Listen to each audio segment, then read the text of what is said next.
It is a clear and warm day. Pleasant birdsong can be heard around. A dark-haired guy dressed in a patterned jacket with a hood stretches lazily. Around his waist is tied a belt, the patterns of which are similar to the patterns on the jacket. The guy's name is Arata Todo. He is currently enjoying the good weather, which awakens very pleasant and warm feelings in him, and the anticipation of a sunny day also causes a pleasant thrill. Suddenly, a little girl with fluffy ears calls him. Her eyes are shining with joy. The girl is wearing a beautiful hunting dress, which also has patterns on it. She has 9 tails on her back. The girl herself resembles a cute fox. She is clearly not human, and so she asks the guy to look at something. As soon as he turns around, the following picture opens up before him, a fragile girl holding a huge bowl above her. It would seem so small and fragile, moreover, she holds the animal as if it weighs nothing at all. In the girl's opinion, food should look delicious. The huntress herself is called Luna. She belongs to the tribe of divine beasts. On her head, cute ears help her to catch sounds at great distances. Arata happily greets Luna and is very happy with the young girl's prey. Another long-haired guy in hunting clothes appears. He has a black headband on his head, which makes him look even more like a serious hunter. The guy's name is Aluga, and he is a divine beast like the others. On his shoulders he holds a huge bear, which surpasses him in size. But despite this, the guy did not stop defeating the ferocious predator. Aluga also admires the results of little Luna, so she decides not to miss the opportunity to praise the young hunter. Arata Todo is happy for his friend Aluga. Together they make a great team where everyone tries to support each other. A girl also returns from the hunt and transforms into an ancient dragon.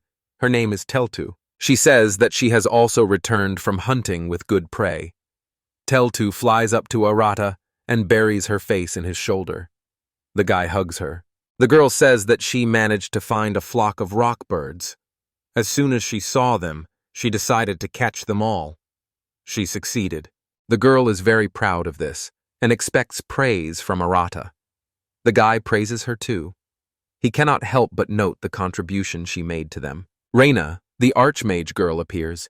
She is happy that they caught so much, but will they be able to eat it all? The catch is very large and will be enough to feed themselves for several months, and that is if the guys do not deny themselves anything. The boys happily claim that they can handle any food. Reina thanks her breadwinners and asks the boys to wait while she goes to cook. They are ready to wait forever in anticipation of their friends' wonderful dishes.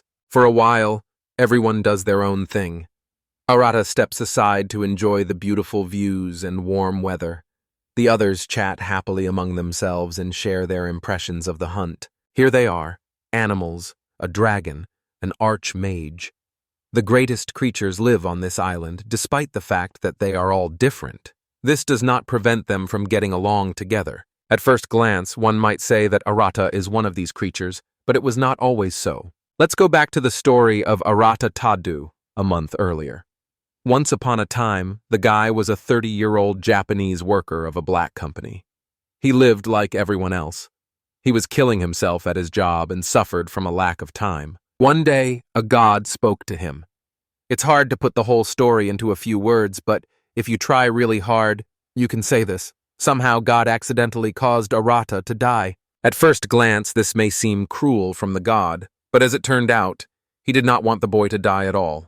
Therefore, realizing his mistake in return, he promised to fulfill his wish and send him to another world. So the boy wished to live a peaceful life on an island where no one else lived. This wish was based on exhaustion. All the speaker dreamed of was simple peace. Once on the island, the first thing he did was sit down on the ground and look out at the sea. When Arata saw his reflection, he realized that he had a very young body here. He was already fed up with life in the real world, so this offer was like a ray of light that gives hope. In addition to this, Arata wished for a body that would not get injured or sick. To all this, he also added a skill that could copy the skills and magic of any creature he saw. It would seem that this is all he needs. However, the boy doubted whether this skill would be useful in that place because he was on an island where no one lived. But God assured that Arata's life would be more exciting from now on, thanks to this skill. After some thought, Tadu agreed. He was quite happy with the idea of not having to worry about illnesses or injuries. Almost everyone dreams of this. and here he was being offered to make it a reality. Then the young man turns back and freezes for a moment. Arata has no experience at all in survival, since in his past life he was a simple worker who never even really got out into nature. He rests his hand on his hip and thinks that it won't be difficult to survive here alone. He thinks about his daily routine at the office from morning until late at night, and then Tado hopes that it won't cause him any problems. After all, the guy thinks that it's pointless to think about it now. He confidently clenches his fist and raises it up, then shouts that he will move forward, assuring himself that he will do everything in his power to live a peaceful life here. Then he goes deep into the dark forest. He climbs a high hill, deftly stepping on slippery stones and jumping over small streams. Walking a little further into the forest, Tudu notes that his body moves better than before his reincarnation. He does not get tired and moves easily in the right direction. However, he takes his attention away from his hands and looks monotonously into the depths of the forest. Still, although the guy subconsciously hopes to meet someone here, it seems that there really is no one on this island. Arata, looking at the animal tracks left on the trail, decides to find out what this island is. But first, looking at the claw marks left on the tree, he thinks that he needs to find food and water. With his arms crossed and his fingers pressed to his chin in thought, the hero thinks that if he wants meat, then he will have to catch some kind of animal. However, the boy doubts his abilities. Suddenly, he hears something moving next to him and turns around in fear. His attention is drawn to a small rabbit that jumps out of the bushes. The young man looks at the small, fluffy lump in surprise. Arata didn't think that there would be animals like those in his previous world. He leaned towards the animal and beckoned it slightly with his hand. Toto, arms crossed over his chest, understands that rabbits are not only valuable fur. Looking at the uncomprehending animal, the hero understands that it is possible to get meat from it, but it will need to be cooked properly. However, looking at him again, or rather at his sparkling big eyes, the young man realizes that he is very sorry to kill such a cute little animal. The hero, kneeling, extends his hand to the rabbit and quietly asks for forgiveness for having to take its life. Suddenly, the rabbit jumps on the hero, hitting him in the stomach.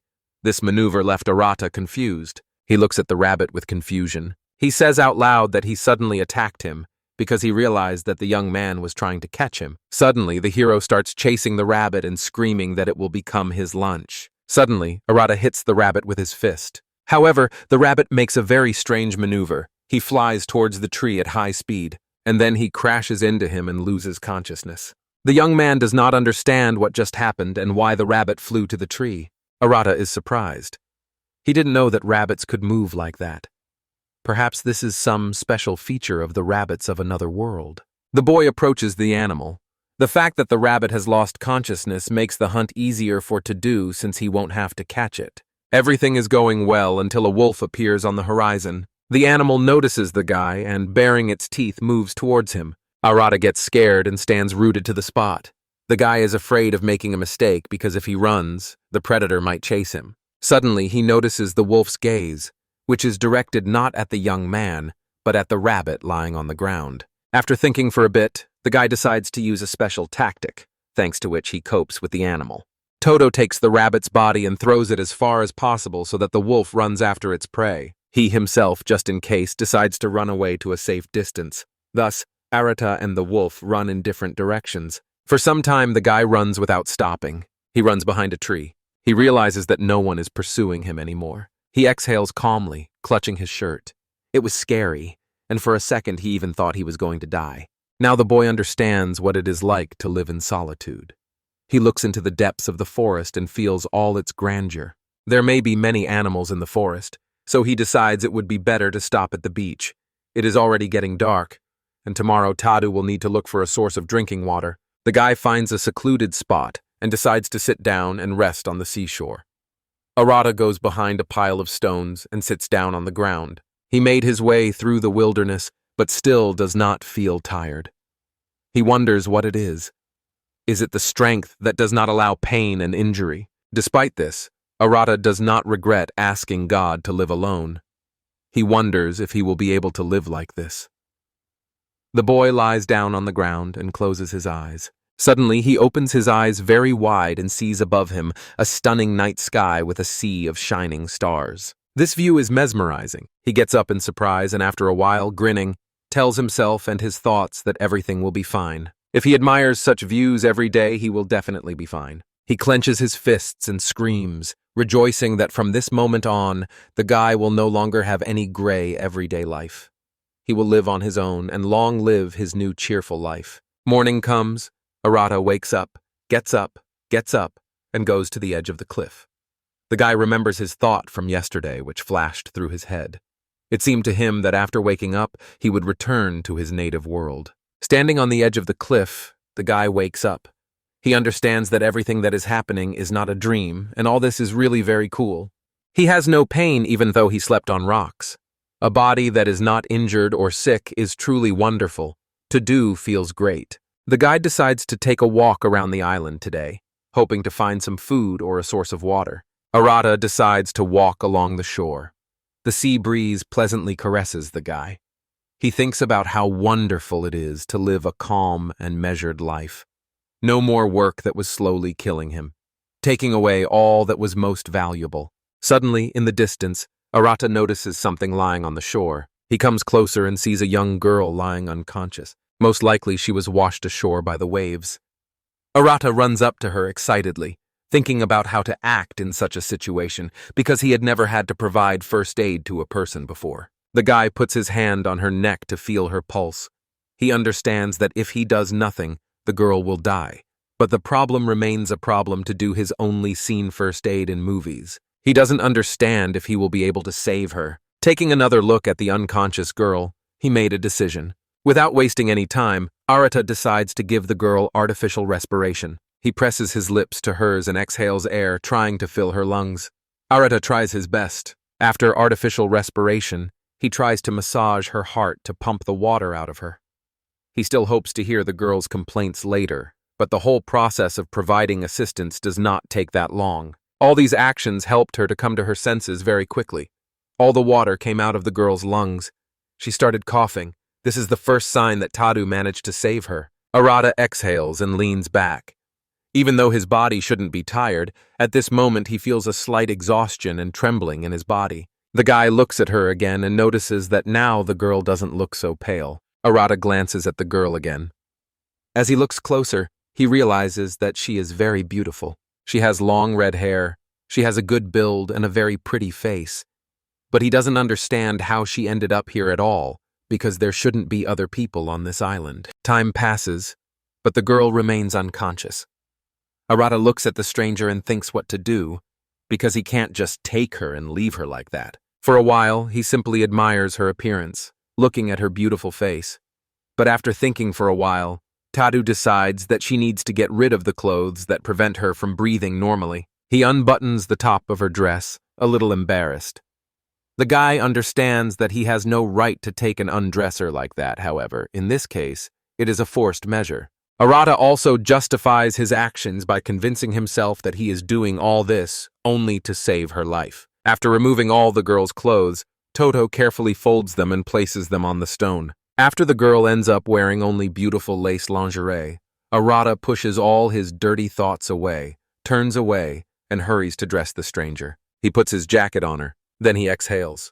He finally finishes and hangs the rest of the clothes out to dry. The clothes were hanging on a rope. The young man approached them. Looking at the girl, the guy is once again convinced that he has entered a fantasy world. Such strange clothes are worn only in unknown worlds. Here the girl finally comes to her senses. Opening her eyes, she begins to look around and tries to understand where she is now.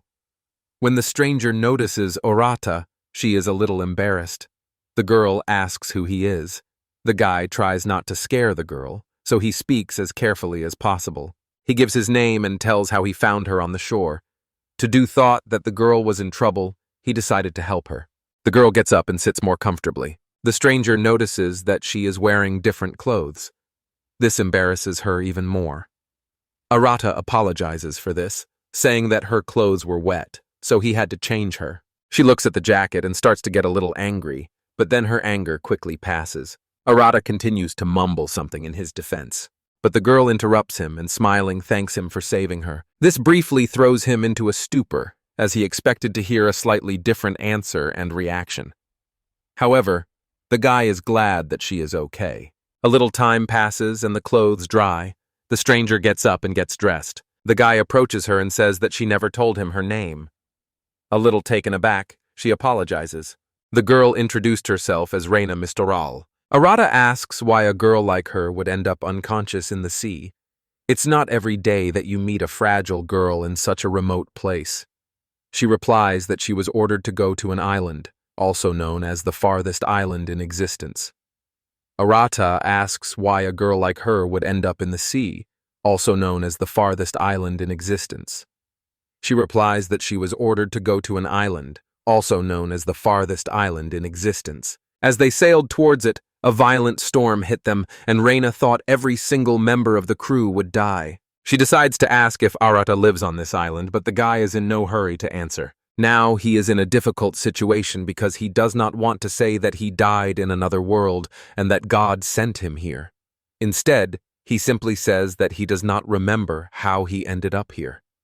The girl decided not to ask him unnecessary questions. She believes that there are many different people with their own stories. It's enough for her that Arato saved her. The young man smiles and thanks her. Tadu suggests that Reina should look for food and water after she is rested. After all, they still need to try to survive here somehow. The girl agrees, as it is a completely reasonable idea. A little time passes. The boys go searching. They make their way through the bushes and trees in the forest. Reina is not used to long walks, so she gets tired quickly. Despite this, she tries to keep up with him. The girl notices that Arato is quite resilient. He himself is surprised by this, since he used to be completely different. Rihanna doesn't understand why he's surprised. Everything seems to be going according to plan. He says that this island looks a little strange. Reina thinks so too. They and their crew didn't sail that far from where they were sent. But she doesn't understand why no one noticed this huge island. How could the king not know about it? And while the girl is delivering her clarifying monologue, wolves are approaching them. The animals are hungry and ready to pounce. The predators bare their teeth. These wolves are the same as the one Arata saw. The situation is clearly not good as the animals are aggressive. The guy tells the girl to run away, but she is not going to run anywhere. The great sorceress Reina Mistolar never runs from the battlefield, so this will not happen. The girl decides to use something, because if nothing is done, they may die. And so with the help of her magic, Reina attacks the wolves. From her magical power, the animals fly in different directions. Arata looks at Rihanna in surprise. Everything is illuminated by a bright light, and the satisfied girl is ready to demonstrate her skills to her new acquaintance with pleasure. Despite all her magical power, one of the wolves manages to survive. The animal runs up to Arata at high speed and bites him on the arm. The guy can't hold on to such speed and flies back a little. Since Rina is standing behind him at this moment, she gets a push and barely stays on her feet. The girl did not expect such a development of events at all.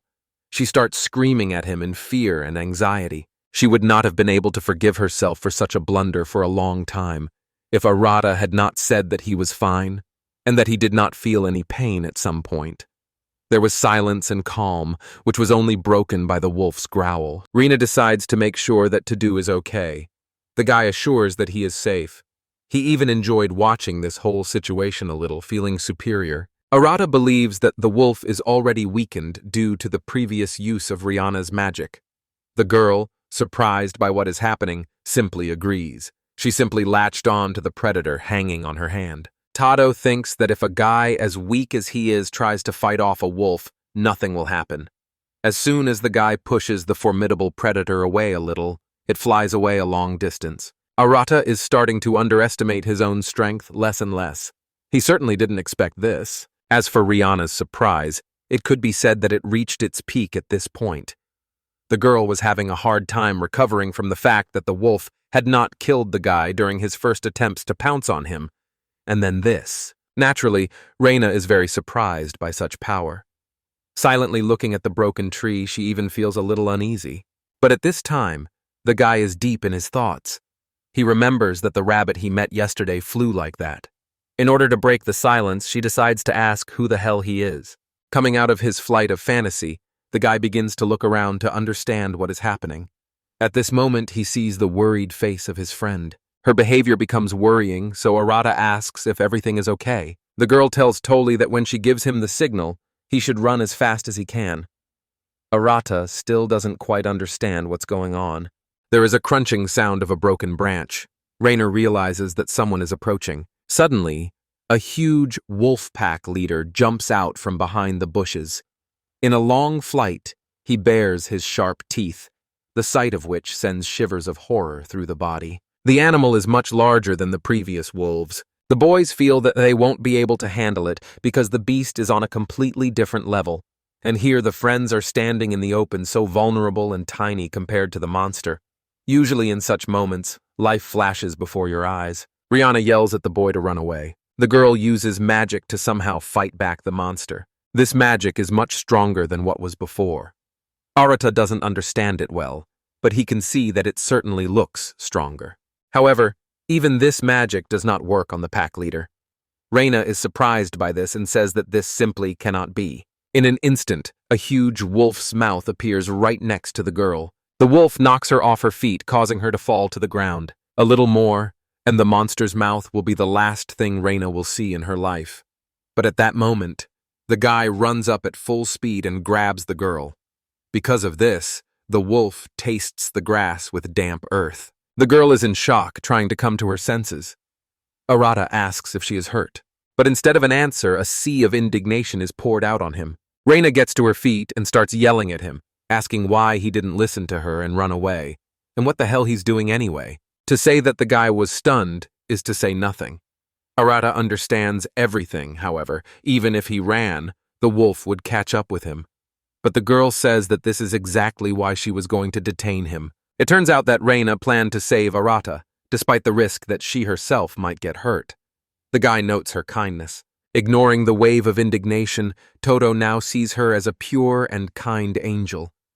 He has decided for himself that he will not allow this girl to die in such a place. Inspired, Arata begins to shout at the leader of the wolf pack, challenging him to a duel.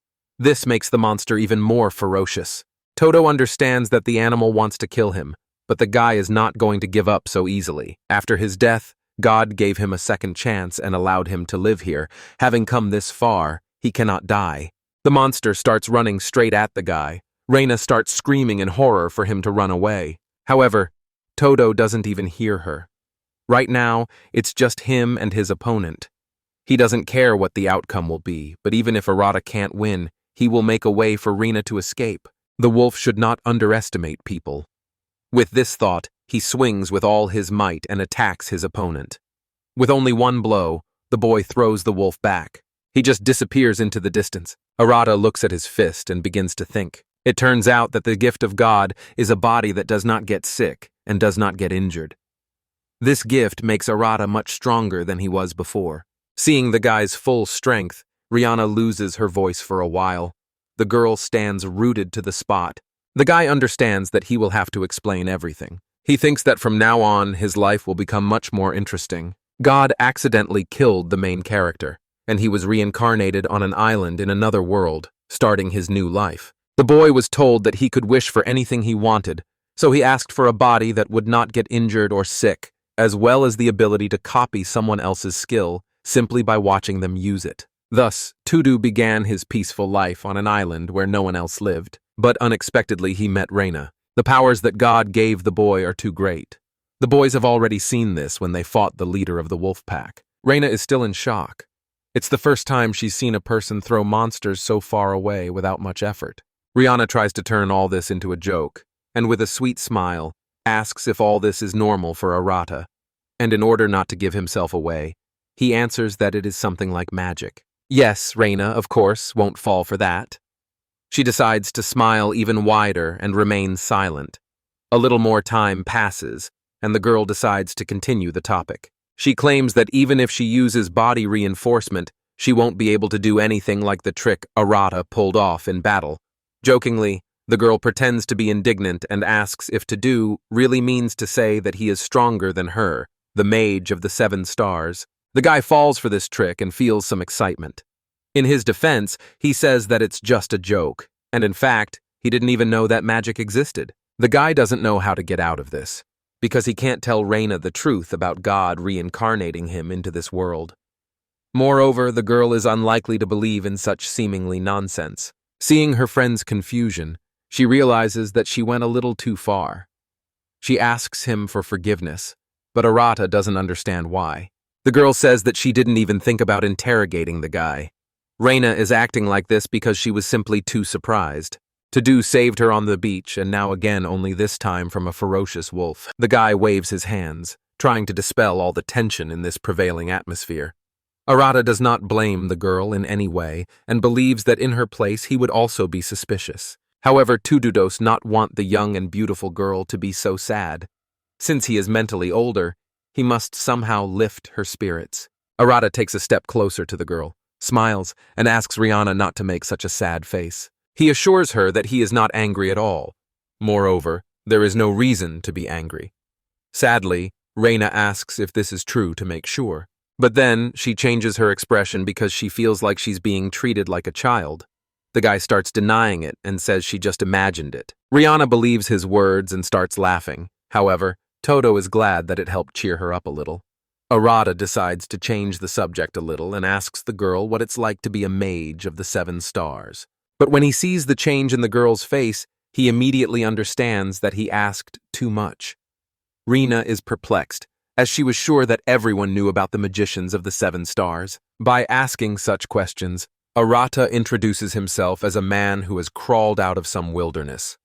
Tado begins to wriggle out of it, and says that he has ordinary lapses in memory, but inside he feels that he has messed everything up again.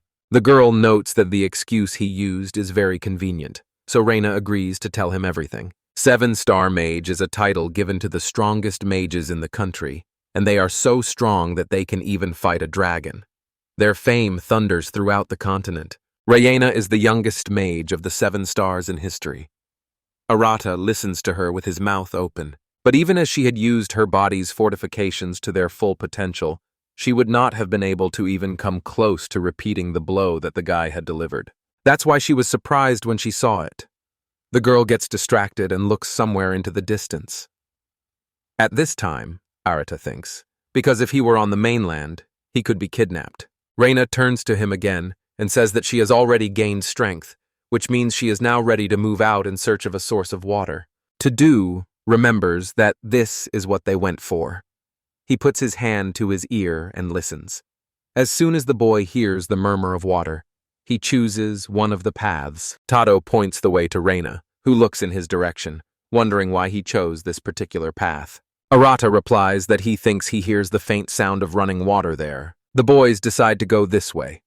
Overcoming obstacles from stones, they make their way to their goal.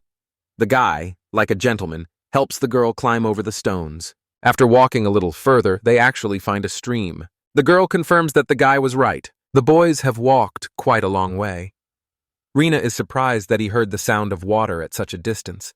The guy feels that he is screwed up again. But the girl does not develop this topic. Now all they have to do is check if the water is drinkable. But another problem arises. Since Arata's body can't get sick, it's unlikely that anything will happen to him if he drinks dirty water. But Reno might have problems. The guy decides to give it a good try. Taking a sip, Teltu feels the water is very refreshing, and it seems to him that the water is quite suitable for drinking. Arata tells this to his friend. But as soon as the guy turns to talk to the girl, he sees the following picture. Reina is standing at a wooden table and cooking something. Kitchen utensils are laid out in front of her.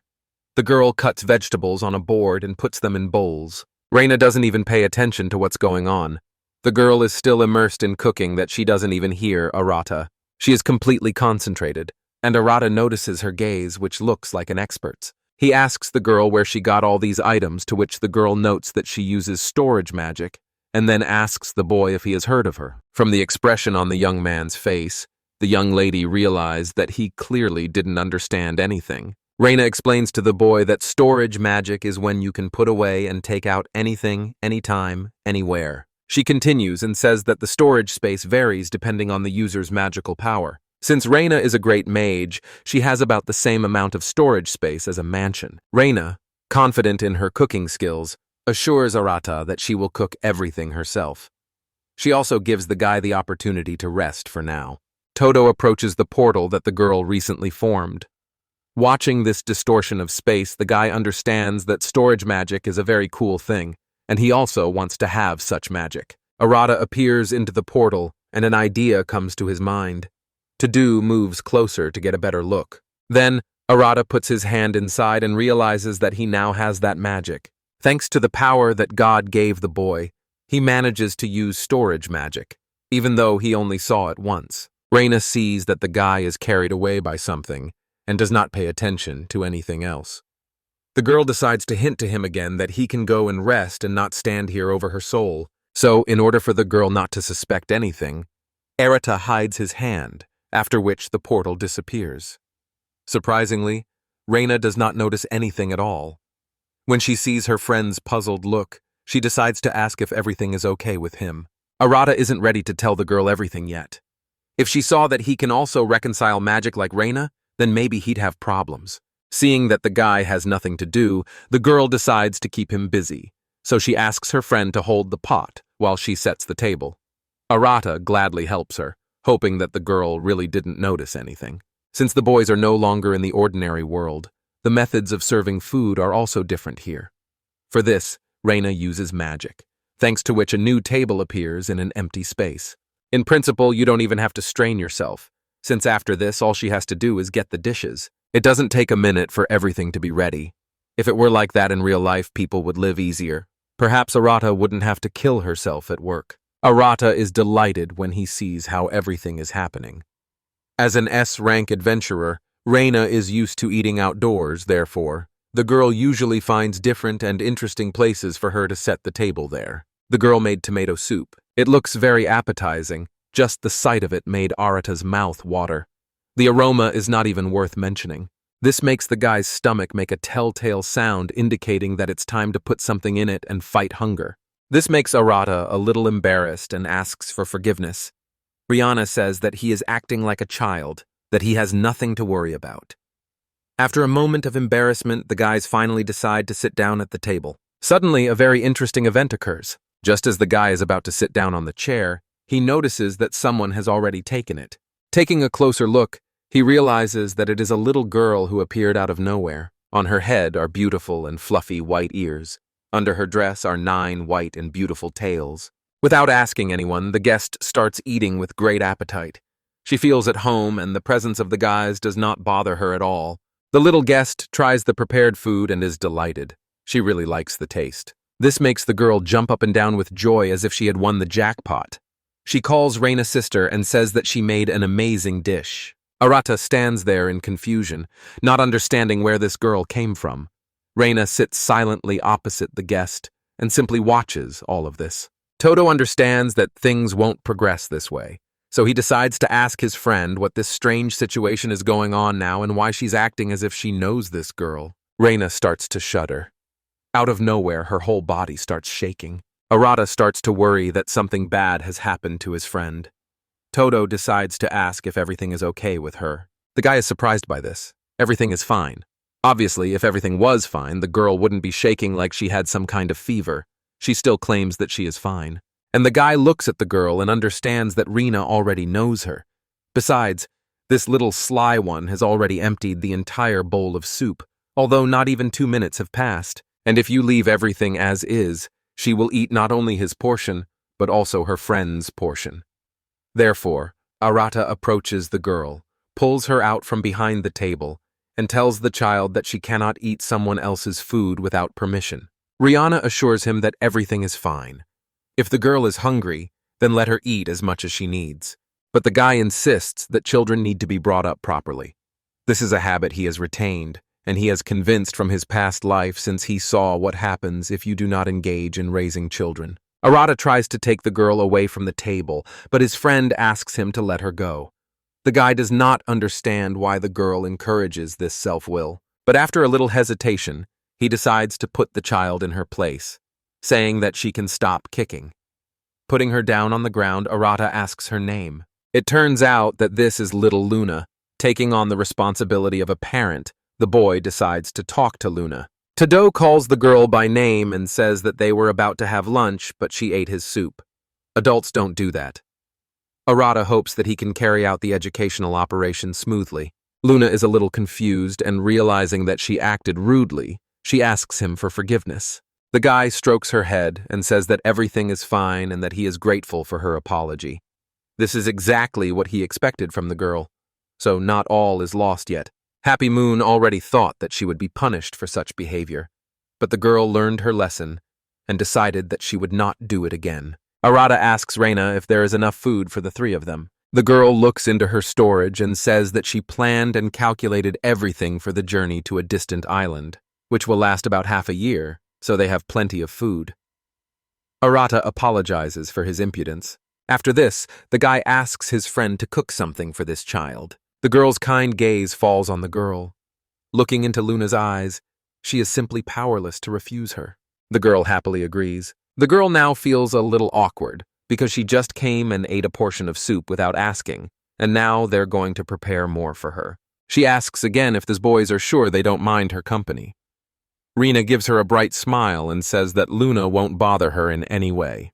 On the contrary, she'll be glad if the girl tastes her dish. The girl thanks Reina, calling her sister Luna, has a habit of calling everyone brothers and sisters. The girl, on the contrary, finds it very sweet. She smiles happily and says that everything is fine, and the girl does not even need to thank for such a thing. Everything is in order with its own things. Rihanna asks the boys to wait a little while. The food is being prepared. A joyful Luna jumps with happiness. She hasn't eaten so deliciously for a long time. Arata watches her friend leave and thinks about how kind Rina is. This girl is ready to bring joy to everyone.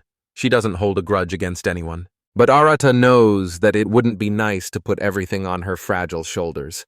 If he doesn't do anything, he could end up as a secondary character. And that goes against his moral principles. But Luna snaps him out of his thoughts by asking his name.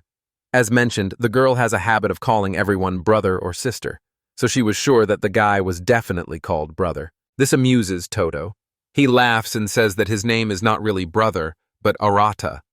The girl is a little surprised at first, but then the surprise is quickly overshadowed by joy. Arata exhales and begins to think. He asked God that this island would be suitable for living alone, which means that it has everything necessary for survival. All he needs to do is learn to cook to reduce the burden on his girlfriend. Teltu does not want to become a freeloader in any way. Moreover, for some unknown reason, he has a wild desire to protect Reina and do everything possible to keep her safe. As we already know, Arata got to an island without people. It would seem that everything should be so. However, in addition to animals, the guy managed to meet a beautiful and kind girl Archmage and a little animal-like girl Luna. Arata is very curious about how life is organized on the island. Perhaps he will be able to meet someone else, since it can't be that the girls are alone here. Teltu turns to Luna and asks the girl if since she lives on this island, it means that someone else lives here. The little girl looks at him with sparkling, cunning eyes and nods, smiling. She says that she belongs to the tribe of divine beasts, but there is also a tribe of demons, a tribe of ancient dragons, and a tribe of vampires. She says that in general there are many different tribes here. The girl talks about them for some time. After the conversation, Arata steps aside and silently looks at the forest. The guy begins to put all the information he received on the shelves in his head. He already knows that several types of tribes live on the island. However, there is no human tribe here. At this time, Rina finishes preparing a new soup. In her hands is a pot with a new aromatic dish, the smell of which can be smelled from afar. The girl comes to the table, takes the plates, and fills them. For some time, the guys eat. When the meal is over, the girl says that she needs to go home. She is very grateful to the guys for the warm welcome. After that, Luna gets up from the table, says goodbye to her new friends, and goes back to her tribe. Evening falls. During this time, Arata and Rihanna have pitched a large tent. Now, this is their base. The boys stand and look at their new home. Since Luna is gone, Reina thinks it's time to offer her friend a chance to talk in a calm environment, and without prying ears. As Reina said earlier, being one of the 7 stars, she went to the most isolated island. The island is rumored to have a cure that makes a person immortal. This cure was the goal of Reina's team. She set out with several knights, but given the severity of the storm that engulfed them that day, she doubts that the crew survived. An awkward silence fell in the room. Arata thinks because if Luna told the truth, Most likely they are on that very island. And the tribes the girl mentioned sound pretty menacing. Chances are you won't get much good out of them. However, Luna seems like a normal child to him.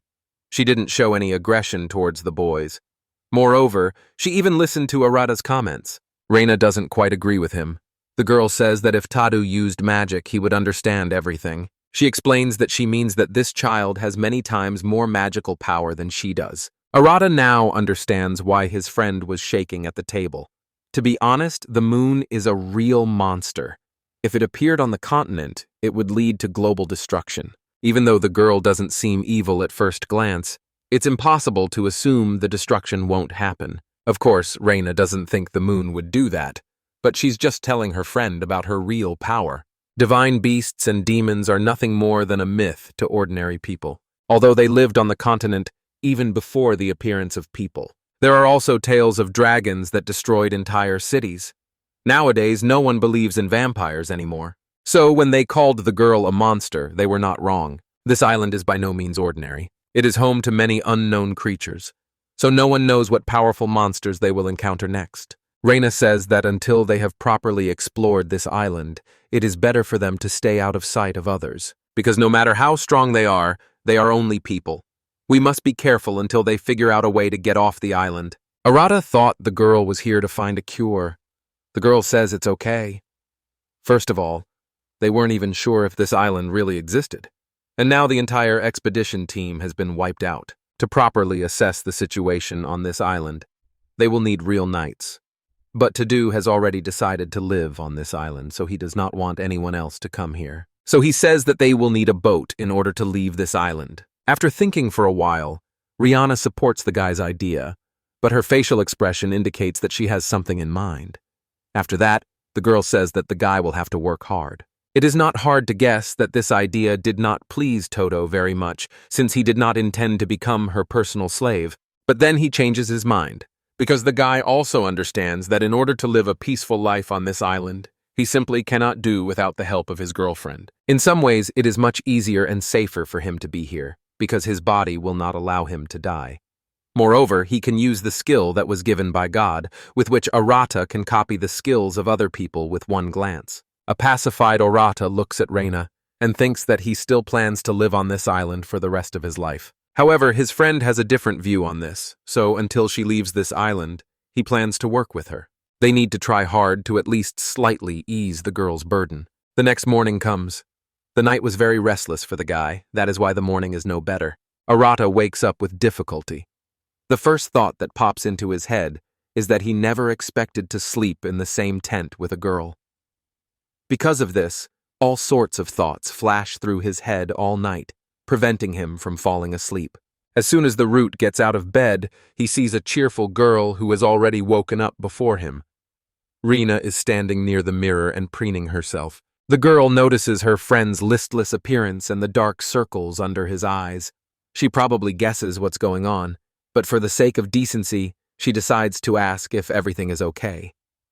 Arata stands up and smiles, waving his hand, saying that he is fine and that such an awakening is normal for him.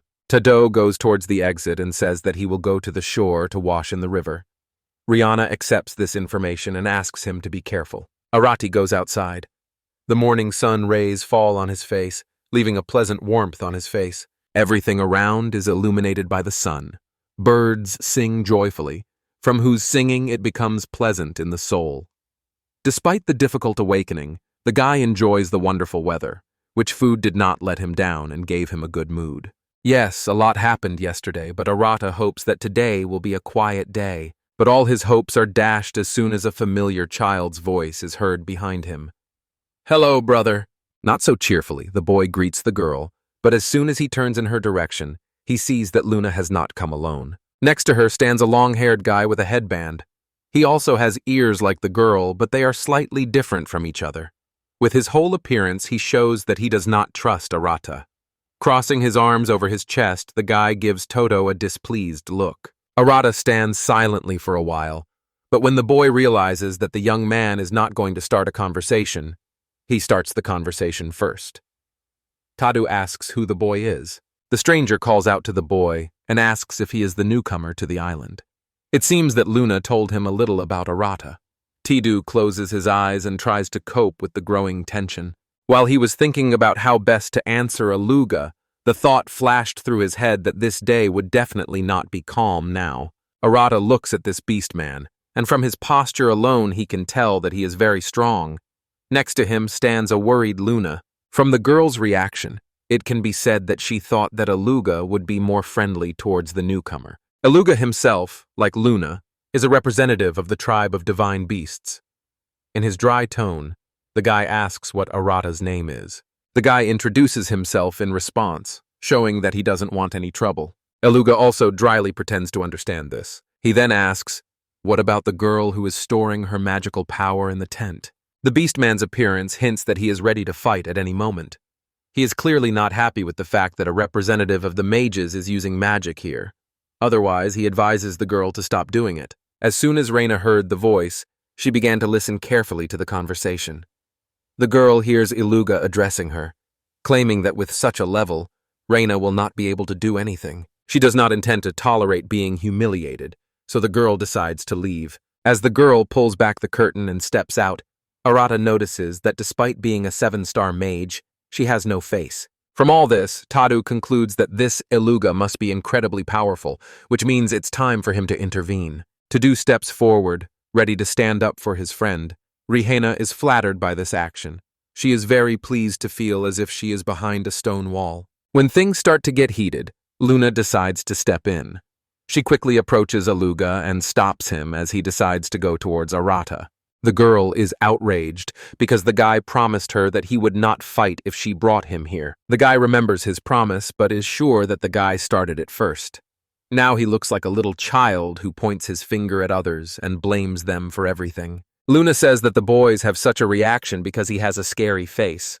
After all, when she came here, they treated her to delicious food and were not negative. This embarrasses Aluga a little as he can't do anything about his face. Arata now understands that the guy is not their enemy. He tries to be polite and calls the guy Mr. at the same time to do wonders. What Aluga is doing here, such formality is repugnant to him. So he says that they should not call him Mr., but simply Aluga.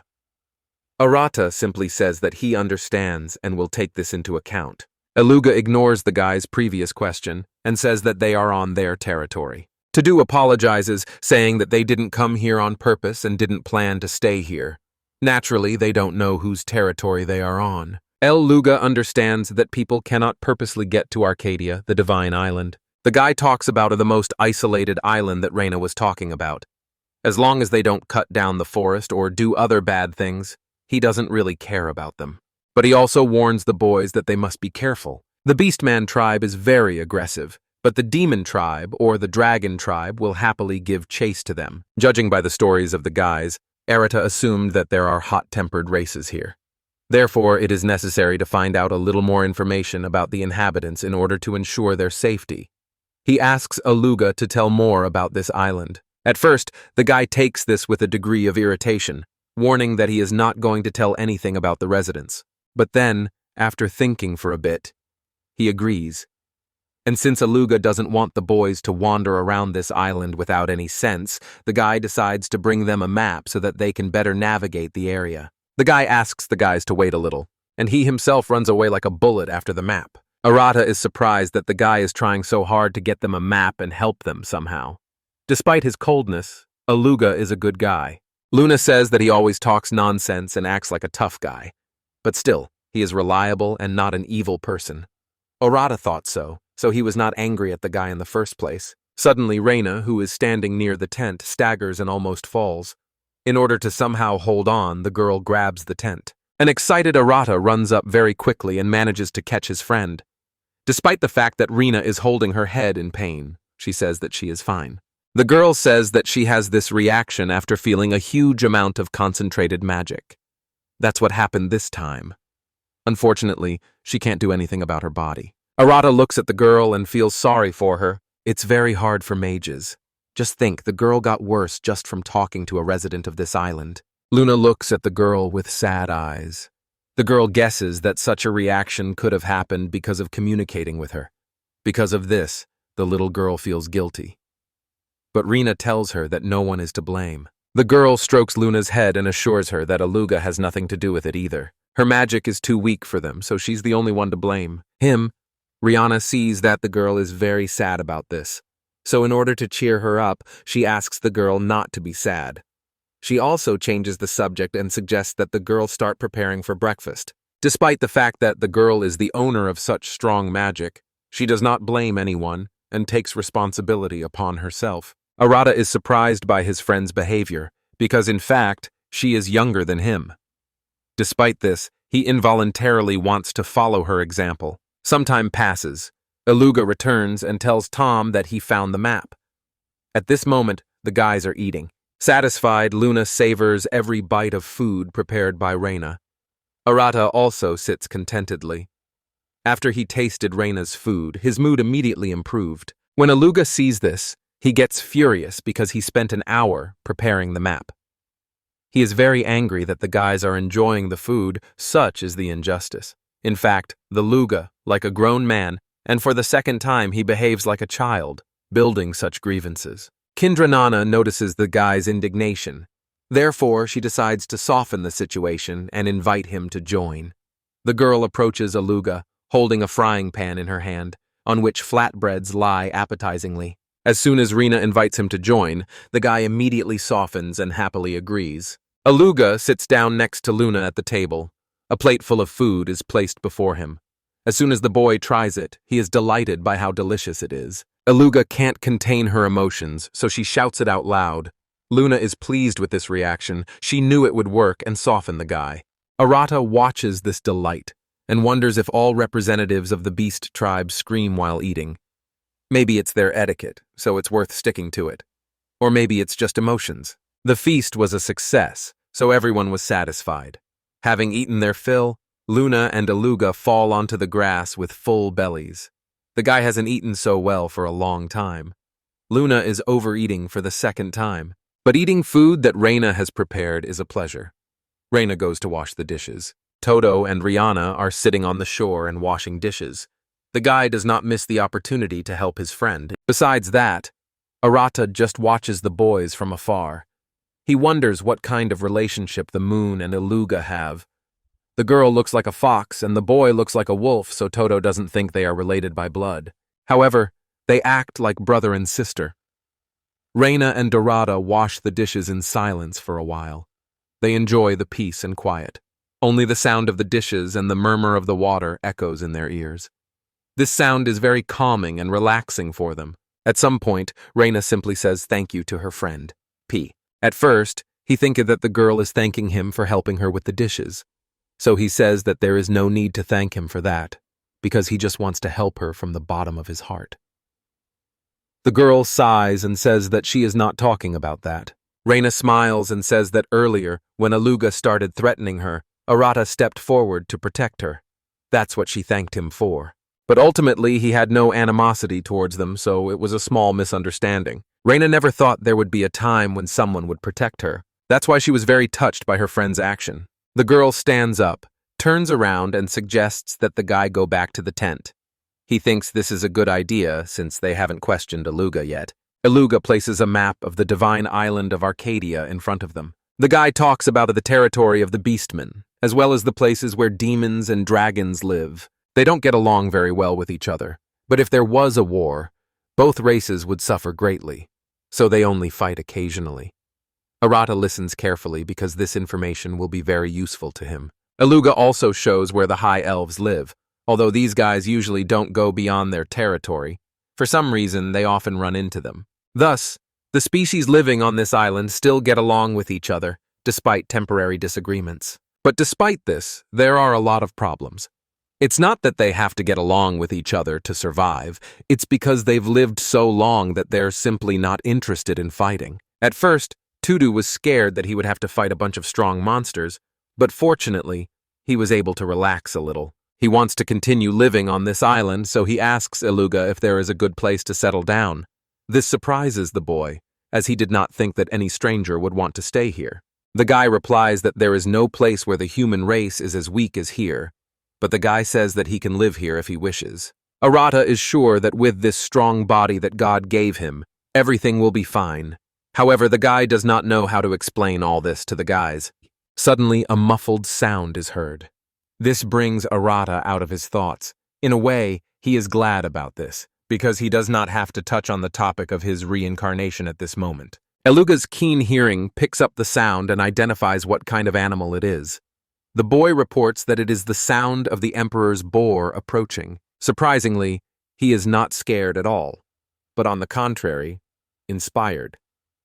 If Reina and Toto do not understand what is being discussed, then Aluga and Luna see this event as a huge advantage. The guy decides to explain briefly and says that a large animal is approaching them, from which they can get a large amount of meat. In addition, it is a very tasty catch. Despite its mass, it usually lives underground, making it very difficult to find. Rina calls out to Arata and says she doesn't quite understand what this is all about. She asks if it could be a monster called the King's Boar. If this monster were to appear in the city, the country would call upon all the knights to defend it. The sound of approaching footsteps becomes louder and louder each time. The tension and readiness to attack increases. And then comes the moment when the animal appears from behind the bushes. The boar jumps over trees and bushes, aiming straight at the boys to say that the animal is huge, just to say nothing. Arata and Rihanna are horrified by its size. Luna and Aluga stand in front of the boys. Despite being the closest to the boar, nothing bothers them. The boy just laughs, and the girl calmly notes that the animal looks hungry. Everyone is amazed by its size. Aluga tells the moon that she is still small, so she needs to stand aside. The girl's indignation knows no bounds. She has no intention of retreating. Luna is full of energy and readiness to join the fight. She is not going to listen to Aluga because adults always talk like that, and then keep the best and most delicious pieces of meat for themselves. The boy again acts like a child, thereby contradicting himself when he says that only adults can appreciate this taste. Arata and Reina, watching this whole picture, cannot say anything. The guys stand in a daze. Luna and Aluga challenge each other. The boy says that if the girl wants to eat the best pieces, then she will have to defeat the boar before him. That's the way the world works. Luna is not going to back down. And so, the boys race to get into the fight. The boar is now right in front of them. Luna and Aluga scream with delight and a surge of adrenaline. Arata looks at them and thinks that both seem strong, so they shouldn't lose. But despite this, he worries if the guys can handle it, because if they don't stop him, soon everyone will be in danger. In that case, there can be no talk of victory. However, the animal runs at great speed and has no intention of stopping. Arata thinks Aluga and Luna usually just ride on the boar's back, but at this rate, no one will stop him. Teltu understands that if nothing is done, Rihanna could get hurt. So, he decides to shield her with his body. The guy doesn't think about the consequences at all. All he wants is to protect his girlfriend. Toto will believe in her. Believe in the power that God gave him when he first incarnated in this world. The girl is horrified. She doesn't understand what her friend wants to do now.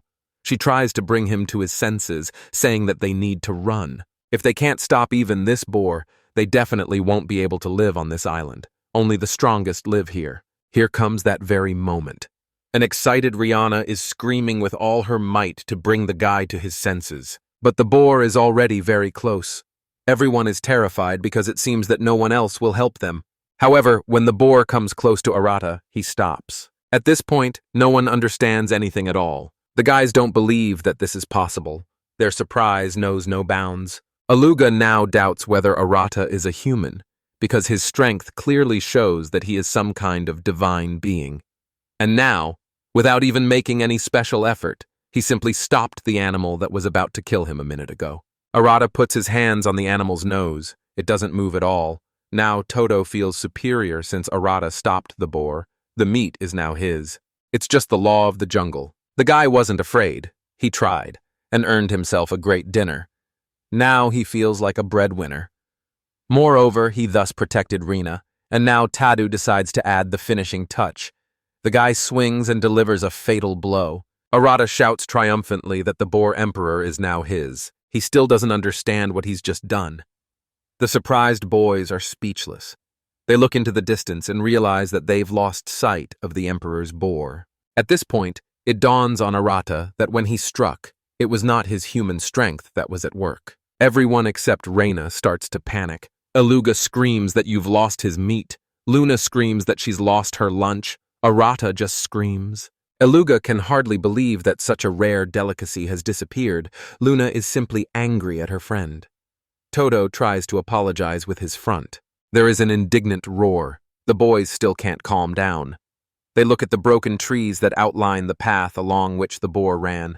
Aluga is sure that Arata threw away the Emperor's boar on purpose. Luna just thinks he's mean. Enraged, Aluga is already going at the guy with threats.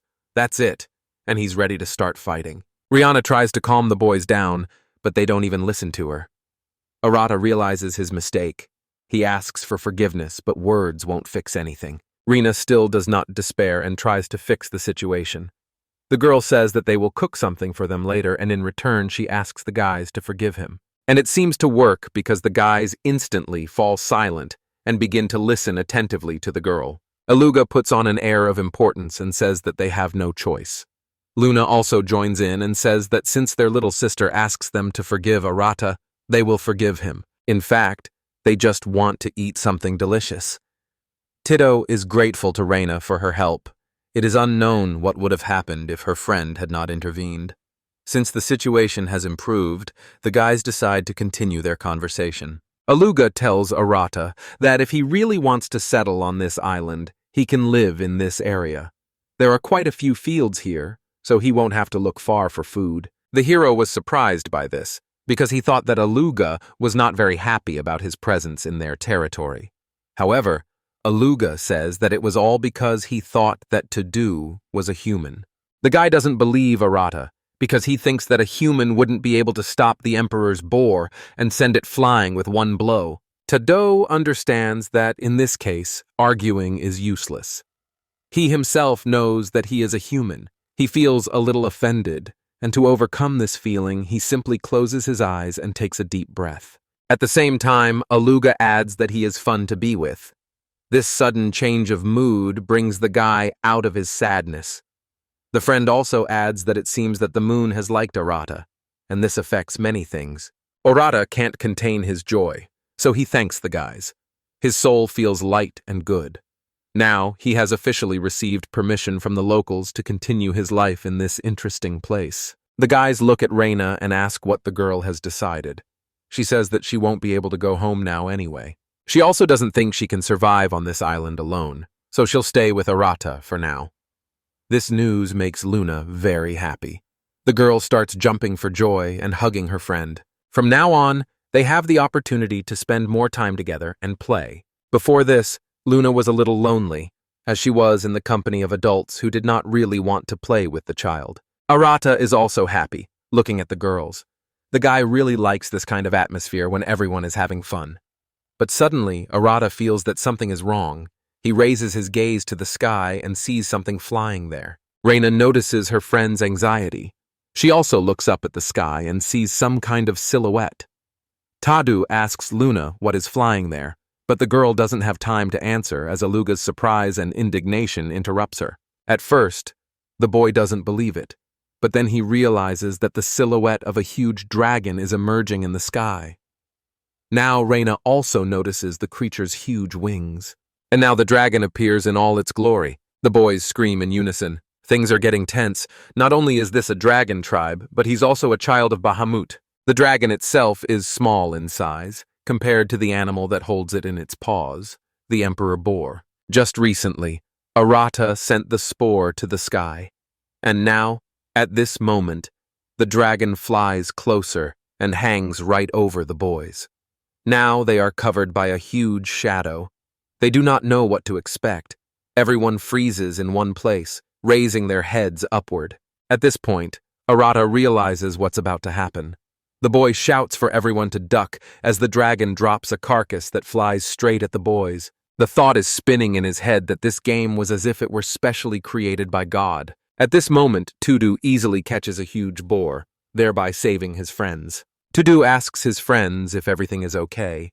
Rihanna gives a sign that everything is fine. Luna says that her brother never ceases to amaze her. And Aluga is now convinced that Arata is clearly not human. The boy looks out from under the boar and sees that a dragon is now flying straight at them. The boys don't have much time. Toto yells again for everyone to duck. He starts thinking, and an idea comes to mind to throw the enemy's boars to delay him a little. Aluga asks if the boy can stop the dragon. Arata is almost certain that he can stop his opponent. The guy asks him to hold back the dragon and takes care of the rest. And now comes the moment that anticipates the fight. Aluga roars, thereby showing that he is ready to fight the enemy. He is ready to show that he has a power that should not be underestimated. The dragon continues to descend, and a complete mess begins to happen. Luna wishes the guys luck. She is madly waiting for the battle. Perhaps it is in the blood of divine beasts, but unlike her friend, Reina is simply silent. Suddenly, the dragon turns into a cloud of smoke and flies straight into the guy's arms. She is not embarrassed at all, and she acts as if she has every right to such self-will towards Arata. After hugging Tato, she lifts her head and looks him straight in the eyes. After a short silence, she says that the guy acted very bravely, making such an offer to her on his part. Arata and the boys open their mouths in surprise. At first, they thought they had misheard the girl. However, they then realized that all three of them couldn't be imagining things. Now, Tadu doesn't quite understand what she means. The girl is not at all embarrassed by this, and she hugs him again, saying that her husband's body is quite strong and perfect for hugging. Arata doesn't even know what he should say in this situation. And now he's walking on thin ice, since the stranger's reaction can be simply unpredictable. Therefore, he decides to just thank her for the compliment first. Arata also looks at her closely and realizes that the girl doesn't seem to have any bad intentions. Toto turns to Rain, smiling, asking what they should do about this problem. Before the girl can answer, she feels sick again. Luna runs up to the girl and tries to understand what is happening to her. The frightened Arata breaks away from the dark-haired girl's embrace and writes to his friend. Reina says she's fine, she's just feeling a lot of magical power again. Arata realizes that this is not normal at all. The magical power of Aluga and this girl is probably too much for the girl. They need to move away. Tudu picks up her friend in his arms and tries to carry her to a safer place, where she will be away from the magical energy of other creatures, which has such a detrimental effect on her. Finding herself in Arata's arms, the girl was about to say something, but the guy interrupts her, saying that she will complain later. Now they need to get as far away from here as possible, so Toto runs as fast as he can into the forest. Toto runs as fast as he can. He is worried about Rihanna, so he tries his best. The girl screams from the pain that pierces her entire body. Arata decides to stop. He puts the girl down near a tree and asks how she feels. The guy hugs the girl and asks her to calm down. Arata advises her to take a slow, deep breath, so Renee breathes deeply for a few minutes, and it helps her. At this moment, the girl is very happy that she met such a wonderful friend. Tito notices that Rihanna looks very tired. The girl closes her eyes and, out of helplessness, falls into a short sleep. Arata sits her down more comfortably so that the girl leans on her back. A lot has happened today, so it is not surprising that she needs some sleep. Suddenly, the moon appears. The girl modestly looks out from behind the bushes, afraid to come closer so as not to harm her friend. From her worried expression, it can be seen that she is worried about Reina.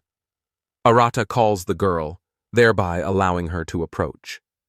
Tudu asks her to move very slowly and carefully, so that the magic does not start to cause discomfort to the girl again. Luna approaches her sleeping friend. The girl watches her with sad eyes, her fluffy ears rise and fall with excitement. Luna is old enough to know that when the girl and the other boys get too close, Reina gets sick. Arata encourages the girl and strokes her head. He says that there is nothing to worry about. The guy also notices that Reina likes spending time with Luna. So, most likely, if the girl says that they need to stay away from each other, she might get upset. Arata tells Luna that if she is truly that worried about her friend, then she should try to suppress her magical power whenever possible when she is around. This is enough for the girl to be completely fine.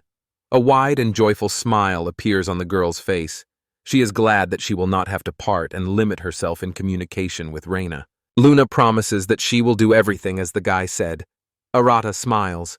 This condition makes him feel calm because being with his friends is very pleasant for him and seeing them happy is even more so. Tato remembers that they still have one unresolved issue, because just recently the guy thought that the fierce dragon was the last thing he would see in his life. Arata asks Luna to keep an eye on Reina for a bit, and he himself goes back to the guys in order to find out why the dragon flew to them. When Tudu returns to the others, he notices Aluga trying to hold the dragon girl back as she tries to run to the boy. The girl waves her arms and orders him to let her go.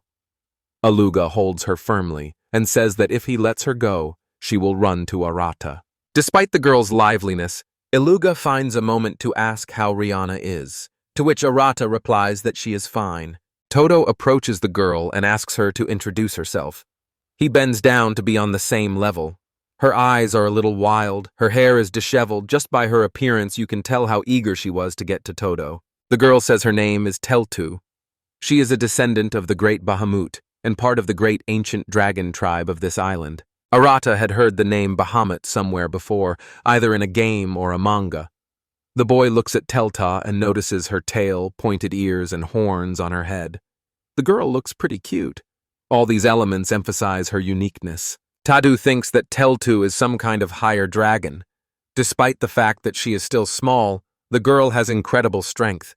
It is enough to remember how she dragged a huge boar which is twice as big as her alone. Arata feels that their acquaintance has dragged on, so he decides to give his name. The guy also adds that he only started living on this island yesterday. Even such a story delights Telta.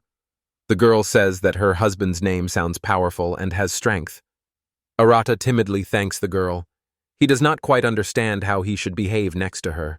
The guy decides to ask why she calls him her husband. Teltu is surprised when he hears this. Now the girl looks like she heard something that is beyond her comprehension. She thought that her behavior was quite obvious and would not raise questions. Teltu claims that Arata proposed to her himself, and she happily accepted. Arata didn't even expect that he could propose to a little girl. Did his principles change when he started life in a new world? In that case, God decided to test him. On the one hand, it's interesting, but on the other, it's unfair. The guy gains maturity and asks the girl to remind him at what point he proposed to her. The girl runs forward in indignation and goes straight to Arata. She thinks that he is just laughing at her. How can he forget that he personally proposed to the girl? She asks if he really didn't give her the Emperor's boar. The girl's discontent is understandable, since their tribe has one tradition. A man must defeat a truly powerful monster, spend his magic power on it, and give it to the girl. This is how representatives of the ancient dragon tribe propose. And so Arata, the girl's husband, sent her an amazingly strong monster. She had no choice but to accept his proposal. At this point, Tadu understood everything for himself and decided to explain to the girl how everything really happened. Deep down, he feels insecure because he understands that Teltu may misunderstand everything again, because they have already had disagreements.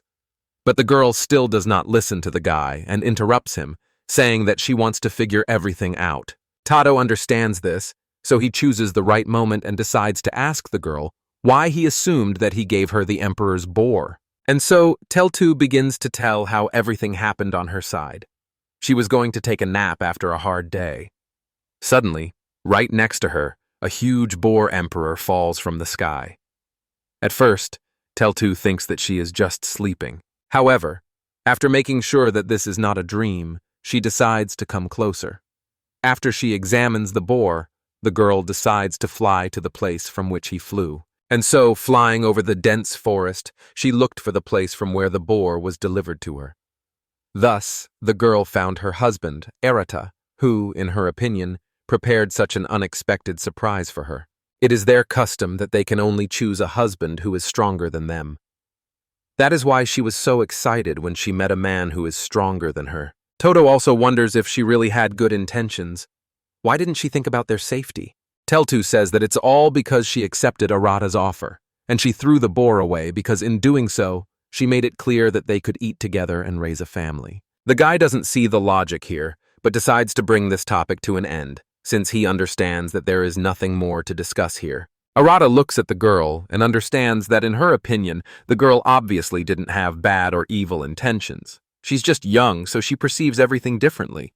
In that case, he should be responsible for what's happening. Since Arata had no intention of proposing to Telt, he believes that this misunderstanding is entirely his fault. Therefore, he needs to explain everything to her carefully. The guy takes a deep breath and tells it like it is. It turns out it was just a coincidence. Yes, that happens, and in their case, the Emperor Boar landed in the place where Teltu sleeps purely by chance. So, Teltu says that the guy is just misleading her. At that moment, he realizes that another misunderstanding is happening. The upset girl picks up a stick of earth and sticks it in. She squats down and begins to draw patterns on the ground. Teltu mumbles to herself that even among the ancient dragons, they are so strong that no one wants to approach them. Teltu was so happy when the chance arose that she could get married. The girl begins to feel even sadder. Now she is sure that there will be no other man who will want to marry her. She believes that she can only accept this, and that she is doomed to loneliness. Toto, looking at the sad girl, begins to think about what caused such confident self-criticism. Maybe she is considered an outcast in her tribe, and he just went and plunged her into the abyss of harsh reality. Arata feels like he did something wrong. Looking around, he remembers the prey. The guy decides to use the boar as a tool to cheer up the girl. He offers her to eat this emperor's board together. However, Teltu looks at him with sad eyes, then turns away and continues drawing patterns on the ground. She thinks that Arata wants to deceive her and then drive her away again. There is a lump of sadness in her throat that does not allow the girl to speak without a tremor in her voice. But Arata takes her hand and assures her that this won't happen. All he wants now is for Teltu to believe him. He doesn't want this little child to suffer because of some misfortune. It's one thing for adults, who, due to their experience, do not take such things seriously. But children are sensitive to such things, so a special approach is needed. The guy smiles and joyfully exclaims that he, Reina, Luna, Aluga, and Teltu will all eat the boar together. Arata gives her a kind smile in return and says that she can become their friend too, and they will start this joyful event with a joint dinner. Teltu is delighted. All her sadness has been replaced by joy and happiness. She realizes that everything she thought about was just her thoughts. The girl no longer feels lonely. She accepts the invitation and says that she can cook the food herself. To convince his friends of this, Teltu demonstrates his fire skills. The girl's behavior makes Aluga and Arata laugh. Of course, they don't doubt Teltu's abilities, but they still decide to ask Reina the best way to cook it. The girl has a fair amount of experience behind her. Arata returns to Rain with his friends, giving the moment a magical atmosphere. By this time, the girl has already woken up. She is very happy to see everyone, even Aluga, despite the fact that he overdid it a little, which is why his magical power affected the girl's condition. The awakened Reina happily greets each of them. The girl does not hold a grudge against Aluga. After all, they all just continued their normal lives, and no one is responsible for this. Aluga, seeing how strong Arata is, couldn't help but ask if the young lady is just as strong. Tidu confirms this, saying that he admires his friend. At this moment, Reina notices that in addition to her friends, a little girl has also come to her. Reina then lost consciousness and did not notice how the dragon transformed into a humanoid form. Teltu smiles and confidently introduces herself to Reina. The girl also does not miss the opportunity to say that she is one of the most powerful dragons on this island. This speech is so convincing that Renana began to worry a little and doubt her abilities. The girl knows how strong dragons are, and looking at the girl, she has no doubt that she has great power. Arata decides to emphasize all this and make it absolutely clear that Teltu is the dragon that almost killed them. Of course, he decides to keep quiet about the latter. Joyful Teltu runs up to him and hugs Arata very tightly from behind. His poor bones make a treacherous crunch. The girl also considers it necessary to tell me that the guy is her husband. A confused Reina doesn't quite understand what's going on. She just looks at them with a puzzled look and says that she's taken note of the information. Tadu tries to explain everything to her, worried that the girl might get it all wrong.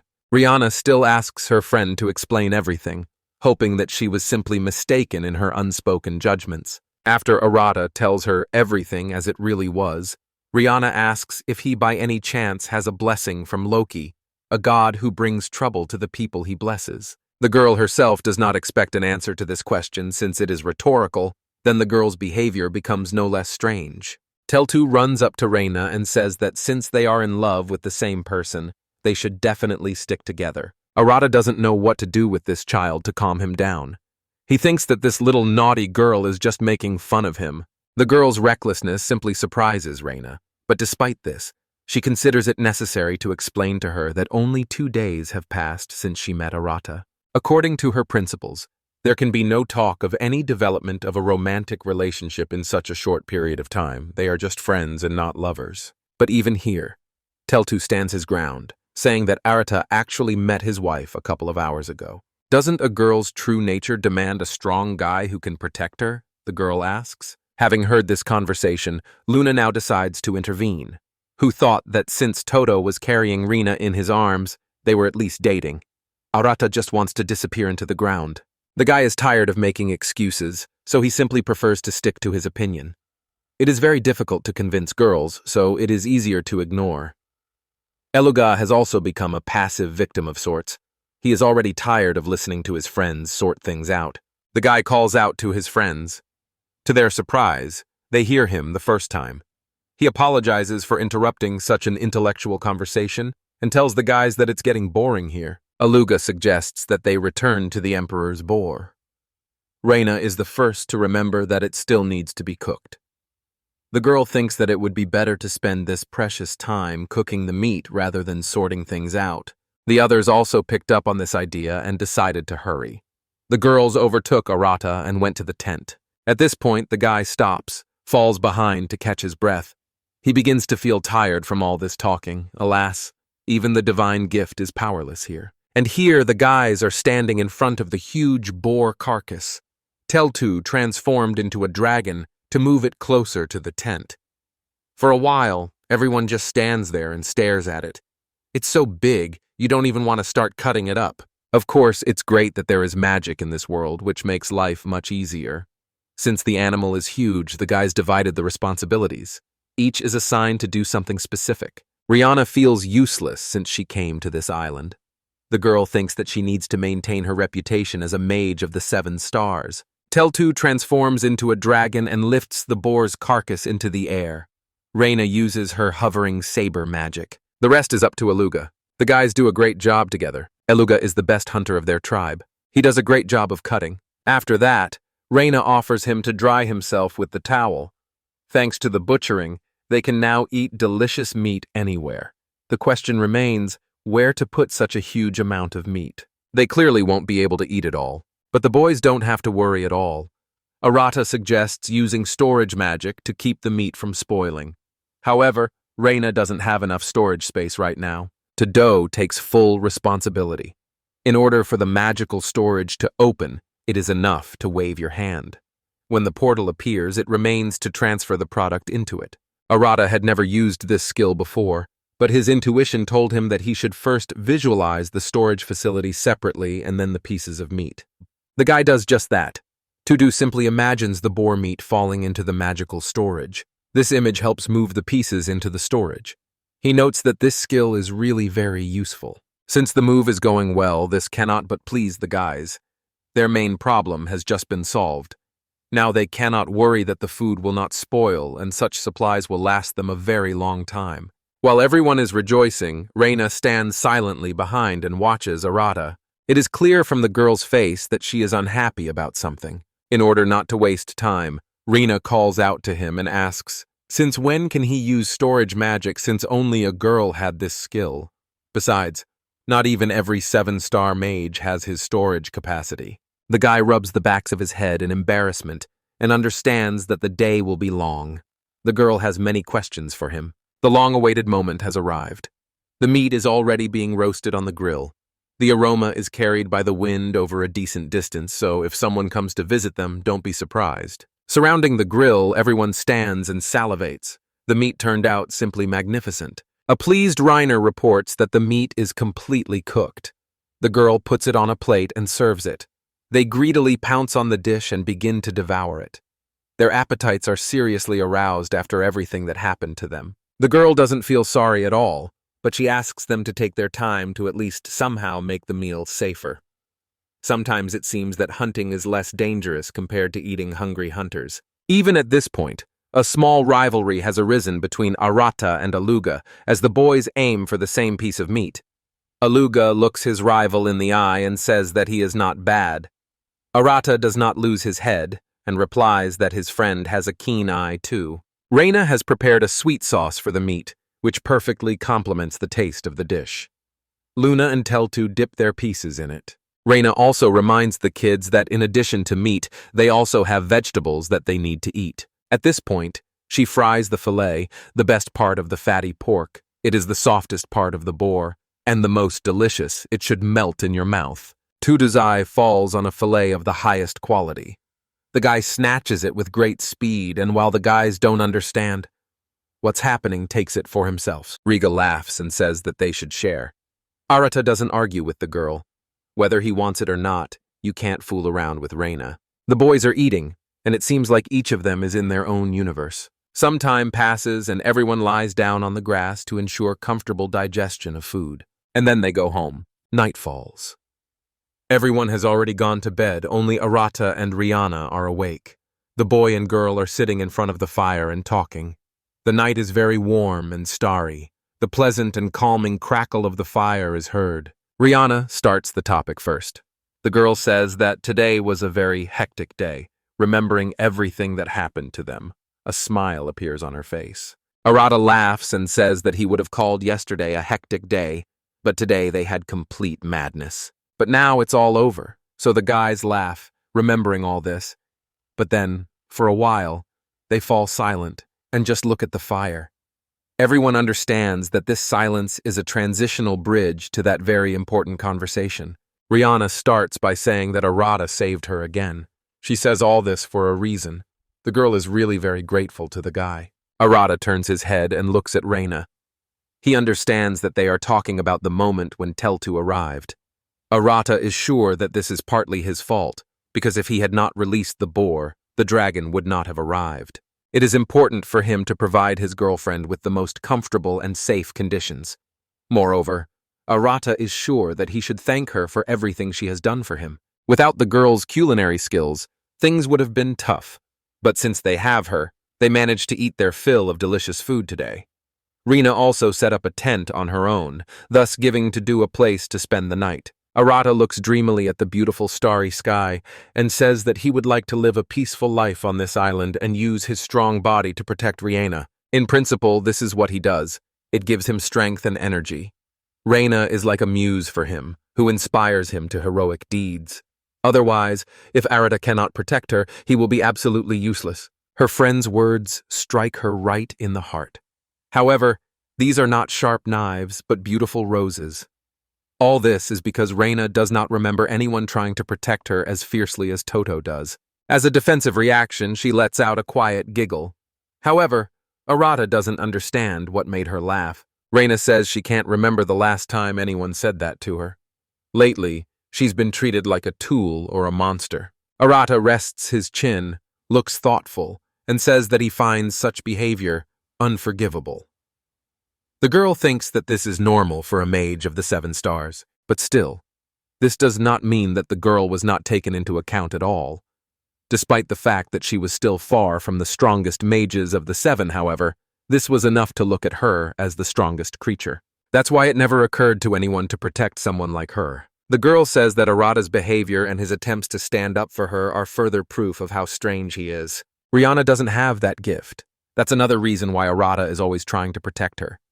Rihanna says that if Aluga, Luna, and Teltu were to end up on the continent, it would lead to a series of disasters, especially if the guys somehow didn't get along. But Arata is on the same level as them, maybe even stronger, and no human could do what the guy does. The dude realizes that the girl has come close to their main topic. The girl confessed that at first she didn't want to get involved in her friend's personal affairs. But since there were already key moments, it would be stupid to leave them closed. This is why Rina wants to know who Arata really is. The guy lowers his downcast gaze to the burning fire and begins to collect his thoughts. He understands that Rihanna is the first person he has met in this world. They have known each other for only 2 days, but he is almost sure that the girl is a reliable person. And yet, he doesn't know if it's wise to tell her about his reincarnation. The girl might think he's crazy, or that it's just a stupid joke. If she doesn't believe it, her trust in the guy will be greatly reduced. Arata is silent for a while, and then decides to tell everything. Even if his friend doesn't believe him, he will simply return to his loneliness. Besides, he doesn't want to lie to this girl. The guy leans back on the chair and then hails the blue air. And he begins to say that he was born in another world. Todo tells how he once died in his home world. Then he met a god who transported him to the silent. That's when he received this power. The guy told everything as it is. Even if Reina wants to leave because of this, he will understand everything. The girl is silent for a while and then says that it makes sense. Arata is surprised. He thought the girl would react differently. She says it's hard to believe that her friend met God, but ever since she got to this island, crazy things have been happening. She asks if he understands that normal people can't throw huge monsters into the sky. Looking at all this, the girl can believe that the guy is from another world. Now she understands the situation, and his efforts cannot leave her indifferent. She stood in front of the guy and smiled. Therefore, she is looking forward to their adventures together. In truth, Arata hadn't expected Rina to say something like that. He thought she would only partially believe it if she did. Yeah, he thanks the girl, and he says that he is also looking forward to it. Tadu is very glad that he met her first. A week has passed since Arata arrived on this island, and it seems he is starting to get used to this life. He doesn't have to worry about survival. Thanks to Rina, he can live comfortably in nature. Recently, she even taught him magic, and thanks to the copying skill, he mastered various types of magic. Sometimes the boy wonders if he relies on Reina too much, and he wants to make sure he doesn't bother her more than necessary. Arata stands there, lost in his thoughts. Suddenly, a familiar sound is heard. Tadu tries to remember where he has heard it before.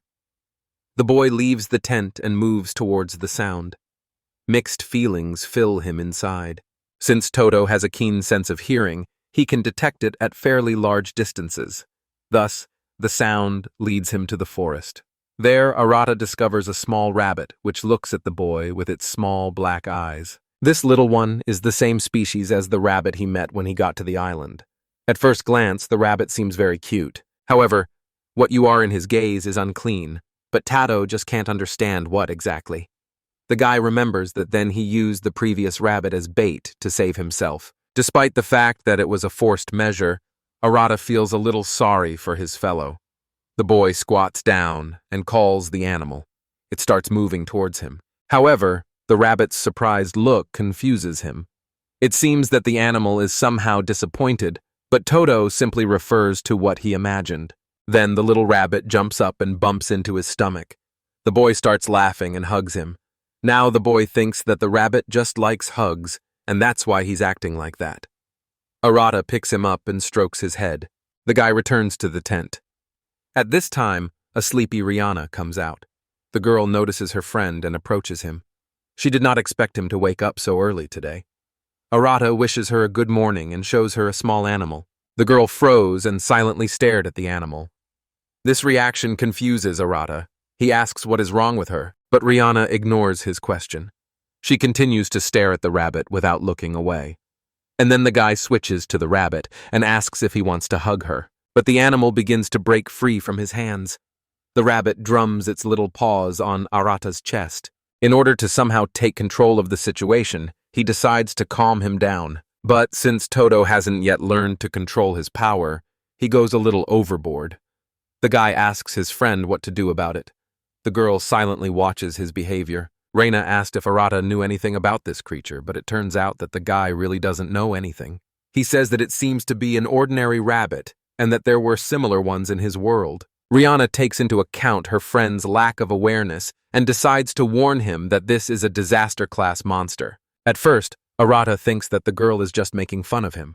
However, when he notices that her serious expression does not change, he realizes that her friend is serious. The catastrophe class includes monsters that are much stronger than humans, despite what their appearance might suggest. If such a rabbit appears on the continent, then one 7-star mage may not be enough.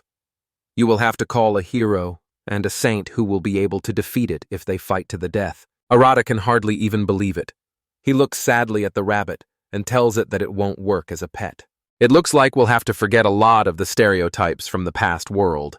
Common sense doesn't work on this island. Now he understands why the rabbits gave him such strange looks when their blows had no effect. In an instant, Teltu appears, who still perceives the guy as her husband. Despite all the force the girl applied to her hug, Arata does not move. This amazes her even more. Rihanna asks the girl what she plans to do today. She answers something like, She wants to play with her husband. She notices a rabbit in the guy's hands, and then he says that the rabbits are so fast that it is difficult for them to catch them, and they are small in size. If they run away, you will not find them.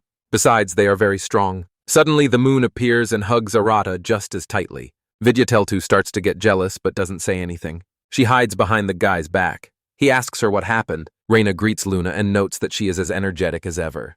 Her patience doesn't last long, and then she shouts out that she also wants to hug her husband. The girl smiles, and Reina and Arata look at her with kind expressions on their faces. A little later, the boys are going to make a competition out of today's hunt. The first team is Arata and Teltu. The second is Reina and Luna. The team that can bring back the most loot wins. Each team motivates each other. So the boys start hunting and go off in different directions. While Reina's team is seeing success, Arata's is faring much worse. The result is 0. Reina used Windblade. The dragon notes that Reina seems to be doing well. No wonder her friend is an S-rank adventurer. She knows how to hunt monsters. And yet, it seems to the guy that all the monsters have disappeared somewhere. The creatures of this island are sensitive to strong aura. Some monsters are quite smart, so they are unlikely to show themselves in front of them. In that case, they have no chance. However, Reina is walking with the moon. It turns out that she is doing all the work. At this rate, the guy's team may lose. He doesn't have the same hunting experience as his friend, and he's not yet accustomed to magic enough to support Teltu. Arata begins to think about what he could do in this case. The boy has a great idea. The inspired girl is ready to listen to everything he says. She trusts him and believes that Arata can cope with any difficulties. He asks Teltu to rely on him. At this time, the guy sits on the ground in the lotus position. He closes his eyes and goes into a trance. His new body has superbly developed 5 senses. By concentrating, he can hear sounds from a distance. And in such a balanced state, the guy begins to listen.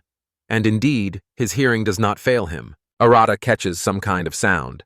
It itself resembles the patter of rabbit feet. In order not to waste time, the guy quickly gets up from the ground and runs towards that sound. Teltu doesn't immediately understand what's going on, but when she sees that her friend has heard something and is now heading in that direction, the girl quickly catches up with him. For a while, she simply runs after Arata.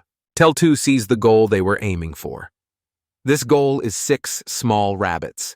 But as soon as the animals sense danger, they start to run away in different directions. In order not to lose the prey, the guys need to do something quickly. Puzzles are coming together in the guy's head. The rabbits in their previous encounters attacked him because he is a human. But Teltu is an ancient dragon, so they immediately run away because they sense strong energy. Arata is not going to let them escape.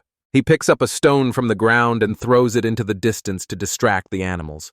Delta takes advantage of the moment and runs after the rabbits. She jumps out from behind the bushes, thus setting up an ambush for them. The girl catches almost all the rabbits. There is only one left. The guy wants to help her, so he starts remembering the spell that Reina taught him. This spell is called Wall of Earth. This magic shapes the earth to the desired image. All that remains is to imagine the traps. Arata succeeds. A huge wall appears in front of the rabbits. At first, Teltu is confident that the rabbits will easily break through her, but the girl is wrong, so the guy catches all 3 rabbits. The girl, of course, expected that her, so to speak, husband was special, but not that much. The time comes when the boys need to return to camp. Everything is going as usual there. Reina is preparing food as usual, and Luna is running next to her, waiting for the moment when she can help the girl. Then the girl notices the guys and runs to greet them. She asks them how the hunt went. She is bursting with energy. She is like a little motor that can stop. The guy says that everything went well, and that they managed to catch a good catch. Aluga shouts at them to bring everything to him, since he is doing the cutting. Arata thought that the guy would not be here. Teltu stands behind Arata and says that this sacred beast is calling names. Tudu notes that the girl has no problem talking to Reina, but the dorm clearly cannot talk to Luna and Aluga.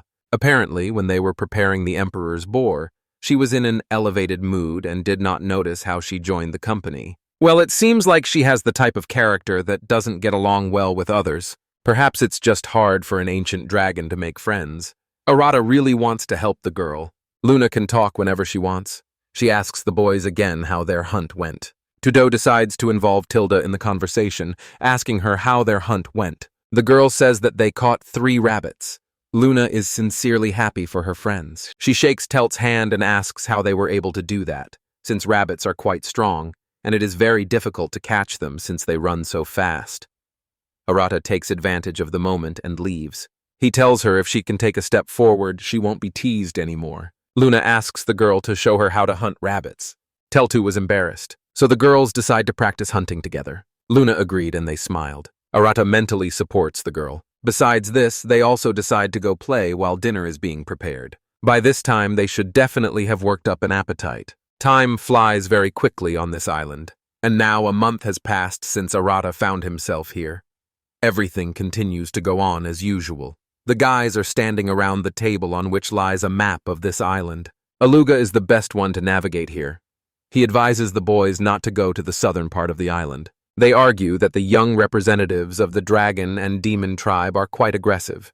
Therefore, it is better not to disturb them unnecessarily. Aluga takes into account the fact that Arata will most likely not be harmed, but Reina remains vulnerable.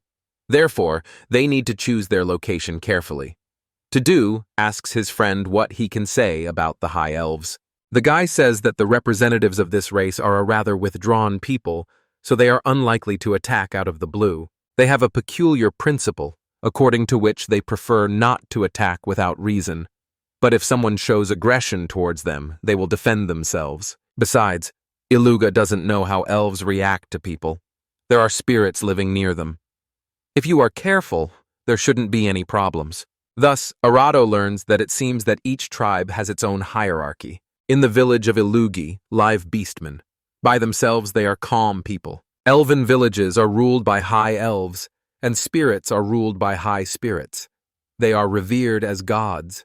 Since that's the case, the boys had better visit the village of the Divine Beast tribe first. Aluga asks permission to give advice. He says that in order to be greeted warmly, it is better to come not empty-handed, but, for example, with the meat of the Emperor's boar. Arata asks his friend if he knows how to leave the island. The guy doesn't answer that there is no way. The island is surrounded by a powerful barrier, so it is impossible to leave it, but it is easier to get there. You need to have strong magic. According to the elders, this island was created by God so that powerful beings would not interfere with other races. Arata himself can see who lives here. All the strongest beings are gathered here. This is the divine island of Arcadia. Once you get here, no one can get out. As long as everything is here, people can live peacefully. It is, in a way, a cradle of peace on one side, and on the other, the complete opposite. And you never know right away which side you are on. Todo understands that none of this has anything to do with Reina. When the boy came here, he was thinking about exploring the island, learning as much about us as possible, and eventually finding a safe place for himself where he could live permanently. Todo also understands that this is not the best option for the girl. She was always here taking care of him, and that's why he would like to help her leave this island. Arata wants to provide her with maximum safety while the girl achieves her goal. In the meantime, the guy has decided for himself that he will enjoy a quiet life on this island for the rest of his days. A quiet life is Arata's cherished dream. He couldn't even dream of such a thing in his previous life. There, he was accompanied only by murderous everyday life. Every time, Tudu devotes his thoughts to thinking of plans that will help Reina return home safely. For this, Arata is willing to try his best. Night falls. The moon illuminates the mysterious island of Arcadia. The sky is strewn with many stars, giving it the appearance of endless eternity. The lights are on in the boys' tent, as Arata and Rayana have arranged a night tea party. Arata asks her to discuss plans. First, they need to talk to the divine beasts to get permission to live. Rina is hesitant, so she asks if her friend is sure that they really need this. The girl is a little nervous as she doesn't know what to expect from the locals, but after all, the guys are on someone else's territory and using it without telling the owners. So, the guy thinks it would be better if they get permission from the locals themselves. Since they have settled here, getting official permission from the locals is the best idea. It will, to some extent, protect them a little. In the end, the guys came to the conclusion that, in any case, since they live nearby, it is better to visit the locals and start with the tribe of divine beasts. Reina agrees and says that she will keep him company. After the main issues are settled, Arata asks who will go to the bathhouse first. Reina asks to go early, as she had a pretty hard day today, so her friend gives her the opportunity. Although there are no bandits on this island, some monsters can be quite annoying. Reina can handle it herself if it is not a monster of the level of the Emperor's Boar. But still, the guy decides to play it safe. Thanks to this amazing body, by concentrating, he can sense the approach of any monster. Suddenly, Arata feels something strange. It seems to him that there is something strange in the sky. Against the background of the round and bright moon, this silhouette does not bode well. At some point, an unknown creature begins to approach Toto directly. It says what interests her. A long-haired blonde girl in a black dress flies up to the guy. She assumes that he is the new guy on this island. The girl looks pretty weird. She says that a rather interesting smell brought her here. Moreover, she was lucky enough to find the source of the delightful smell. It turned out to be Arata. The wild girl looks down on the guy with her predatory gaze. Looking into her eyes, goosebumps ran down Tota's spine. The wild girl looks down on the guy with her predatory gaze. The girl is somewhat reminiscent of Aluga and Delta. She is also one of those who are at the top of the food chain. Since she spoke first, the girl decides to introduce herself. Her name is Wilhelmina Vollmeyern Vaheim. She is a vampire, so she has been living on this island for quite some time. Arata also introduces himself and says that he doesn't know how he ended up on this island. The girl shows pseudo-friendliness. Her ambiguous phrases do not promise anything positive. Here, the girl says that she is glad to finally meet someone unusual in this boring hole. Will flies around Arata and stops near the bathhouse where Reina is washing herself. She acts as if she knows there is someone inside. Her eyes are gleaming. This gleam hints that the girl is about to do something unpleasant. Walmyron smiles and asks Toto for permission to try the new delicious flavor. Arata realizes that the situation is getting heated. He guesses what might happen now, so his whole body tenses up, preparing to fight back. The guy's fears were not without reason. The guest really does behave quite aggressively. Wilhelmina throws large fragments towards the bathhouse. Arata reacts quickly and instantly fights them off. The thought, it started, is spinning in his head. He tells Will that she has completely lost her mind. However, the girl does not like such a rude tone, but she is more surprised by the speed with which the guy repelled her attack. She cannot understand how this pathetic little man was able to catch up with her attack. Arata stands confidently on his feet, blocking the way to the bathhouse. He says that the girl will not pass. Will notices that he is indeed too strong for a human, and since the enemy is stronger than he thought, he needs to increase his attack. So he decides to increase his attack. The girl smiles wickedly, then raises her hand and releases many fragments. The girl understands this, but still does not miss the opportunity to laugh at the guy. She says that if he is so fast, then let them try to stop them. Arata still tries to somehow resist this. However, even with his improved body, it is too, mind you, difficult. He manages to knock off some of the fragments, but they fly very fast, so the boy's attempts are doomed to failure. Arata understands that it is useless to try, so he watches the mist fragments fall into the bathhouse. Despite their small size, they cause destruction. Thus, the building falls apart, leaving behind ruins. Everything inside Arata had already turned upside down while he was running to his friend, the guy Malid of the Almighty, so that Rihanna would stay alive. Out of desperation, he shouts to her, hoping to get an answer. But when the guy hears, "Wait, don't come near," for a second, he becomes the happiest man in the world. He can't see his friend yet, because there is smoke and dust swirling around. But when it all clears, Arata sees that Rihanna is completely naked. Of course, there is nothing surprising about this, because the girl was washing herself and did not even suspect what was happening outside. All that covers her is a small, thin towel. Rihanna presses it to herself shyly, not knowing where to go. Tears welled up in her eyes from embarrassment. She asked her friend not to look at her. Arata turned away abruptly and asked for forgiveness. Wilhelmina looks at this whole picture with a sneer, and thus enjoys all shades of shame. For her, this is real ecstasy. To-Do was slightly distracted, and for a short time lost sight of Will. But it didn't take long to find her, as the girl started laughing loudly. She likes to watch the guys blush from head to toe. Shocked Reina doesn't know how to act further. She asks her friend who this girl is, and Arata assumes that the girl is a higher vampire. Floating a few meters above the ground, Will asks them to continue to be shy because she has not tasted their shame enough. The boys do not understand what she is saying. However, the girl immediately explains that ordinary vampires drink blood, but for higher vampires it is bad form. Instead of blood, they prefer to feed on emotions.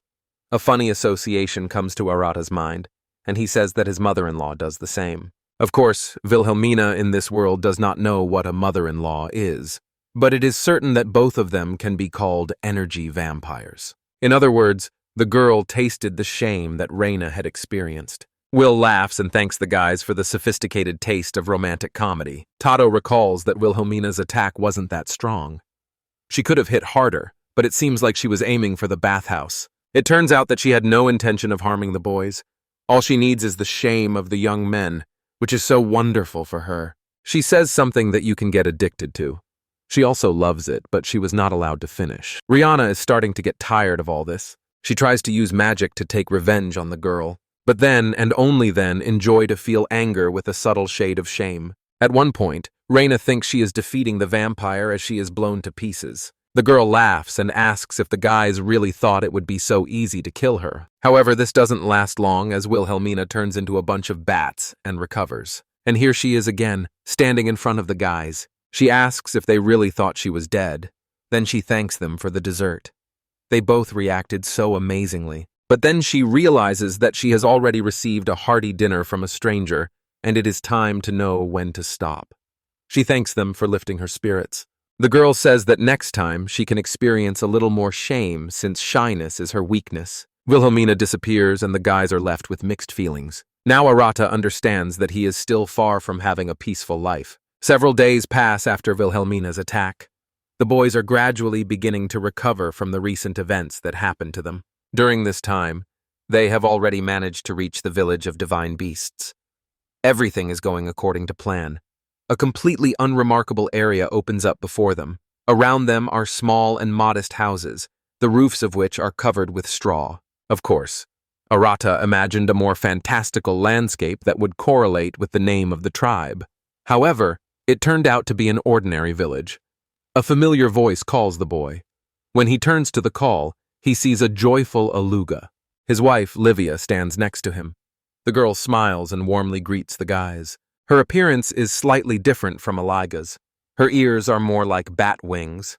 However, this does not spoil the girl's appearance in any way, but on the contrary, it complements it. When Rihanna and Arata learn that their friend has a wife, they are very surprised, since Aluga's behavior is more like that of a carefree teenager. Now the boys are convinced that appearances are deceptive, and even such a seemingly young Aluga is responsible for his family in which he plays the role of breadwinner and provider. The boys even began to perceive him differently. Rihanna and Arata meet the girl. She says that she already knows them in absentia because Luna told her about them. The girl says that usually her husband always takes care of her, but recently, the girl began to notice small changes that made her wary. To understand the reason for such behavior, Aluga decided to follow her husband and found out that he secretly began to leave the house. At first, Livia even thought that he was cheating on her. But when everything turned out to be completely different, the girl was glad that she was wrong. Otherwise, she would have had to drown her husband in the ocean. Aluga has already gotten used to such sayings from his wife, so he decides to stop at the fact that it is not so easy to kill him. He offers to show the boys the village first, and they ask them to follow him. They are walking through the village. All the villagers look at the strangers with surprise. Reina notes that they don't seem to have their powers. Aluga confirms this. Divine beasts inherited the powers of great ancestors who lived long ago.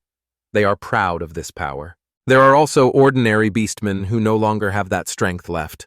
And it turns out that beastmen live in this village and divine beasts live on the top of the hill. They are like nobles to them.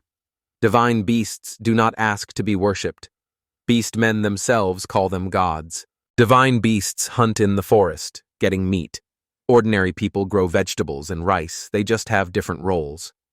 Everyone is busy with their own business, but the most important thing is that everyone works here. Arata understands the beastman. Since they have no strength, The only way to survive is to hide under the wing of the divine beasts. Living on this island is very dangerous. Anyone would do the same in their place. Here the guys get to the place of the higher beasts. The hero was struck by the landscape that opened up before him. The elder's huge mansion was visible in front. The beasts were born with the power of the divine beasts of the past. The elder still remembers those times. Luna says that their grandmother is very strong. They cannot defeat her, even if all the divine beasts gather together. The elder herself asked to bring the guest mansion. Therefore, Aluga suggests that they go inside. They are climbing the stairs. Aluga announced their arrival. There, the elder phoenix awaits them. The head of the tribe looks very strong. Magical flames curl around her. 3 phoenix feathers stick out of her hair. Her legs are bandaged like a mummy's. The woman is wearing a light cape. She thinks the boys are quite funny. Taking a drag, the elder exhales the smoke and addresses the boys, saying that they already know who she is. However, the woman has her own principles, so she thinks it would be rude of her not to introduce herself. The elder calls herself Phoenix. She is the one who unites the tribe of divine beasts. The woman's appearance is very similar to a bird, and the magical flame indicates her element. Rihanna and Arata greet the elder, stating their names. The boys thank the woman for the welcome. Phoenix is a peculiar person who hates unnecessary formalities. She says that since they are their guests, you have every right to relax. Reina modestly agrees. She feels a little awkward in front of the elder, but there is nothing she can do about it now. Phoenix explains that she used to be called the Divine Bird and many other names. When she appears in this form, she is usually addressed as Suzaku. The woman gives the boys permission to call her by this name. She is a little annoyed by the way the elder sounds, as if she is some kind of old woman. Aluga shows his conservativeness and says that an elder is an elder. She was one even before he was born, so he does not accept objections. Phoenix grins back and says that the boy hasn't been able to watch his tongue since he was a child. The woman asks who he takes after, to which Aluga says that he took on all the qualities from the one who raised him, that is, the elder. Arata notes that they do not look like the same races. They are most likely not blood relatives at all, but it feels like they trust each other. Phoenix ignores Aluga's caustic responses, as she knows that he is a good guy since the woman raised and educated him herself. The elder hopes that the guys will continue to be friends in the future as they make a great team. Arata and Reina smile and agree with her. Phoenix feels the need to say that she has heard a lot about them from Luna. If the girl liked them, then they must be really good guys. The elder raises her finger, after which a small light appears above it. Emphasizing this, she says that a special greeting awaits the guys. The woman does not wait for a response from them, and at that very moment throws a burning flame straight at Aretha. The guy automatically catches it, after which a huge flame bursts out of his hand. The guy screams in surprise. Aluga and Reina stand with their mouths open in amazement.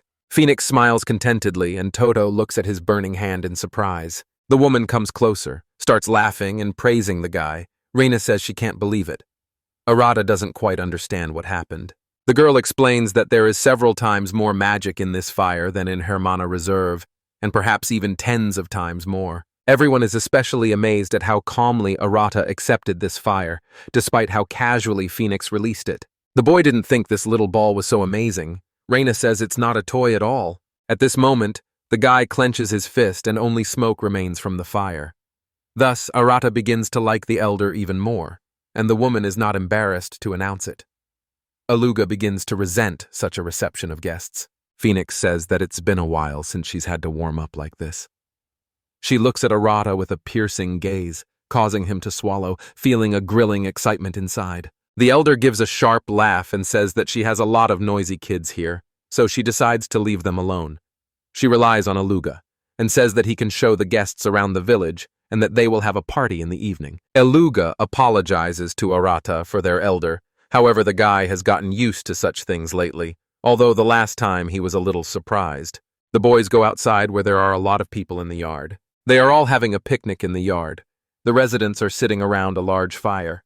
Each family has a separate clearing set up. The guests are placed on the pedestal with the elder. Phoenix raises his glass and makes a toast, informing all the residents that today the great warrior of the Aluga divine beast tribe has brought new friends. The elder doesn't miss the opportunity to mention that Arata isn't afraid of even her fire, which is why she calls the guy a monster in a good way. Phoenix asks the villagers to give the guests a warm welcome. To do feels a little awkward. A cheerful Luna appears, bringing the boy some delicious food on a separate plate. Smiling, Arata looks at Rihanna and remembers that he was worried because Reina might get sick. But for now, the girl is in a great mood, and nothing seems to bother her. To do guesses that Aluga most likely asks the divine beasts to suppress their magic in advance. After trying the dishes served, Arata notes that they taste excellent. On the table, he also notices the Emperor's boar meat sandwiches that Reina had prepared for her as a gift. The elder decides to try the much-praised treat and reaches out for the sandwich. The woman sniffs first, then takes a small bite. She hasn't eaten the Emperor's boar meat for a long time, as these animals rarely come to the surface. When Suzaku finishes her sandwich, she jumps up into light and says that this snack went down very well with her. She also notes that the taste is even better than the Emperor's boar meat compared to what she had tried before. The woman had heard, of course, that the girl was a good cook, but she hadn't thought that she was that good. Reina thanks her for the compliment. The calm atmosphere suddenly changes to some kind of turmoil.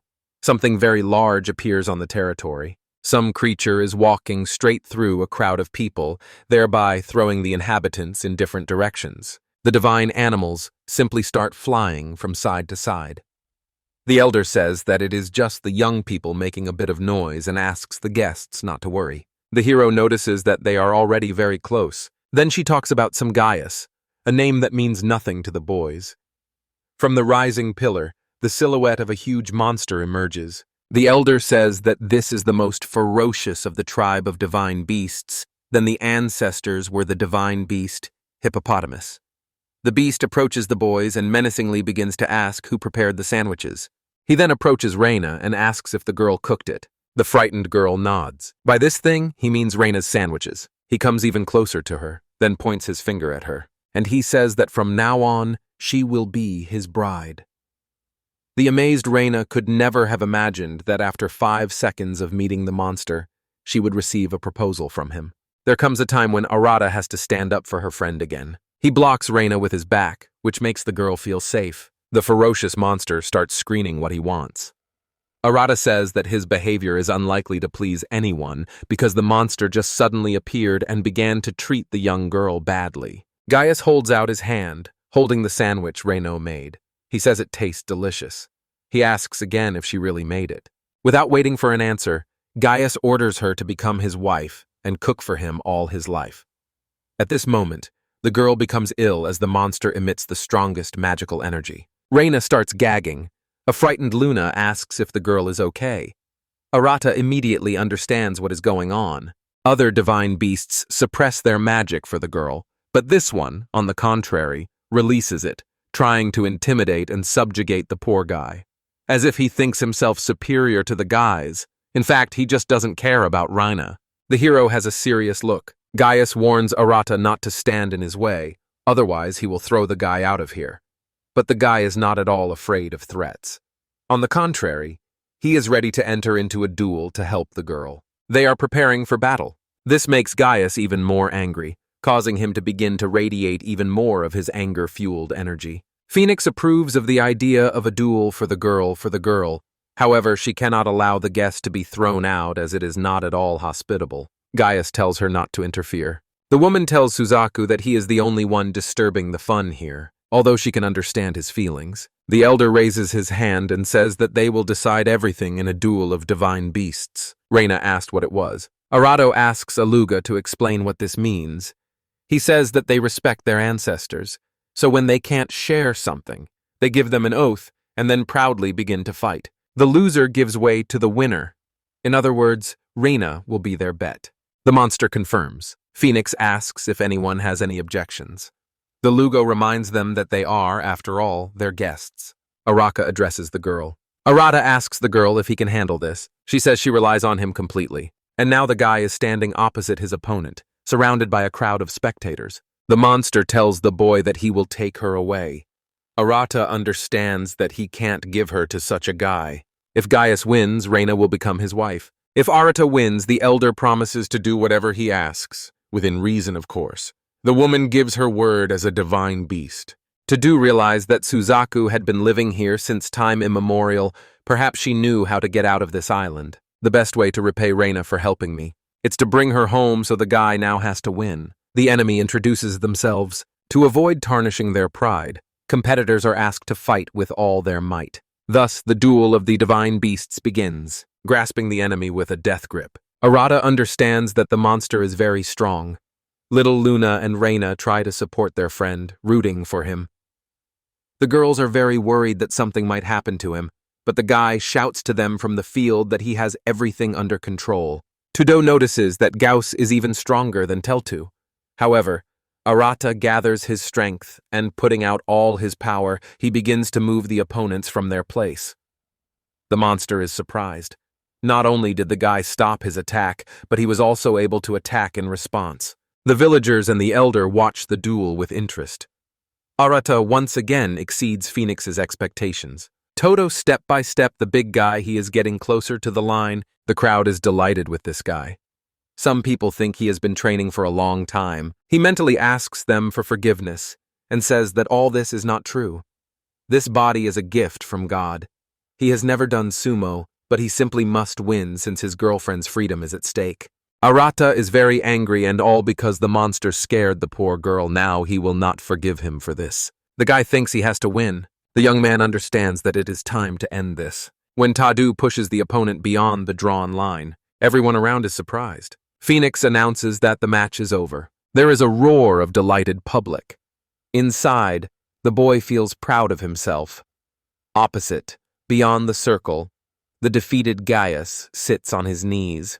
He still can't believe that some young guy defeated him. Arata returns to his friend victorious. Reina blushes a little, but the girl is very happy that he is okay. Teltu is pleased that the girl was worried about him. Their conversation is interrupted by a joyful moon. She runs up and hugs the guy, saying that he is a great fighter. Aluga also approaches him, saying that the guy does not choose the easy way. The guy thinks that Gaius isn't particularly smart, but in terms of brute force, he's number one here. Arata just went the straight route in battle. The boys turn towards the field and see the straight lines that Arata left during the fight. Aluga says that it looks like there's not much of a gap in strength between them. It would take a hell of a fighter to pull that off against Gaius. Arata rubs the back of his head in embarrassment, remembering that it's all thanks to the god who gave him such a body. At this moment, the guy feels that someone is standing behind him. Teltu turns around and sees Gaius. At first, the boy thinks that he wants to fight him again because he can't give up on Reina. But he, on the contrary, extends his hand to Arata, and then he invites them to become friends. Arata stands there in surprise for a moment, but then shakes his hand. Gaius respects the guy for defeating him. This is how they become friends. Gaius says that if something happens, he can contact him. After that, the monster offers him to start the duel again. The rest of the villagers pick up on this idea. In an instant, everyone thinks they are worthy opponents. Everyone wants to try to beat the guy, but for some reason, no one is embarrassed that the guy defeated one of the strongest opponents. A tired Arata still agrees, but asks everyone to approach one by one so that there is no complete obscurantism. In the end, the guy wins over everyone. Night was already falling. Everyone was asleep. Even though they came here just to say hello, Arata is glad that at least he had fun. The day after the boys returned from the village of divine beasts, Arata was gaining strength. The guy is lying on a hammock and resting. Reina passes by and notices how sweetly the guy is sleeping. She likes to watch it. The girl understands that her friend had a hard day yesterday. Anyone would be tired of that. Rihanna walks up to Arata, places her hand on his head, and tells him that he looked absolutely amazing yesterday. This island is too busy. Is it really a short break? The guy opens his eyes and sees a girl in front of him. He agrees that if he sleeps twice, he won't be able to sleep at night. The girl asks how he feels. Arata replies that he felt so good that he didn't notice how he fell asleep. He hasn't rested like this for a long time. In his past life, he was always busy with work. Even when he came home, he couldn't get the thoughts of tomorrow out of his head. Reina also notices that the guy looks relaxed. He can't get enough of being on this island. The girl thinks it's great. Arata admits that at first he wanted to live alone, but now she wants to learn more about this island and the species that inhabit it. It will be even more fun this way. The guy doesn't think that living alone is the quiet life he was aiming for. Continuing to socialize and have fun with their neighbors is what he was really aiming for. The guy wants there to be more days like this. And of course, he will do everything to help his girlfriend. He will try to make sure that Reina comes home. The girl asked him why he needed it. He says that she got here as a result of an accident.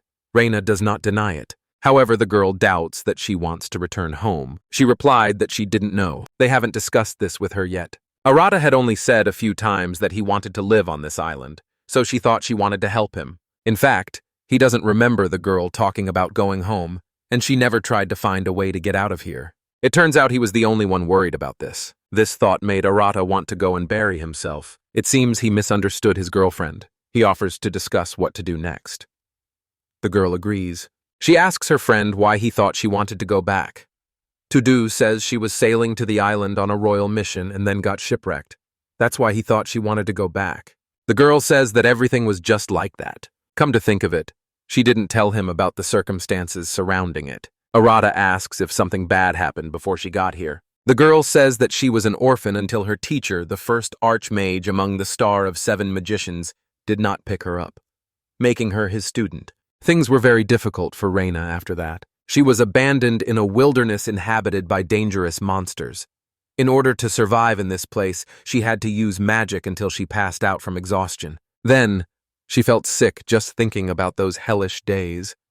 Thus, she became one of the 7 archmages. After her story, Reina falls silent. The girl looks into space with sad eyes. Arado notices this and asks what happened. The girl explains that she told him that she came to the island on the king's orders in search of the elixir of immortality. But she did not tell him the most important thing. In fact, she was trapped. Shortly after she reached the rank of archmage, the duke of their kingdom asked her to become his court sorceress. However, one of the strongest mages on the continent was unable to serve a nobleman, so she refused. But, as it turned out, the duke did not see her as a sorceress. He wanted to make her his woman. After her refusal, the duke began to persecute her, using all his power. Her native kingdom began to put pressure on her. They even wanted to touch the orphanage where she grew up. This created a situation where she could not say no. Serena avoided by taking advantage of the royal decree that had been issued earlier to obtain the elixir of immortality, which was supposed to be on this island. After the shipwreck, they must decide that the girl is dead and finally leave the shelter. Besides, she was a little tired. The young man looked at his friend with sympathy. From an early age, the girl devoted all her time to magical practice, until one day she became one of the most powerful wizards. But despite her success, they saw nothing in her, except a woman. This was very difficult to accept. Besides, no one on the island knows how difficult it is to achieve such a title.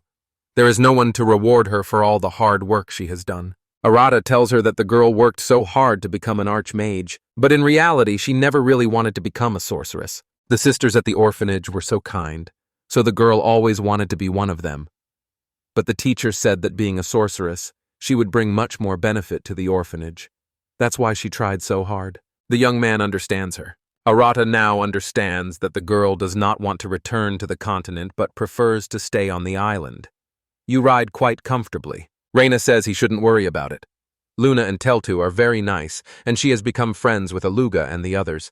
So, instead of going back home, she would like to live a second life here. Arata is happy about this news, and he suggests that the girl live as before. It is unlikely that this has any hidden meaning, but a simple handshake will not prevent them from confirming that they remain equal friends. However, the guy thinks it is very important. He is also sure that they both think so. Several days pass. Arato wakes up and invites his friend to go for a walk, but she refuses, saying that she wanted to read the magical tome. This is the same book that Wilhelmina brought as an apology for laughing at them and breaking the pain, although outwardly she showed no signs of remorse. But it's so easy to give away something valuable to someone. Whatever you say. She's an extraordinary creature. The guy asks, "What's in the book?" The girl says that this describes magic that was considered a myth. She is an archmage after all, so she is interested. Arata thought the girl didn't want to be a mage. She says, "You're different." The guy laughs and says if the book can help protect her, then it's useful. After that, he goes outside. The weather is wonderful outside. However, the guy immediately feels the ground tremble. One of the strongest creatures is approaching him. It turns out to be Aluga. He asks if the boys have seen the moon. She had dinner with them yesterday and then went home as usual. However, she has not been home since yesterday, and no one knows where she could have gone. Even the strongest creatures can find themselves in a difficult situation. Rihanna comes out of the tent to the voices and asks what happened. Arato explains that the moon did not return home in the evening. The girl says that they should go look for her. She is very worried about her little friend. Aluga is grateful to the girl for her responsiveness, but he claims that this is their problem. But the boy asks his friends to send the girl home if Luna suddenly returns to them. Reina really wants to help the girl with her squeaks, so she asks if they shouldn't go look for her. Aluga says that although the moon is a child, she is also a divine beast. Everyone knows that divine beasts have great power, so it is unlikely that there will be a monster that can harm her. The moon herself will harm anyone she wants. Tadu decides to go look for the girl and asks Reina to wait for him here. The girl agrees and wishes him luck. The guy runs into the forest and starts looking for traces of the girl. He runs a certain distance but does not find any traces. Since she hasn't returned for so long, she must have had some problems, or the moon doesn't want to return. But yesterday the girl looked as cheerful as ever. No, she looked even more cheerful than usual. Then, the boy remembers that tomorrow is Aluga and Livia's wedding anniversary. The girl told Arata yesterday that she was going to have a party for the three of them. The boy remembers that Luna is looking forward to this significant event. Besides all this, the girl said that she wanted to prepare a gift for them, so she left early yesterday. Perhaps this is true, and the girl is simply preparing a gift. However, Tado still feels a little worried about his little friend. Suddenly, Arata begins to feel the presence of the moon. It doesn't seem like the girl is weak. This immediately calms the guy down, but he doesn't understand why she didn't want to come back. After some time, the guy finds the girl. She is sitting on the ground near a tree. Luna looks a little puzzled. He asks her what she is doing. The girl is trying to hide someone, however. Arata looks behind her and sees little sleeping wolf cubs. This all explains the absence of the child at home. She simply could not leave the small and defenseless cubs alone without supervision. In order not to scare the girl, Arata slowly approaches her. The guy wants to show her that there is nothing to be afraid of.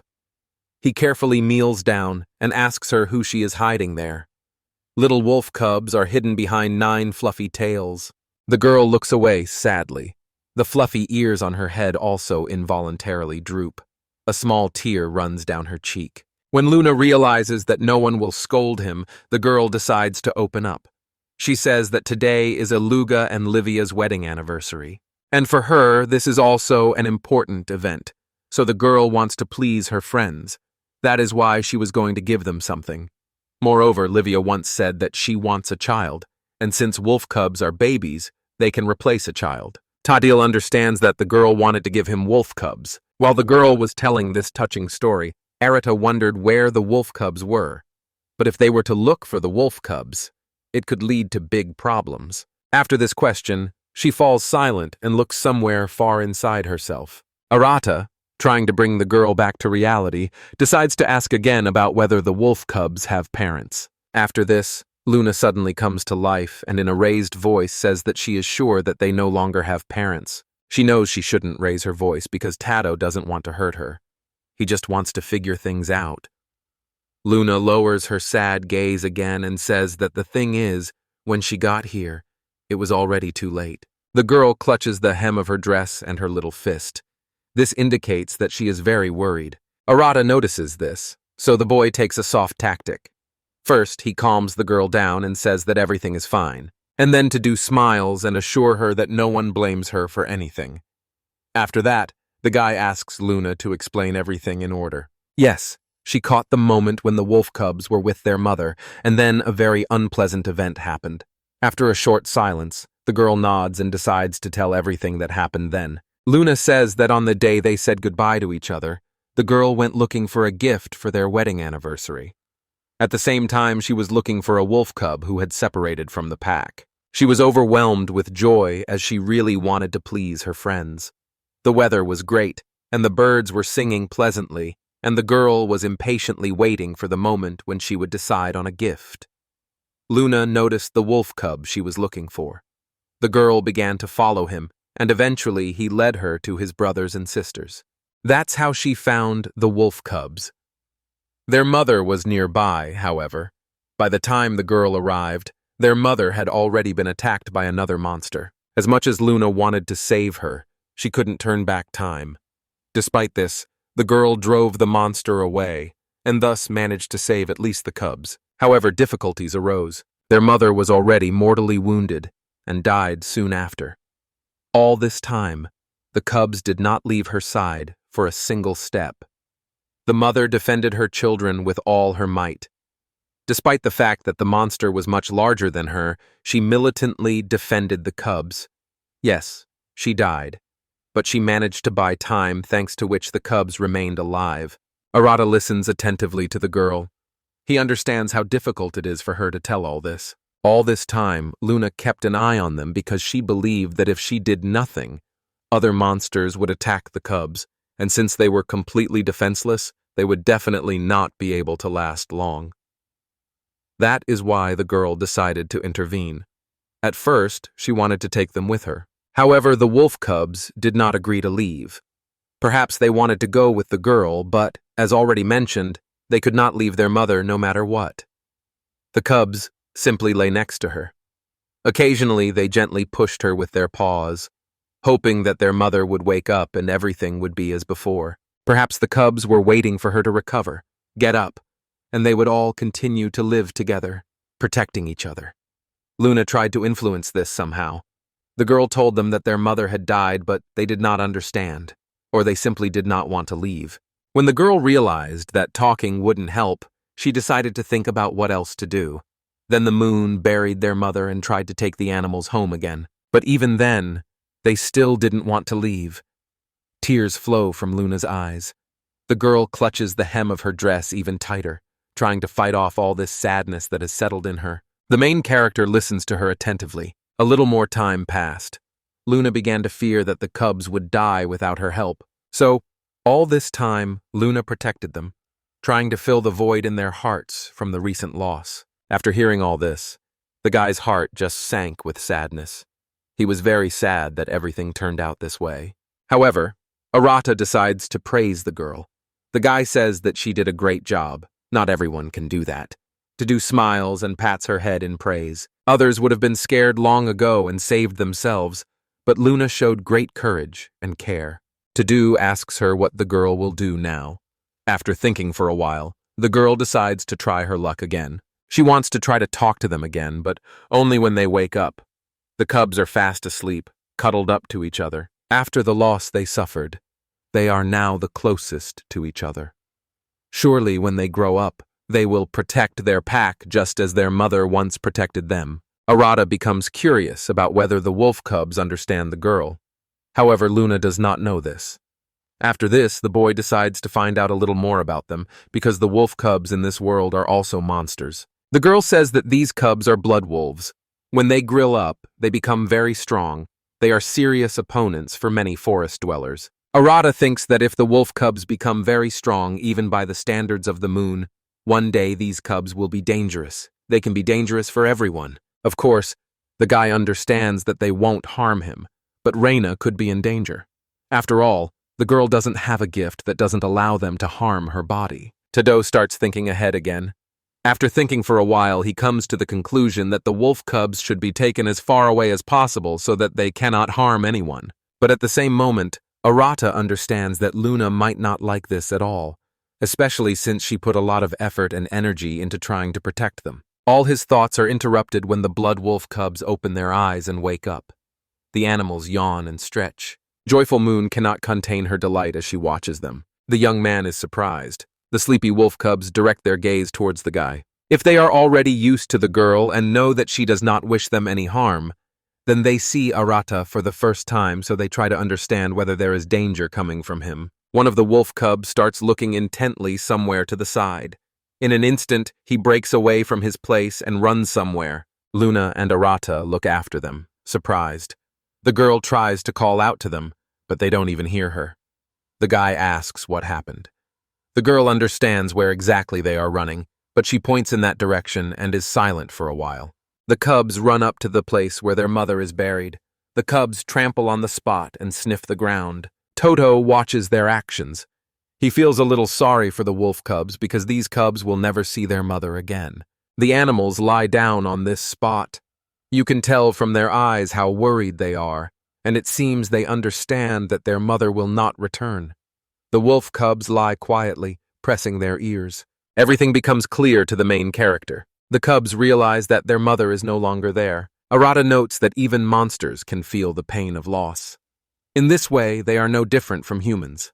Toto kneels down to be level with Luna. The boy asks the girl if she is sure that she contained them. After thinking for a moment, she nods uncertainly. Arata smiles. He suggests to his friend that she let the wolf cubs say goodbye to their mother and then take them home. The girl is happy. They turn to the animals and watch as these two little balls of wool huddled together are sad and missing their mother. Luna watches this. The girl smiles as she likes this proposal very much, and she happily agrees. Some time passes. Arata and Luna are still in the forest. While they wait for the right moment, they have time to watch the clouds floating across the sky like cotton wool. Since Tolo was delayed in the forest, Aluga decided to visit him and at the same time find out how the search was progressing. When the boy comes to his friend, he notices that he has already found the girl. This event cannot but please Aluga, since the boy has been worried about the little girl all this time. Although she is strong, danger still lurks around her at almost every step. Therefore, everyone needs to be more attentive and careful. At this point, Arata is sitting on the ground and watching the wolf cubs. When his friend calls him, he turns around with a little surprise. The guy apologizes for not calling Aluga earlier. But his friend doesn't hold a grudge and waves him off, saying that nothing terrible happened. Aluga looks down and sees that the wolf cubs and Luna are nestled in her friend's lap, sleeping soundly. The guy understands that for this reason, Arata could not leave and report the whole situation to him. Aluga is not angry at all. His soul became calm when he learned that everything was okay with the guys. He sits down on the ground next to Teltu and says that he will tell him everything later. What's what? There is no point in rushing things anymore. Moreover, he does not want to disturb the peace of the moon and the animals. Aluga Yu asks Arata if the girl has caused him any trouble. On Teltu's face, and he says that everything is fine. The guy doesn't think the girl is causing him any trouble. He looks at Luna and concludes that she must have barely slept last night as she is now fast asleep. He would like to give her some more time so that the girl can get a good night's sleep. But the guy understands that most likely they should not linger here. However, Aluga says that nothing terrible will happen. Besides, Livia is not angry with the girl. But instead, she is angry with her husband because he, an adult, could not keep an eye on little Luna and lost sight of her for some time. This makes Arata laugh a little. His friend asks him what's so funny about it. Tato says he just thought what a nice guy Aluga is. He says that hearing a compliment from a guy is not a big deal. That's how they live. You can wait forever for compliments from your wives. But the guys, although they say them to each other a little more often, feel a little awkward about it. But if some girl had said a compliment to Aluga, it would have been a real catastrophe. Arata breaks into a regretful smile and asks if Livia is jealous, but Aluga chooses to avoid the answer since it touches on his sore spot. At this moment, Luna makes a sleepy mooing sound which hints that the girl is about to wake up. Aluga is glad that their sleepyhead has finally deigned to wake up. The wolf cubs wake up with her. The sleepy girl sits up and rubs her eyes. Noticing Aluga next to her, she reaches out her hands to him. The hero looks at her in surprise. He understands that nothing can be done, so he will have to carry her in his arms. He picks up Luna and puts her on his back. After that, the girl falls asleep again. Teltu picks up the wolf cubs and they follow the example of their savior. They close their eyes and fall asleep. Teltu glances at the sky and seeing the sun setting quickens his pace. But still, this time they do not rush through the forest at great speed but walk with careful steps since their living burden does not allow them to do so. Once again, the weather is beautiful, sunny, and warm. It has been a week since little Luna took 2 blood wolf puppies. They were named Cruel and Growl. They got such funny names because one makes the sound cur, cruel, and the other gur, growl. Arata and Rina began to interact more often with both the divine beasts and the normal beastmen. They were always given a warm welcome in the village and also showed genuine interest when discussing any topic. Recently, they offered them many things that could make life much easier. Since things are gradually starting to go well for the guys, and, moreover, some stability has appeared, Toto decides to offer his friend to build a house. Overwhelmed with emotion, he actively gesticulates, thus expressing the joy caused by the idea that has just visited his head. Reina smiles shyly and collects her thoughts. She asks why they need a house since they seem to get along well in a tent. Then Tudu explains to her, reminding her that he is, after all, a guy and she is a girl. Since they are constantly in the same room together, he is not entirely comfortable with this. No matter how well they communicate, they have to maintain the boundaries they have set so that no one feels bad. For some time, the girl still does not understand and says that she is ready to put up with it if it concerns Arata. But then it suddenly dawns on Reina what her friend means. The girl covers her face with her hand, embarrassed. Now she finds it strange that she didn't think of it before. Reina raises her hand and confidently clenches her fist, after which she declares that they should build a house where everyone will have a separate room. Since the girl didn't listen to her friend until the end, she didn't know that he was planning to build 2 houses. Arata feels awkward but decides to tell Reina anyway. Her face distorts from this whole situation, expressing even more embarrassment. She says that in that case, they will have to prepare a lot. Toto remains standing there with his hands outstretched and his eyes closed. He no longer knows how to continue this conversation. Here comes the next day. The children tell their friends that they are going to build a new house, or maybe 2, so far they have not decided. Having learned about this, little Luna is very happy and does not hide her delight. The girl's eyes are shining with happiness, and her ears become even sharper. Teltu stands next to her. The girl, as usual, is not very pleased. She crosses her arms over her chest, and her face turns into a displeased expression. Teltu addresses Arata personally, calling him her hubby again. She asks if they want to build a house where they can live together. But Teltu immediately, without waiting for an answer, adds that she is not against this idea. But in that case, she also wants a room in this house. Arata sometimes forgets that next to his friend he is overwhelmed by a wave of jealousy, baseless reproaches and demands. The girl believes that Tudo owes her everything, especially to unquestioningly fulfill her demands.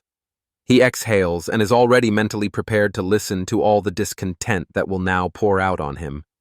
Teltu points his finger at the guy with displeasure and begins by saying that he considers it outrageous to build a house for 2. It's like creating a love nest. Arata has to duck to avoid getting punched in the eye from such active, disgruntled gesticulation. But to tell the truth, Toto bravely endures the first attack, remaining emotionally unshaken. Teltu continues to scream indignantly, saying that she considers this an unfair decision towards her. Then she suddenly changes her anger to mercy, after which she hugs Arata and says that she also wants to live next to her, so to speak, husband. The guy, however, understands without any emotion that he is in trouble. Most likely he will have to meet her halfway, so as not to listen to more reproaches.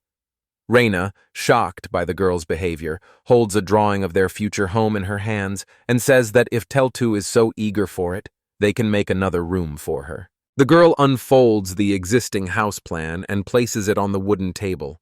She says that Lady Suzaku has given them free reign over the land so they can build a bigger house. Luna chimes in and says she wants a room for herself. Reina doesn't see any problem with that, so she happily agrees. Even before they have built their house, the girls begin to imagine what their rooms will look like. They take the blueprint from Reina, unfold it, and begin to energetically describe their future rooms, showing where and what should be located. Teltu wants a high ceiling in her room, and Luna wants a soft bed. Arata promises to do everything in his power, so a week passes. The guys build a house quite quickly and easily. Reina and Arata smile silently and watch the girls. Tudu promises them that he will do everything in his power. A week passes, and now in front of the guys stands a large 2-story house. Arata admits that he didn't expect everything to work out so well. He thought it would take months to build a house like this, maybe even longer. The boys look at their creation and can't get enough of it. Rihanna says that the construction would have definitely dragged on if they hadn't used magic. The girl says that everything happened so quickly only because of the guy. Teltu did not expect to hear this because he thought that everyone tried their best. But Reina claims that she left all the hard work and magic to him. The girl approaches the stone fence and puts her hand on it. She says that this wall is made thanks to the earth magic that belongs to Arata. The girl also notes that this wall is so strong that it can withstand even blows from Teltu and Gaius. Toto can't help but remember the moment when Will flew in and unceremoniously destroyed the boys' bathhouse. And all this happened only because the girl wanted to have fun and arrange for herself an entertaining scene in the spirit of a romantic comedy. The boy and Reina will now remember this event for a long time, when both felt extremely awkward at the moment when Reina was left standing naked among all these ruins that once served as a bathhouse for the guys. Arata also recalls the time when they were hunting a huge emperor boar, which, due to its large size, demolished everything in its path. That is why he came to the conclusion that they would need to make a strong enough fence that could withstand the attack of any monster, thereby ensuring the safety of the residents of the house. Rihanna also remembers all these moments not without a bit of fear and embarrassment. She approves and appreciates all the efforts of her friend, so the girl says that, in any case, this is the merit of her friend. Therefore, she asks him not to be modest. Arata, a little embarrassed, scratches the back of his head, and at the same time says that most likely the girl is right. The last thing the guys are adding to the exterior of their new home is a small bell that will let them know when guests arrive. Now Reina breathes a sigh of relief after all this work and suggests that her friend go inside and start tidying up there too. The long-awaited moment arrives and the guys hurry inside the house. Entering their new home, they begin to sketch out the interior. The front doors open onto a spacious hall. Kitchen utensils are also located here. Near the kitchen corner there is a staircase leading to the second floor. And since there is a lot of space on the first floor, Arata suggests making a dining room here and putting a dining table at which they will gather together for a delicious dinner that Reina will cook. The girl likes this idea, so she smiles and happily supports her friend. The guys come to a place where there is a rather high pedestal, which can be climbed by a ladder. Teltu remembers that Teltu warned that she likes to live higher, so her room will be in the attic. Rihanna suggests placing Luna's room downstairs. Since the house absorbs vibration, Teltu's footsteps should not be heard. This arrangement will ensure comfortable living for all residents. On the second floor, the boys made 2 more rooms, which are slightly larger than the girls' rooms. These rooms are intended for when guests come to visit them. Opposite the guest rooms, there are 2 more spacious rooms. These are the rooms that Arata and Riata will be staying in. This arrangement is quite convenient since the guys can contact each other at any time and I will have to walk a long way. The boy and the girl are very pleased with their work. They look at each other and laugh happily. Reina looks out the window and sees the sun approaching sunset. Since it will soon get dark, the girl suggests that they go to bed early. The guys haven't had time to furnish the house yet, so it's better for them to spend the night the old-fashioned way in their favorite spacious tent. In order not to get overtired, they can arrange the furniture and other things tomorrow. And maybe by morning they will come up with some even more interesting design. Rihanna and Arata go inside. The guy says that he is leaving. They will sleep here for the last time tonight. Teltu is immersed in memories of past moments that happened here. The guy also can't help but remember how he spent his first night in a tent with Reina. At that moment, he was so nervous that he couldn't even fall asleep. After that, he was tired all day because of lack of sleep. Now the guy remembers this with slight embarrassment and a smile on his face. At the moment, after all this time, he has already been able to adapt to these conditions. Moreover, he is enveloped in nostalgia. Arata sits on the edge of the bed and begins to think. For some reason, he feels a strange sadness. He realizes that it is mostly due to the fact that they are moving to a new house tomorrow. Nearby, Reina is walking around the tent and doing her own thing. Turning around, she notices that the guy is sitting sadly and immersed in his thoughts. She really wants to cheer up her friend. She understands that he experiences almost the same feelings as she does. Although Reina is happy with her new home, she also doesn't want to leave this place, as it has already become her home. The girl approaches Arata and says that they can sleep in the tent anytime they want. Hearing this, the guy thinks, then smiles and agrees with his friend. This thought calms him down and the sadness gradually begins to recede. Toto understands that the most important thing is the fact that their relationship will not change no matter where they live, in a tent or in a house. They will remain together as they were. All that will change is their place of residence. To some extent, this will even benefit them. Their friendship cannot be spoiled by such events as moving. At the moment, Arata believes that after all the time spent together, it can already be said that they are a family. Toto felt much better after thinking about it. It brought a happy smile back onto his face. The guy turns to Reina and says that they can get together at any time and spend the night here again like in the old days. The girl had also calmed down. She smiles warmly at her friend in response and, with a slight blush on her cheeks, buries her nose in the book she took from the shelf. Then the boys simply turn off the light and go to bed. This is how their last night in this tent passes. In the morning, the boys decide to get up early to finish the remaining work in their new house. They arrange all the furniture and interior items there. Besides this, they are expecting guests who should soon arrive to celebrate their housewarming. A little more time passes. The guys leave the remaining furniture, thus they have sorted out their new home. The doorbell rings, which means that the long-awaited guests have arrived. Arata hurries to the entrance so as not to delay his friends. However, as soon as he opens the door, the first thing he feels is a sharp push to the stomach, and then someone's hands tightly hugging his torso. Tado involuntarily exhales from surprise, feeling how unpleasantly in the solar plexus area. The girl burst into his room, shouting congratulations on the housewarming. And of course, she does not miss the opportunity to call Arata her hubby. Since the guy's attention was focused on the girl, he didn't notice that Aluga and Luna were also standing outside. The girl congratulates her brother, and the guy simply offers him to celebrate, raising a bottle of champagne in his hand. Tadu is very happy to see the guys, so he happily invites them inside. When the boys enter, Arata sees an elder in the yard. She, like everyone else, decided to come and congratulate the boys. The woman says that they managed to build a pretty nice house. At first, the guy thought that she came on business, so he immediately decided to ask what the matter was. But Suzaku smiles and says that she heard that the guys finished building the house.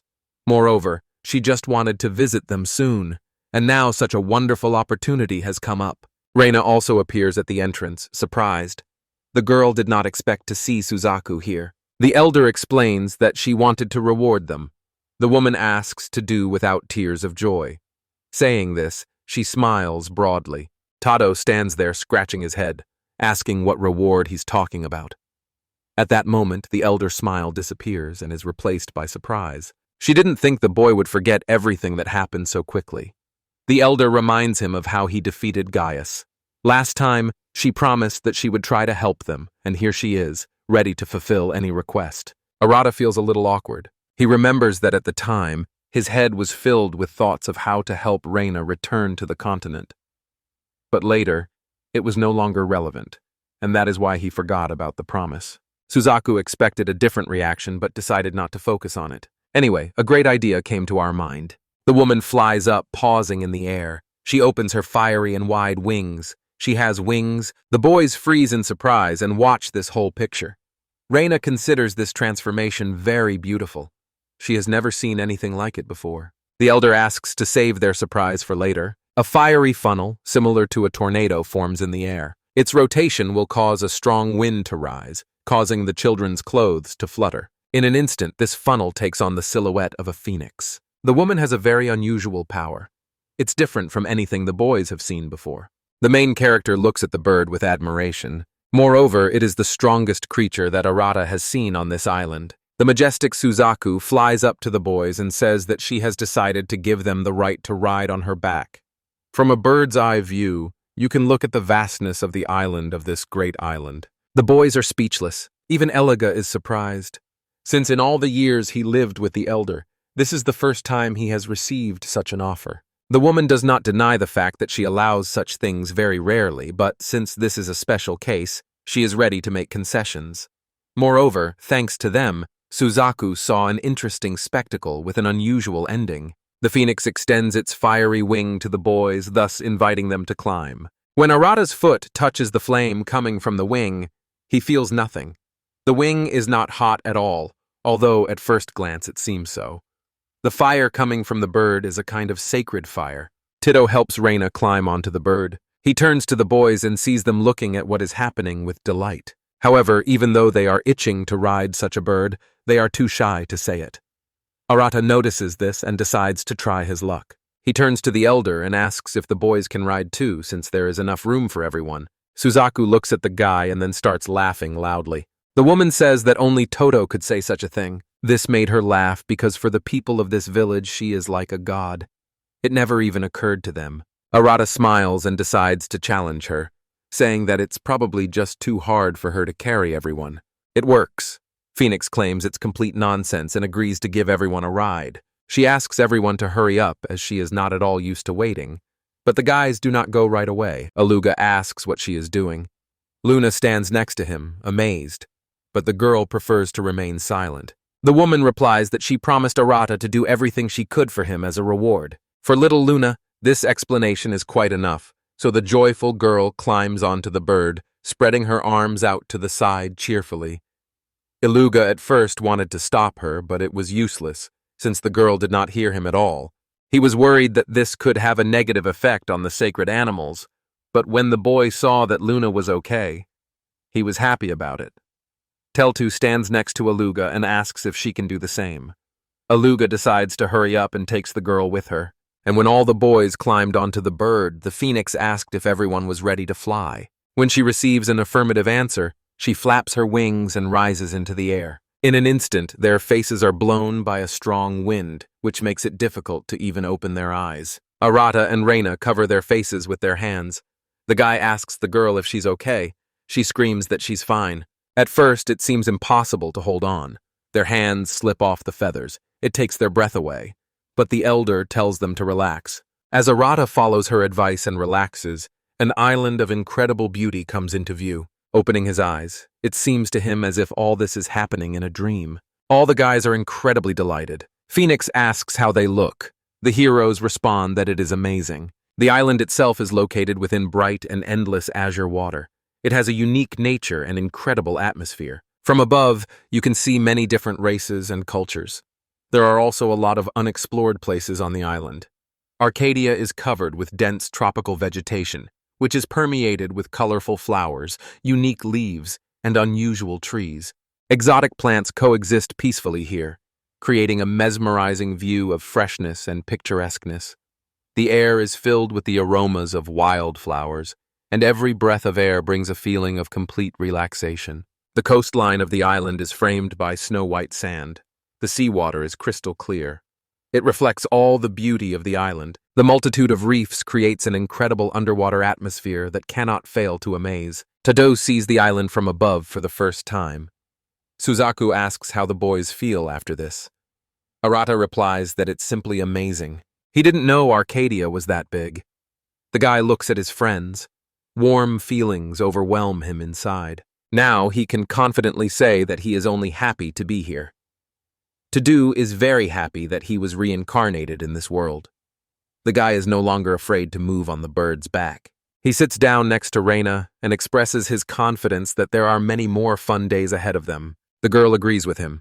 The heroes admire and enjoy the flight. Arata intends to continue living a happy life on this island where the strongest creatures live. He turns to God and says that if he hears him, then let him continue to watch over him further. The events take place somewhere on the continent. A meeting of the Star of the Seven Archmages is taking place. In a dark room, there is a round table at which people in robes are sitting. Their faces are not visible because of the hoods. Apart from the round table, there is no other furniture in the room. From all this, it is clear that the meeting has been called to discuss the situation of the missing girl. One of the council members asks if everyone is sure that Reina is dead. Someone answers that this is beyond any doubt. The man expresses such confidence based on the fact that their ship was caught in a storm. The natural elements were so powerful that it was simply impossible to survive in it.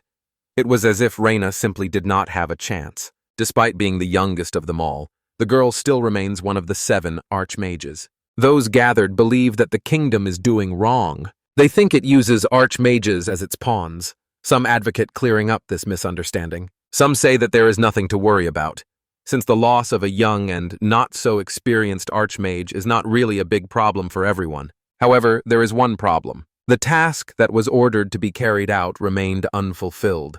As everyone already knows, not carrying out orders can lead to a fall in their reputation. One man hatches a plan. He wants to take advantage of the situation and independently find the lost island where the elixir of life is lost somewhere. Confident that he will succeed, the man volunteers to go to the island. He promises to find him and get the elixir of life. Since he volunteered himself, no one suspects his plans, so they give him consent. They ask him to take care of it and carry out the task. The man is also asked not to bring shame on the name of their organization. There is also a girl in the room who is against the man going to the island alone because he makes her uneasy. For some reason, it seems like he will definitely ruin everything. That is why she wants to keep him company. Lately, she has been terribly fed up with these boring requests and men. Another one begins to be indignant at what she imagines. The girl says that one head is good, but two are even better. After thinking for a bit, the man agrees, since together they really do have a better chance. After thinking for a bit, the man agrees, since together they really do have a better chance. That's what we decided on. Thus, two people are sent on the mission. A man and a woman will visit this isolated island which is located at the edge of the world. But if the woman is completely satisfied with the results of the decision, her companion, on the contrary, does not want to go with her. But he has no choice, since the majority decided that it would be better for them to go together. 2 weeks have passed since the boys flew on Suzaku's back. A lot has happened during this time. Since Arata and Gaius became friends after the fight, the big guy never missed an opportunity to visit his new friend. Other divine beasts also came to visit. They were attracted by the warm and carefree atmosphere that reigned in the boys' house. It is also worth admitting that most of them come to taste the delicious food that Reina cooks. All the villagers know about her culinary skills, so the girl has no choice but to pay attention to her guests. But Rina, on the contrary, likes to bring joy to people by preparing delicious dishes. Therefore, the guys often have picnics in the yard of their house. There was one time when Aluga and Luna started to worry that at this rate, their supplies would soon run out. Reina is standing by the stove and cooking something again.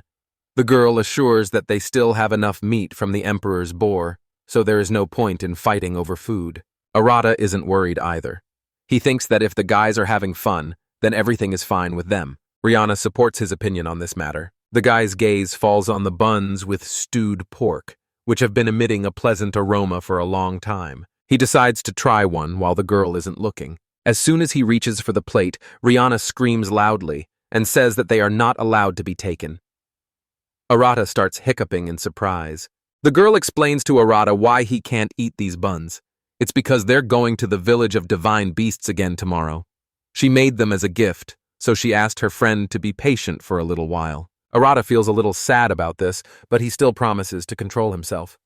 Rihanna thanks him for understanding. As he says this, he waves his hand in which the girl is holding something. Looking closely, Toto notices a small vessel in the girl's hand.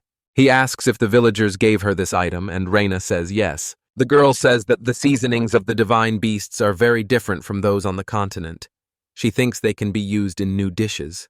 Teltu is already anticipating how delicious the dishes will be. He says that the village has its own version of sauce and miso, which can't be anything but great for a Japanese person. The girl asks if the guy is talking about the place where he used to live. She doesn't know how to use spices, so she asks him to tell her about some dishes. Arata happily agrees. And from miso, you can make miso soup. Miso soup is a traditional Japanese dish that is prepared on the basis of miso paste, seasoned with various ingredients. He says that owl sauce goes well with fish and sashimi. It adds a rich, salty flavor to the dishes and helps enhance their aroma. But Arata can only roughly tell you how to cook them.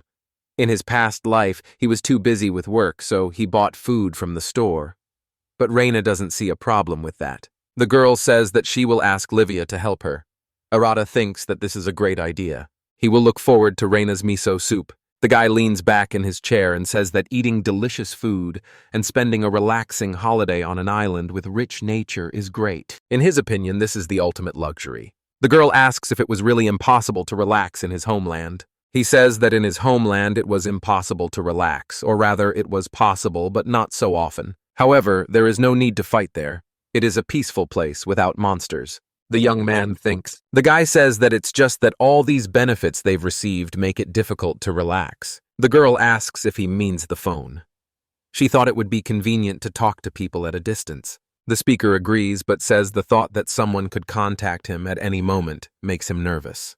The girl understands him because if the mentor constantly wanted to contact her, especially anywhere, she would definitely give up.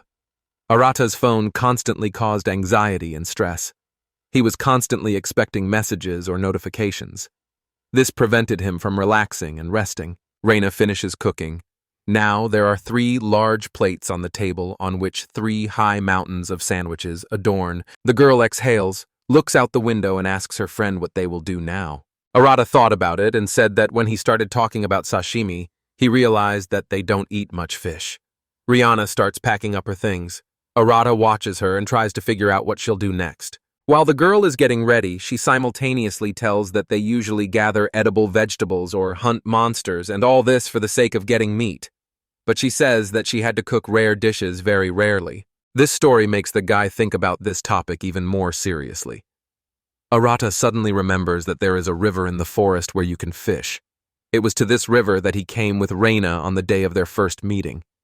Since the guys figured out the place, they now have to come up with a way to catch sea fish. The girl agrees with him and decides to change her plans a little. Thus, she suggests Toto to go to the sea for now. Rihanna and Arata stand on the seashore and look into the distance as the endless blue waves merge with the vast expanse of the sky. The coastal lines, winding and soft curves, create a unique pattern that seems to invite you to plunge into a world of mystery and beauty. Reina feels a pleasant breeze. It plays with the waves, creates a gentle rustle that caresses the ear and carries away to a world of harmony and peace. The aroma of salty air fills every cell of the children's body, enveloping it with freshness and purity, as if giving new energy and vitality. The girl looks into the distance mysteriously and says that 2 months have passed. At first, Arata does not understand what the girl means, but then she says that it's been 2 months since they met. It was then that they met for the first time in their lives. Arata laughs and remembers that day, but inside he is filled with mixed feelings. It is both anxiety and joy. It was on this shore that the guy met his girlfriend. If he hadn't found her here, he would be living a completely different life now. He begins to imagine what would have happened if the girl had not been saved then. At the moment, these thoughts frighten Teltu, since over the past 2 months he has become very attached to Reina. The girl notices the guy's thoughtful look. She guesses what he is thinking about at the moment. Most likely their thoughts are partly similar since the guys are in the place where the event that unites them took place. But despite this, the girl still decides to ask her friend if everything is okay with him. Arata decides to share his thoughts with Rihanna and says that he was just thinking about how his way of thinking has changed a lot in these 2 months. The girl looks thoughtfully at the main character. Reina asks if this has anything to do with the idea that he should live alone in the wilderness. When the guy looks at her in surprise and asks how she figured it out, the girl turns to him, takes a step forward, and starts giggling sweetly.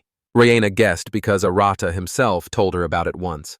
Moreover, the guys spend every day together, which is why they begin to understand each other better. Looks at Reina shyly and smiles. She also smiles sweetly at him in response.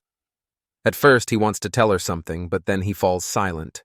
To fill the silence, the girl suggests that he think about how to catch fish. Tado says that the first thing they need to do is make a fishing rod. To do this, they will need to find a straight and strong branch that will serve as a fishing rod. Arata knows that there are different materials that can be used as bait in nature, and as soon as the guy turns to the side to go in search of suitable materials, he notices the bodies of some people lying on the shore in the distance. He immediately warns Reina about this, and quickly runs up to them to find out if they are alive. When the guy almost reaches their location, he starts screaming and asking if they are okay. He would really like to hear something in response, but instead he gets only silence.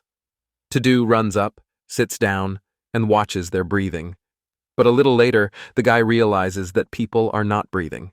But Arata is not going to give up so easily. He has already had to save a friend who was in the same situation, so Toto thinks it is necessary to at least try. He tells his friend that he will help the guy and asks her to help the girl. For a while, Reina stands and doesn't move.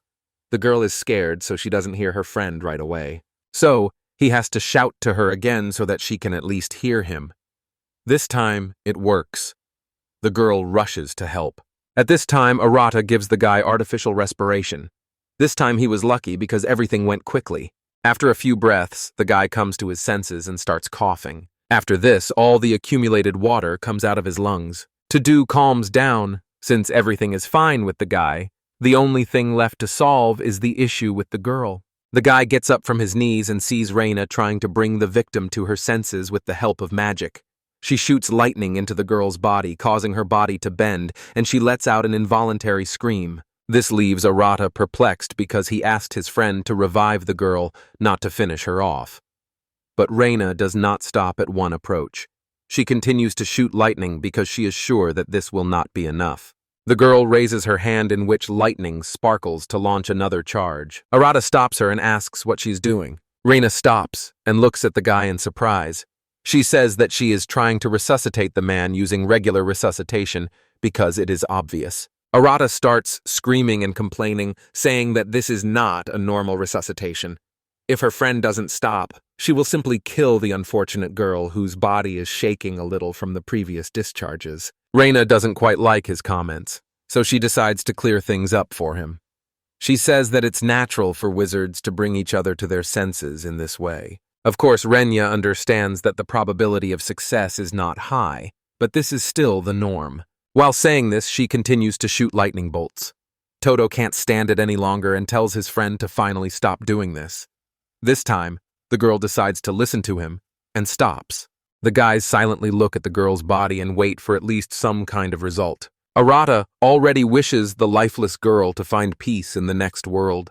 But at that moment, her friend says that they managed to save the poor girl and now she is alive. Tado looks closely and notices how the girl's chest begins to rise and fall. And after some time, she spits water out of her mouth, thus signaling that her teeth have been released and can now function more or less normally. Satisfied and confident, Reina puts her hands on her hips, thereby showing that she was right and that the guy was wrong to make claims against her. She giggles. But then her expression changes dramatically, and the girl says that she is not entirely happy that the boys survived. Arata looks at his friend in surprise and asks why she thinks so.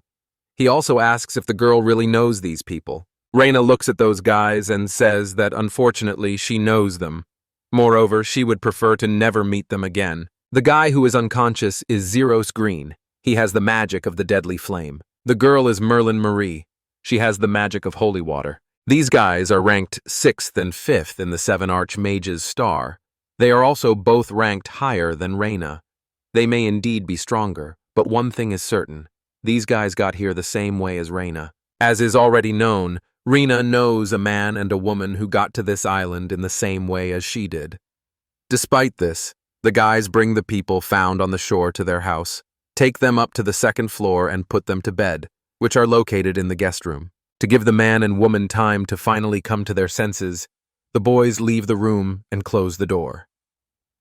Arata says that everything worked out well because they had made a guest room in advance. In a proton case, there could have been difficulties. Rihanna realizes that she needs to explain to the guy why those two are causing her such a reaction. The girl leans against the wall, crosses her arms, and begins to tell her story. She says that, as Toto has already figured out, those two are also part of the star of the 7 Archmages, and he is of a higher rank than the girl. Unlike Reina, who only recently joined the ranks of Archmages, these two have been Archmages for over 20 years. They are definitely better than her. Arata is surprised that the guys have already been in this group for such a long time. Moreover, they don't look that old at all. Reina understands her friend's reaction and says that Archmages can stay young through magic control. But when the girl also points out that the man and woman are now both somewhere over 50 years old, Arata almost reaches the peak of his surprise. The guy smiles and says that magic is an amazing thing after all. If you look at the appearance of the new guests, you won't give them even 50 since these guys look like they are in their early 20s. Reina continues her story and says that she joined the circle of Archmages when she was still a newbie. It is clear that they were all older than her. Due to the lack of experience and authority, Reina was not particularly welcome, so there was no warm greeting from them. But the girl, being among these people, noticed that there is basically no special sense of camaraderie there. Everyone thinks only about themselves and how to increase their rank. They have their own competition there, so when their ranks are replenished with newcomers, their hostility towards them is quite understandable if you look at it from this side. But nevertheless, the girl does not feel any affection for them. Maybe it is for the best. Reina closes her eyes and exhales. Inside, the girl is filled with a feeling of excitement. She says that if she were stronger, she would definitely not have to pour for this, since the attitude of the participants towards her would change and be more respectful. Arata looks at her friend carefully and decides that she needs to be calmed down. The guy turns to the girl and says that now it doesn't matter how they treat her there. Reina is surprised and blushes at what to do means. He smiles and explains that no one on this island knows about the star of the 7 archmages, so to the locals, she is just Reina. They don't care what kind of power the girl has.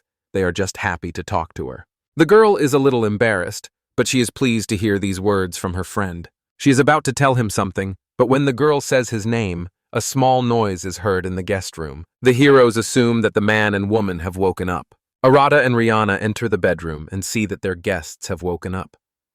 The woman is sitting up in bed and looking around the room, so is her friend, her. Arata walks a little further, stands in front of them, and asks how they feel. The man and woman look at the boy with apprehension. There are hints of discontent and contempt in their gaze. Their gazes make to-do feel tense and awkward. However, the boy understands that in their place, he would most likely be wary too. But when the man sees Reina, he is very surprised and screams. The girl stands in this bewilderment, crossing her arms and looking at him. The woman is also surprised because they thought the girl was dead. Reina's look shows that she doesn't want to talk to them at all, but she has no choice. She says as a greeting, "Long time no see, Zeros, Merlin." A little later, the guys, Zeros and Merlin, go down to the first floor and sit down at the table opposite each other to discuss everything. Arata is the first to start the conversation, saying that he heard about the guys from Reina, but still he suggests that they introduce themselves properly. They looked at him with a little displeasure but said nothing. Merlin then agrees, but first asks if it's true that the boys saved them. She then looks down guiltily and thanks Arata and Reina for their help. Zero says his friend's name with displeasure at first. Most likely he didn't want to show friendliness since he didn't consider the guys his allies. Arata and Reina tense up a bit at this, straightening their backs. But they don't say anything. They just look at the man. He then stands up, walks around Merlin, and sees that she is still sitting there, her head bowed in gratitude. After a moment's thought, Zero softens and joins her, thanking the boys for their help.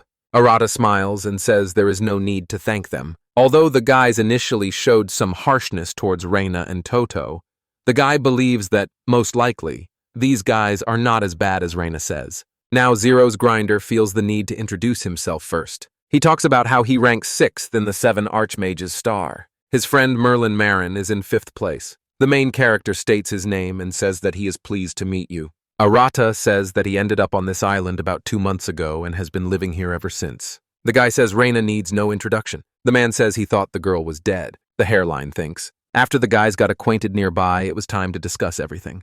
Merlin asks Arata what this island is like. Toto recalls the creatures they had to meet. The Boar Emperor, who could have not stopped at that moment and would have knocked the guys to death, the Phoenix, on whose back they rode. The guy understands that even if he tells everything as it is unlikely that they will believe him. Suddenly, Arata feels some strange aura. He asks Reina to explain to the guys what kind of island this is, and he decides to check out what's going on there. She happily agrees. Arata tells the guests that he will be distracted for a moment and goes outside.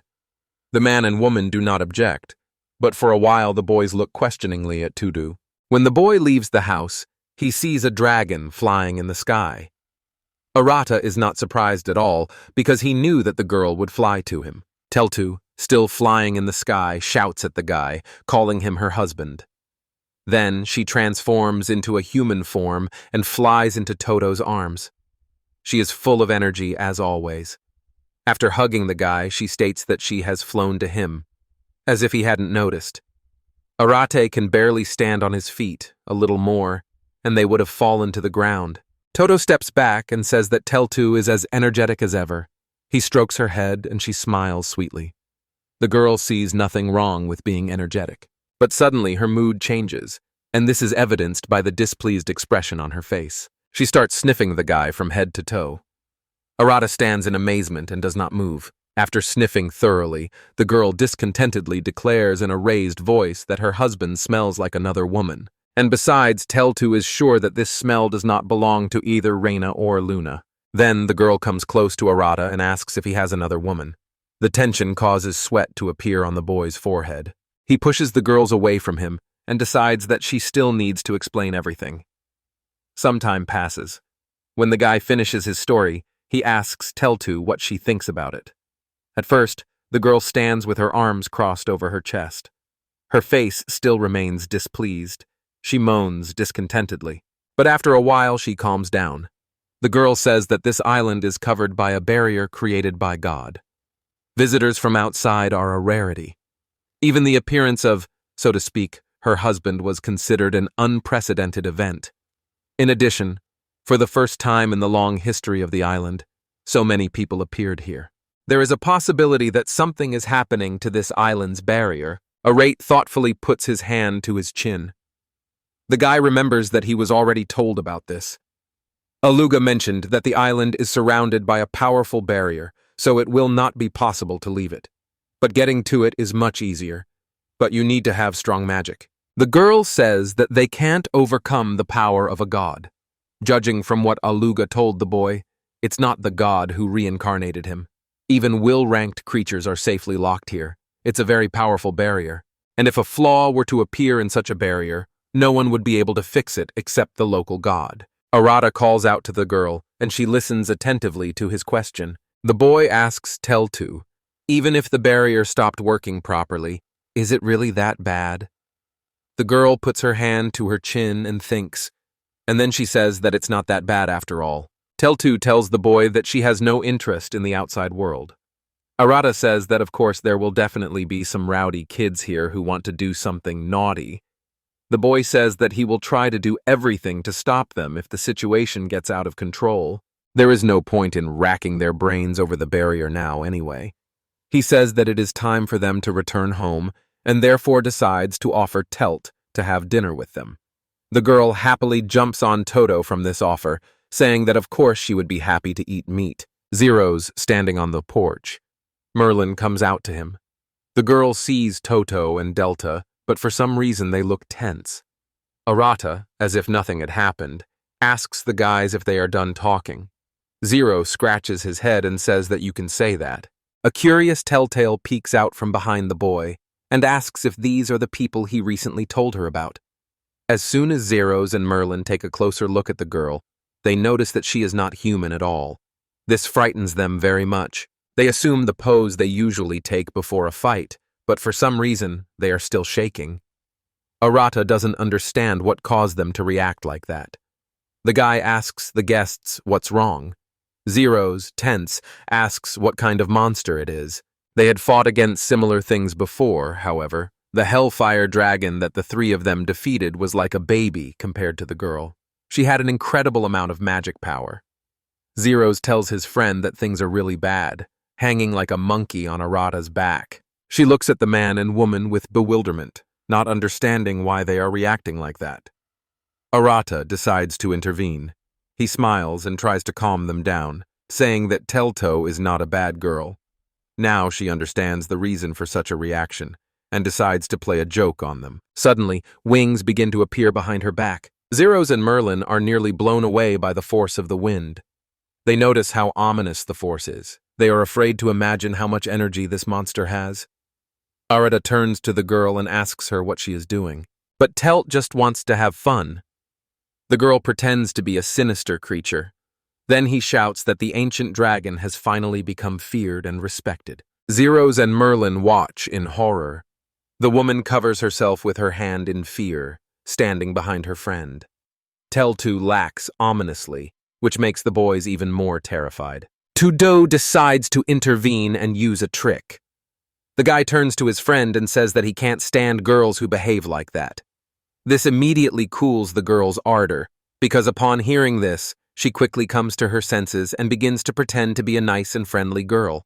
The girl runs up to the guests and, smiling, begins to shake their hands.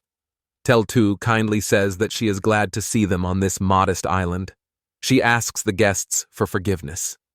In this way, Teltu tries to show Arata that she gets along well with the guests and that she is not at all like the guy imagined her. Arata asks Teltu to try to befriend the guests as they are Rihanna's acquaintances. In return, the boy asks the girl to come to him for a hug.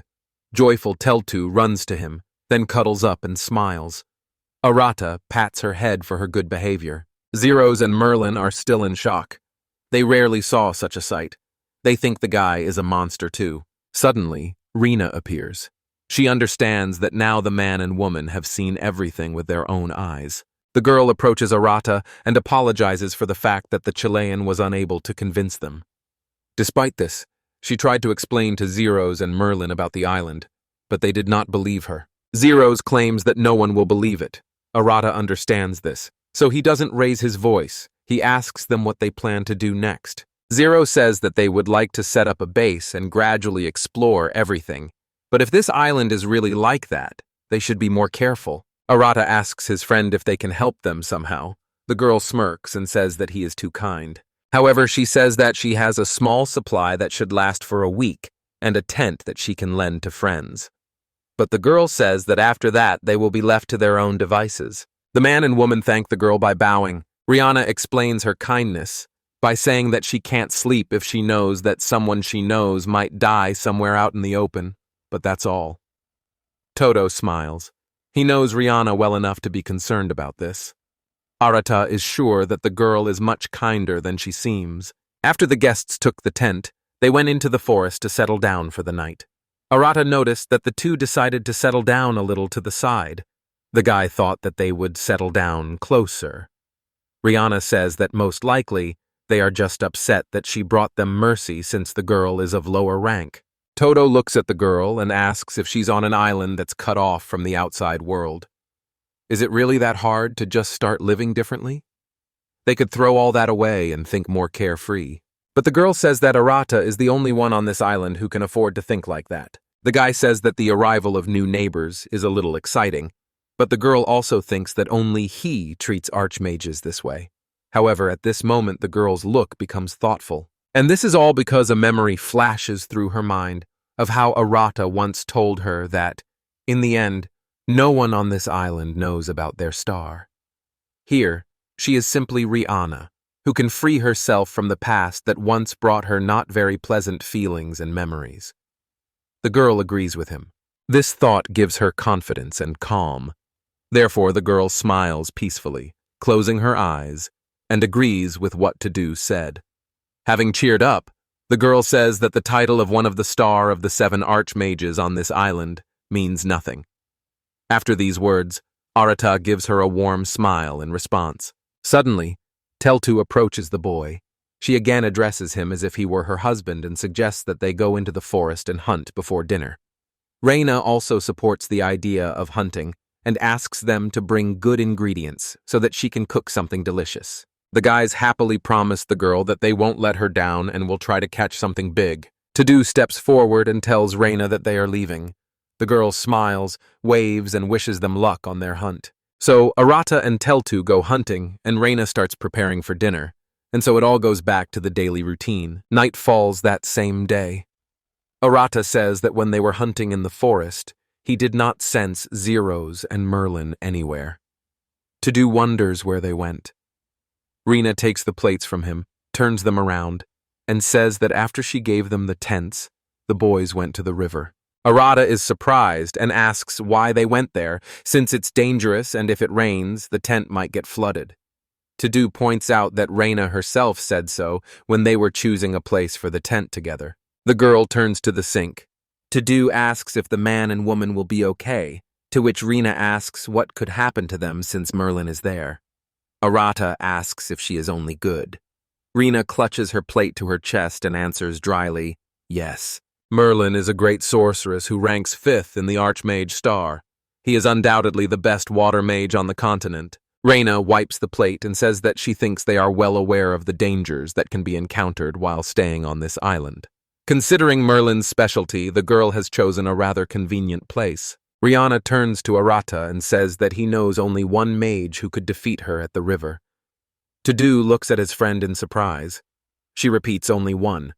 The guy is confused by the look with which she says this, so he decides to ask what kind of look she has. The girl says that his power is beyond common sense. Arata is shocked by what he hears, as the guy is used to considering the seed and outcast of human society. Noticing that her friend is embarrassed, the girl decides to change the subject.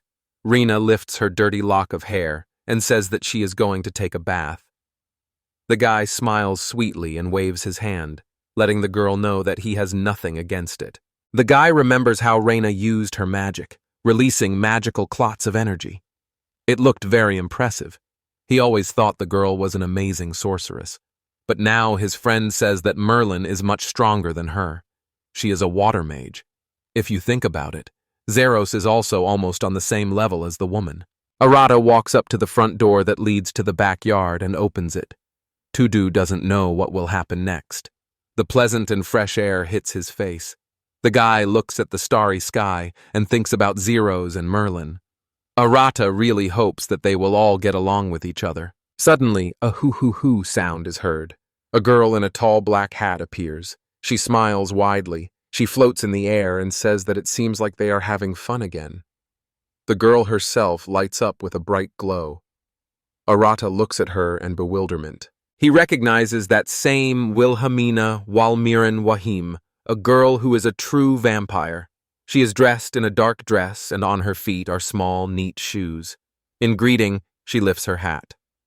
Will flies up to the stone fence and sits down on it. Arata notices that she came here again at the same time they met the first time. The guy asks what kind of clothes she is wearing. She looked different before. The girl crosses her legs in displeasure and says that only Arata and Luna can talk to her like that. The girl then turns her gaze to the fence she is sitting on and asks why there is this stupid wall here. To-do frowns and says that it's probably to keep out people who want to break down the bathroom wall and have a romantic comedy. He also sarcastically addresses Will and says that it's a necessary countermeasure that can't be avoided. The girl decides to continue this topic and asks if she hasn't already gotten inside. To-do, with a little fatigue, answers that of course Will got inside because she can fly. But the guy also adds that he won't let her destroy the house or the wall this time.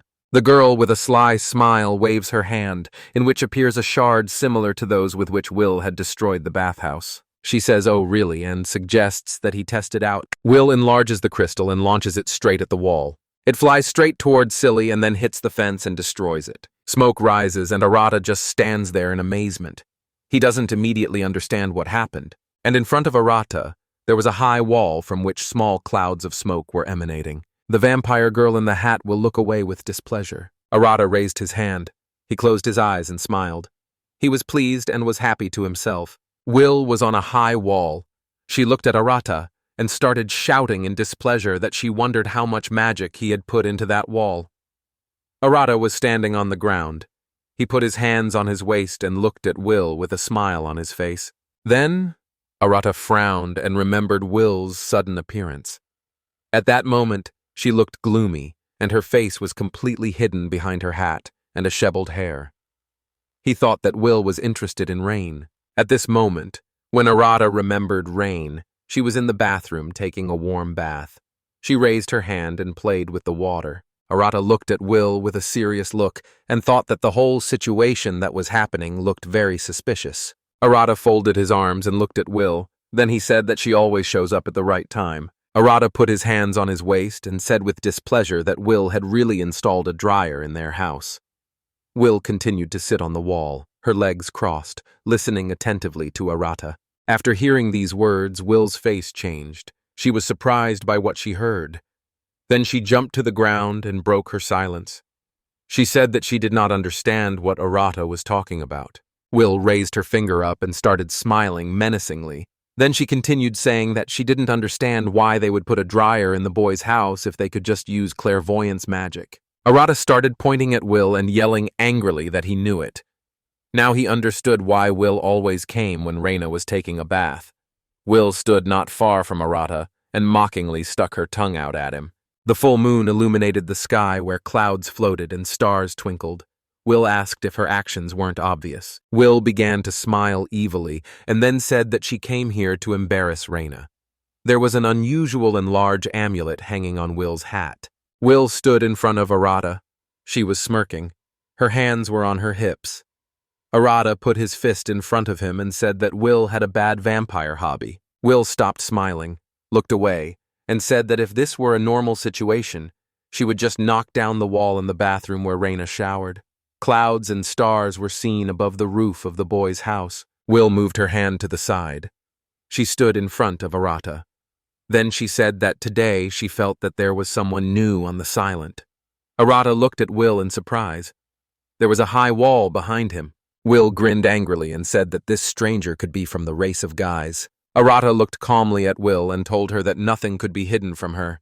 Before doing so, he thought of the two strangers they had met earlier. Will raised one hand, put the other on her belt, covered her face with her hat, and said that before the guys showed up, something strange started happening with the barrier. Behind Will was the guy's house. Will imagined a small patch of land with sharp rocks sticking out and lots of vegetation. She started saying that she had felt the same thing recently, so she decided to visit the boys. Arata stood in front of Will. He placed his hand on his belt and calmly replied that he now understood the reason for her visit to them. Arata smiled and looked at Will calmly. He thought that maybe Will was showing concern for them in her own way. Will's face was almost invisible. She had pulled her hat down too tightly. Then Will opened her mouth. She wanted to say something. Will lifted her hat sharply and put her hand to her side. A frightening smile appeared on her face, and she asked if Arata thought there was something comedic in this story. Arata's face darkened, and he thought he was taking it back. The moon was shining brightly, and gradually clouds began to envelop it. Because of the clouds, the stars were almost invisible. Arata and Will were sitting on the steps outside the house. Will took off her hat and said that meant people had broken in again. Will's face twisted, and she began to smile evilly and said that it looked like she would soon have new toys. Will had an unusual design on her forehead. After her words, Arata tried to calm her down. Arata looked ahead, and he said with displeasure that Will was thinking of something strange again. Will closed her eyes and displeasantly replied that Arata was wrong. Will crossed her legs and continued to say that she would have to come up with something interesting after all. Arata closed his eyes and turned away, thinking that he could actually hear everything Will said. Arata looked forward and said that Will shouldn't cause trouble for anyone. Will put her hand on her legs. He heard her fall into a stupor. After a moment, she looked at Arata and with an evil smile on her face, said that she had no intention of doing what Arata said. Arata looked sadly at the smiling Will and sighed heavily. Arata remembered looking at Rina in a towel in the past, with a destroyed building around her. Arata thought that Will seemed to think that there was nothing wrong with embarrassing people.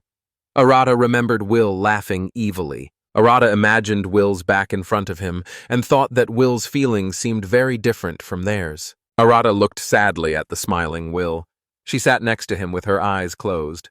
A moment later, Arata closed his eyes and wanted to say something. The boys were sitting on the steps of the house, neither looking forward, Will's hat lying next to her. Arata broke the silence and said that Will's actions were part of her personality. Will made a strange sound. Arata looked at her, interested in her reaction. Will smiled and looked at Arata. Then she said that did Arata really think that he could understand her and her feelings? There were almost no clouds left in the sky. The moon and stars were shining brightly. Arata answered her question positively. Will continue to say that they were all different, even though they may seem the same. Will introduced the various monsters. She was among them. She was surrounded by demons, divine beasts, ancient dragons, great spirits. Then she said that each race had its own way of life. Will began to speak with a serious expression, saying that it was a mistake to think that everyone could understand each other. Arata looked sadly at Will. Arata put his hands on his legs and said with a smile that Will was right. She sat next to him, crossing her legs. Arata imagined the planet surrounded by stars that twinkled in the black space. Arata thought that even one species on one planet could not live in peace. They all had different values. Arata imagined the piece of land that Will had spoken of earlier. He thought that the creatures living on the island were especially selfish, all thanks to their strength. Arata opened his mouth to break the silence. Arata looked at Will and said with a smile on his face that it didn't mean that everyone couldn't get along with each other. Will's eyes widened in surprise, her long blonde hair fluttering in the wind. Then, after thinking for a while, she grinned. Will stood up and put on her hat. Then she closed her eyes and said with an evil grin that Arata was right. They spoke the same language. Arata looked at Will with a smile on his face. More and more bright stars appeared in the night sky. Will continued to say that they could think about each other, suffer, and even accept each other. Will turned to Arata, then she extended her hand to him and said with a smile on her face that they could be friends even if they were different species. Will's hair fluttered in the wind. Arata looked at Will with a smile on his face. Then Will came close to Arata's face. She smiled evilly and said that shouldn't Reina have come out of the bath by now? Sweat was running down Arata's face. Will stood next to Arata. She put her hands on her waist and laughed. Arata turned away and closed his eyes. Then he thought that he began to forget who to talk to. Will turns any topic into the channel of rom-com. Arata folded his arms across his chest, and without turning to Will said that he didn't know. Will stood on the ground in front of Arata. Will pulled her hat down over her face and said with a smirk on her face that Arata really needed to stop pretending. Will leans towards Arata, her face hidden by her hat. She put her hand to her face and said quietly that Arata could easily sense what was going on in the bathroom. Arata perked out at Will's words. Will came closer to Arata's face and continued to say with a smile that Arata just needed to concentrate, and he could do it. Arata listened to Will without looking up. His face reddened with embarrassment. Arata imagined Rihanna getting dressed in the bathroom. Rihanna stood there naked. Will continued saying that Arata could see Rihanna getting dressed as if it were happening in real life. Will's face was still smiling as she continued to whisper to Arata that this wasn't a normal reaction for a man. Arata was all red with embarrassment. A moment later, Arata rises from the steps of the stairs, his face all red from embarrassment. He began to shout that he would never do such a thing. Will did not expect such actions from Arata and stepped back in surprise. Will lifted her hat. Her face could be seen again. She looked at Arath and did not believe his words.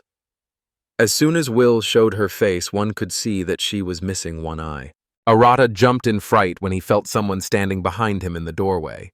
It was Rihanna, standing in her nightgown, saying that meant Arata wasn't denying that he could do what Will had said. Reina's face darkened, and a frightening aura appeared around her.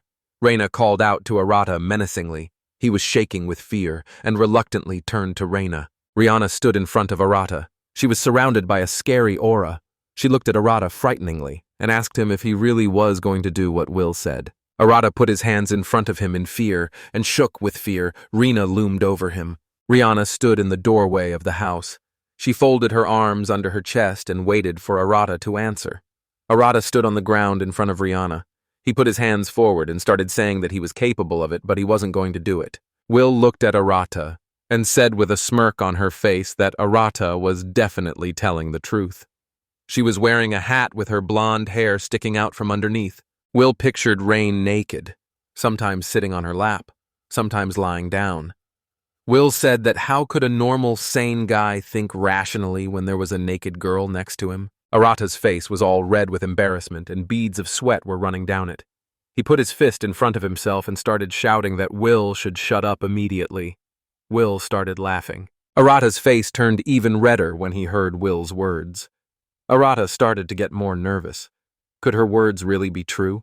Arata clenched his fists and began to shout loudly that this Will was not just a thorn, but a real thorn in one place.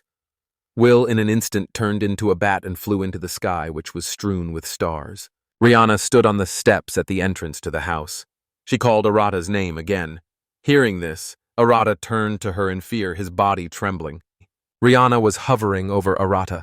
Her arms were folded under her chest, and there was a gloomy atmosphere around her.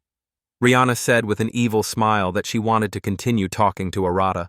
Arata was scared, and beads of sweat were rolling down his face.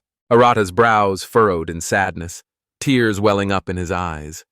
He was kneeling by the stairs leading up to the house where Reina stood. Reina was looking down at Arata. her hands folded under her chest. Arata became sad. He also thought that this night was going to be long. There was a small house on the property which was surrounded by a high stone fence. Behind the house, mountains and forests were visible. Against the background of the moon, Will, who had turned into a mouse, could be seen. The events are transferred to the next day. Above the boy's house, white cumulus clouds floated across the bright sky. Arata and Reina were sitting in the room on the corner sofa. Next to the sofa, there was a tall tree with a lush crown. Reina was holding her mug in her hands, and Arata's mug was on the table. Arata said that he apologized to Reina for the incident with Will yesterday. Rihanna held the mug in front of her. Her hair was disheveled and held in place by a headband. She looked at Arata and said with a smile on her face that she was okay, because Arata had told her everything honestly yesterday. Between the wooden table with the chair next to it and the large window with long curtains hung, there was a lush and spreading plant. Rihanna said that if Arata wanted to do something, he would have done it already. Arata agreed with her. Rihanna took the mug with both hands and placed it on her feet. She looked at Arata, and with a smile on her face, she continued to say that Arata should not worry about this incident anymore. Arata looked ahead, his face red from embarrassment. Arata looked away with a sad expression on his face and thought that he was glad that Rihanna continued to trust him. Arata remembered how he and Reina sleep in the same room but on different beds, their beds separated by a nightstand. He also remembered Reina's words that she wanted to build a house with Arata. Arata thought that Reina should still be more careful. Arata put his hand between his legs and started scratching his chin with his other hand. He lowered his head. Beads of sweat were running down his face. He thought that he was a guy after all. Rihanna looked at Arata in surprise. Her hair was disheveled. Reina's headband held her hair, some of which was sticking out above the headband. Reina thought about it, and her face turned red with embarrassment.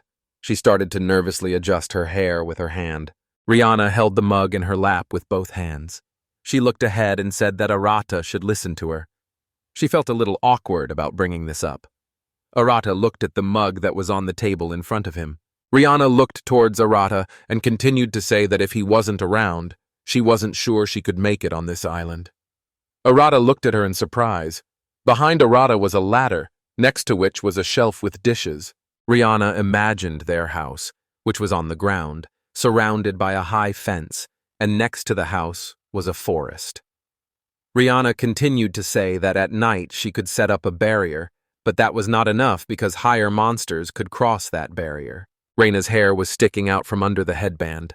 She looked sadly at Arata and continued to say that as long as Arata stayed with her, the monsters would not come too close to their home.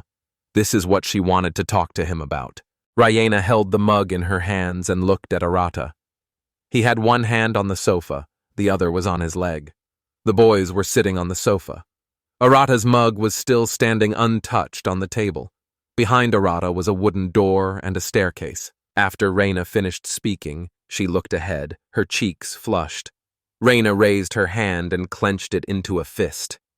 The silk sticking out from under the blindfold began to cover Reina's eyes. Rihanna held the mug in her lap with both hands. She looked at the mug and was silent. Arata sat silently and thought that now he understood everything. Opposite Arata, there was a large window with tulle and curtains hanging on it and a flower table next to it. Arata imagined how their house, which was surrounded by a fence, could be seen from the forest. He thought that the monsters here really realized the difference in strength. They really stopped approaching Arata like they used to. Arata imagined a spiral that was smoking and repelling insects with its smell. A small insect was lying next to the spiral. Arata thought sadly that this spiral could be used to deal with him and the current situation with the monsters. A gloomy atmosphere appeared around Arata. He shrank back and thought that he felt like Rihanna didn't see him as a man, otherwise she wouldn't have slept in the same tent with him. Arata put his hand on his leg and clenched it into a fist. He thought that he agreed with her words. If his presence helped Rina get a good night's sleep, then he would be glad to comfort her. Rihanna held the mug in her lap with both hands and looked at Arata in surprise.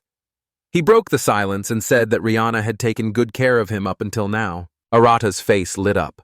A wide smile appeared on it, and he cheerfully said that Rihanna shouldn't worry. Everything will be fine. Rina's face turned a little red. She also started to smile and calmly replied that she was very glad to hear these words from Arata. Rahina and Arata were sitting on the corner sofa, looking at each other. There was a mug on the table in front of Arata. Next to the table with the mug was a window with curtains and a flower. Nearby was a dining table with several chairs pushed into it. It was quiet outside, and clouds were floating over the boys' house, which was surrounded by a high fence. Arata went outside and moved through the forest. He was surrounded by thick tree trunks, large rocks, and fluffy bushes. Arata started looking around. Then he thought about what Teltu said, that the monsters that inhabited this territory remembered Arata's scent, and because of this, they wouldn't dare to come close to his home with Rina. Arata walked on the ground in boots and dark pants. He thought that he wanted to walk through the forest to show the monsters that this was his territory. Arata turned to the side thoughtfully and opened his mouth slightly to say something. Arata found himself at a small pond with many rocks around it. The water flowed quickly along the ground and around the large rocks that were in its path. Arata stood on the large rock and said that he was wondering how Zeros and Merlin were doing. Arata remembered Reina, saying that the boys had taken tents and were heading towards the river. Arata thought that Reina was talking about the boys who were supposed to be camping near the river. Arata's hair and clothes began to flutter in the wind. He looked to the side and thoughtfully said that the guys had only ended up at this river yesterday. He urgently needed to find them and check on them. Arata watched as the river twisted and turned around the rocks in its path.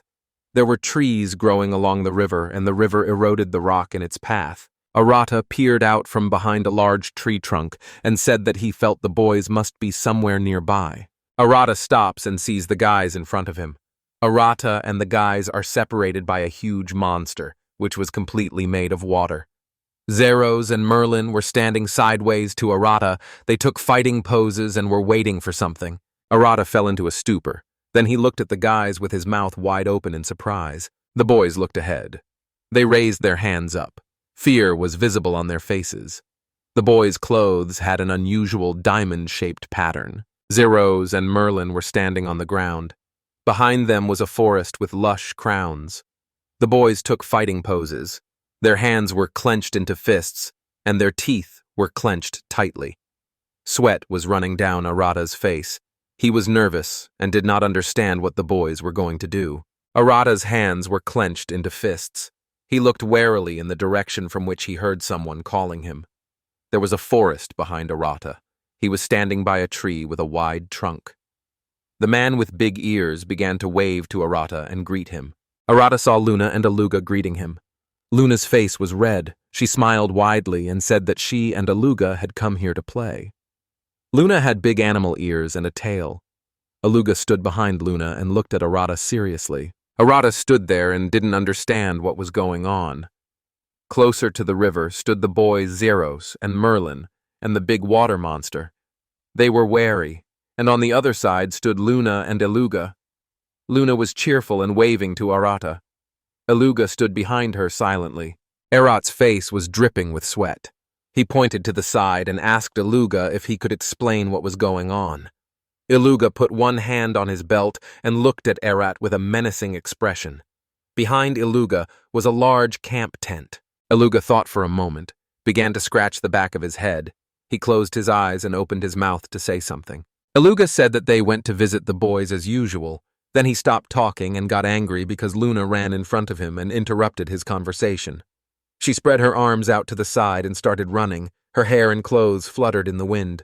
Aluga continued to say that when they went to visit the guys, Luna smelled an unfamiliar smell and suddenly ran away. That's how they ended up in this situation. Luna was running around the clearing, and Marlene, with a displeased face, looked at the running Luna. Sweat was running down Arata's face. He replied that he now understood what had happened. Then Arata thought that the boys had misunderstood Luna. They thought that Luna wanted to attack them. Luna looked at Arata in surprise. Aluga put his hands together. Arata stood by the camp tent. He put one hand on his belt, the other one moved to the side and said that maybe the guys did something to Zeros and Merlin. Luna fluffed up her tail and said that they did not touch them. Aluga looked at Arata and supported Luna's words.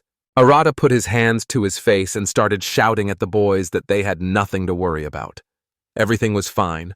Luna and Aluga had no intention of harming them. Sweat was running down Marlene's face. She and Zeros listened warily to Arata's words. Zeros got angry. He started pointing at Luna and Aluga and shouting loudly that he didn't believe that these guys weren't a threat to them. They were emitting too much magical power. Luna and Aluga stood and listened attentively to what Zeros was saying.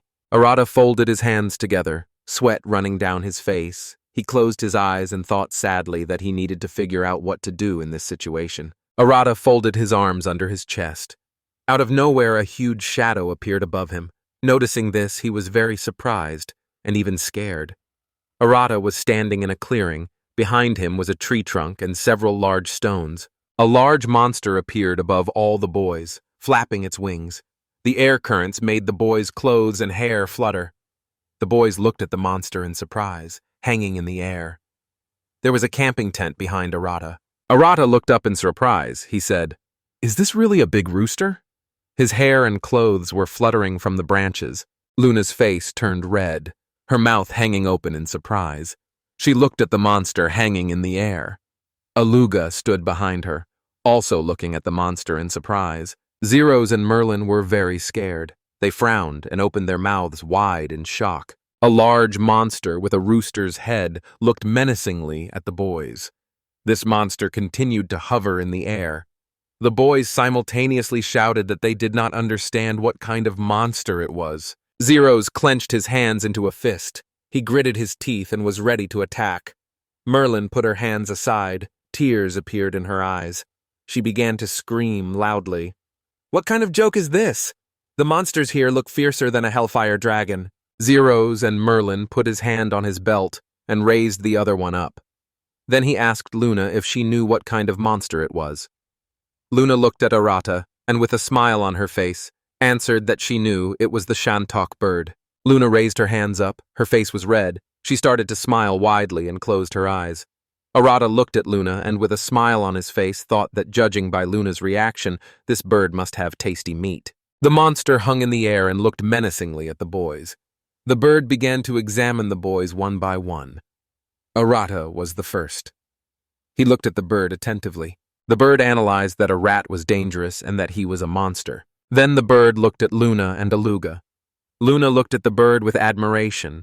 Her face was red and her mouth was wide open. Aluga looked at the bird with his mouth open. The bird analyzed that they were also dangerous and that they were divine beasts. Then the bird turned its gaze to Marlene and Zeros. Marlene looked at the bird with fear. Beads of sweat were running down her face from fear. Zeros stood frowning. Sweat was running down his face, too. The bird analyzed that the guys were people. There was little danger from them. The bird analyzed the whole situation.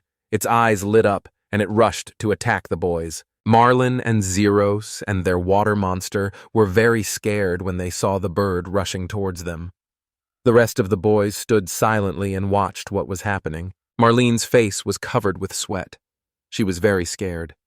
She began to cast a spell. Her hands were covered with water.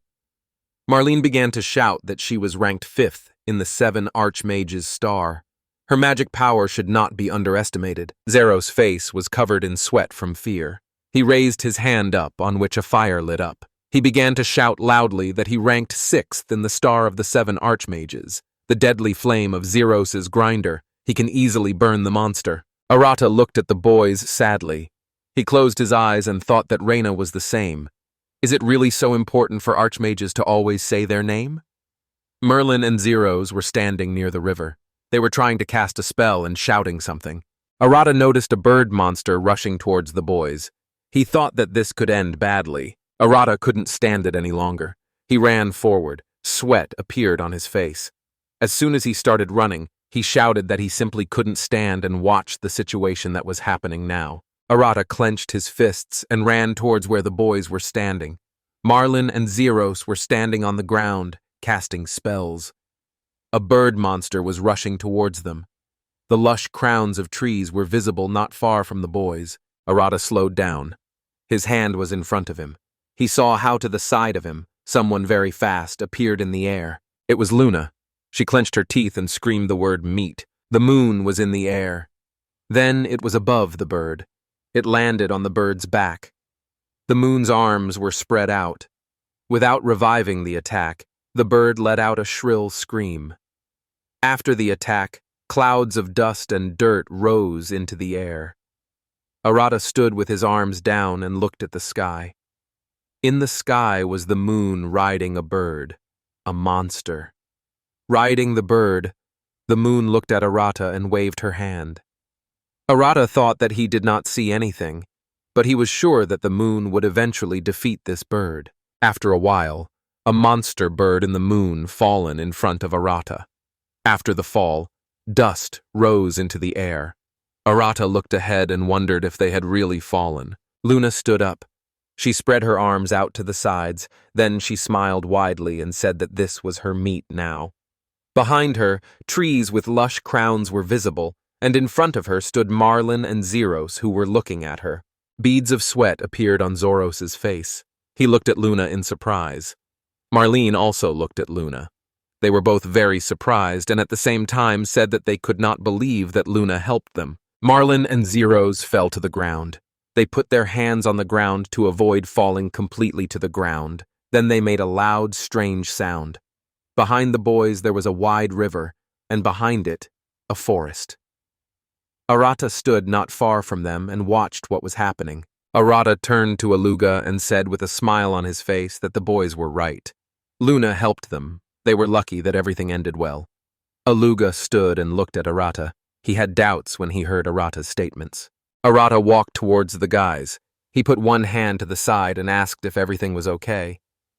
Zeros was sitting on the ground. He put his hands on his legs and answered that everything was okay.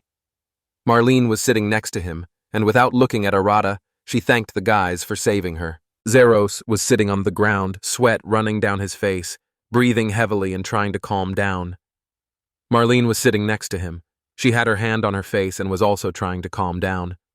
Arata looked at the boys and thought that Zeros and Merlin looked a little unwell. Arata remembered Reyna, how she held her head with one hand and grabbed the curtain with the other, to keep from falling.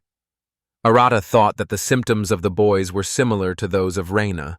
Probably the boys got sick from the magic that Luna used. Arata knelt down in front of the boys and said that he intended to keep an eye on the surroundings, and that the boys should take a rest in the tent. Zero sat with his hand on his leg. Marlene sat next to him with her legs spread apart. Zeros lowered his head a little and, with his eyes closed, thanked Arata for the offer to rest. Marlene sat next to him.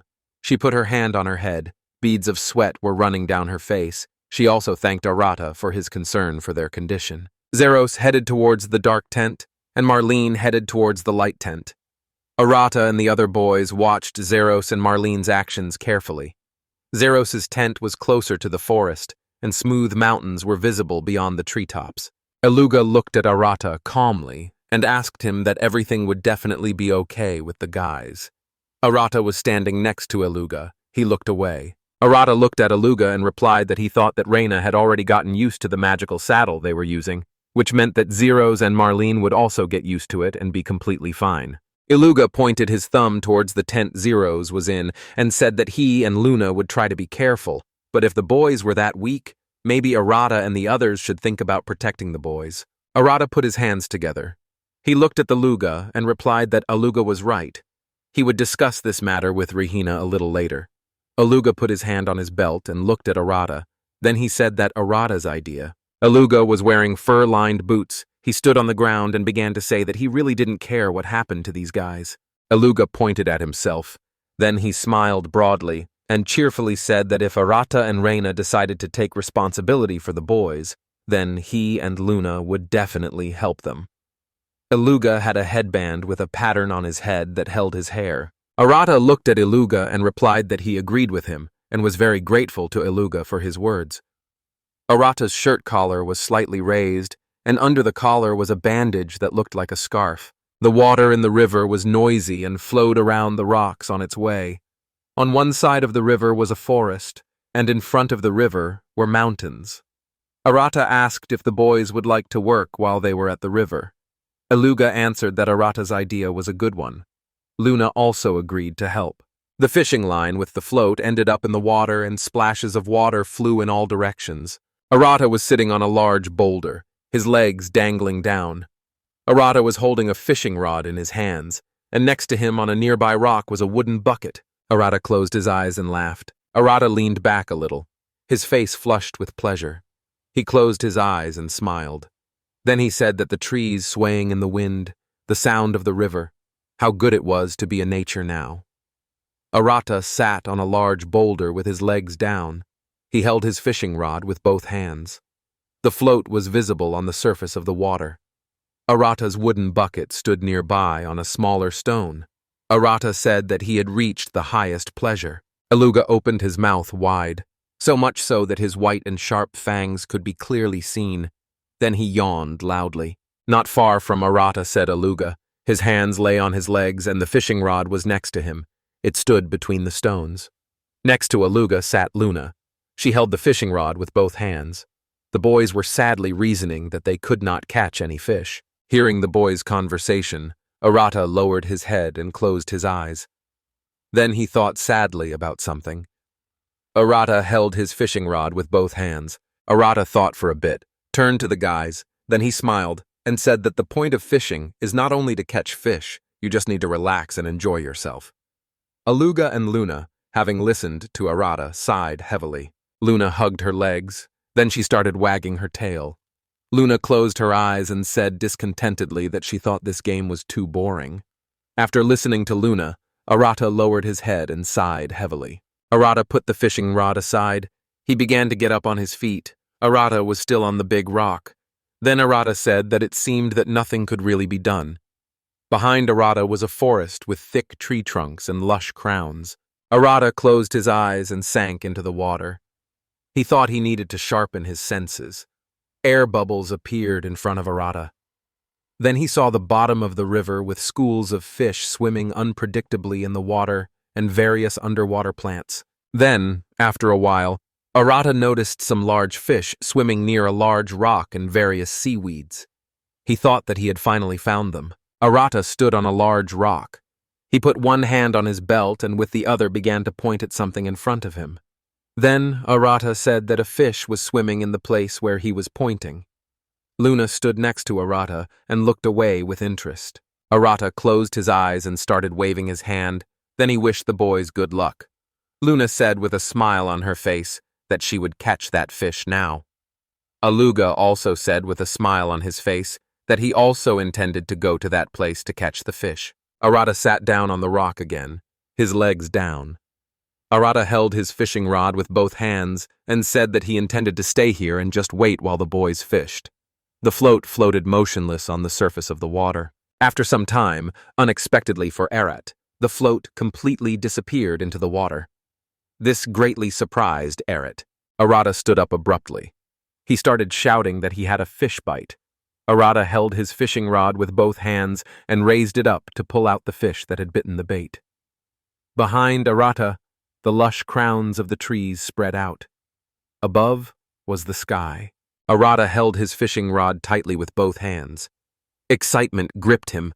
Arata began to smile widely and said that it seemed like a big fish was biting. After thinking for a bit, Arata made a decision and grabbed the fishing rod even tighter with both hands. A moment later, Arata jerks the rod with all his might and starts shouting that he will never let such a fish go. After a powerful jerk, the hook of the rod appears above the water, caught on the belt of a stranger with long hair. Arata holds the fishing rod with both hands. His jerk was so strong that the stranger that Arata caught ended up in the air along with the hook. There were many drops of water in the air. Arata opened his mouth wide and surprised. A moment later, the captured stranger lands behind Arata.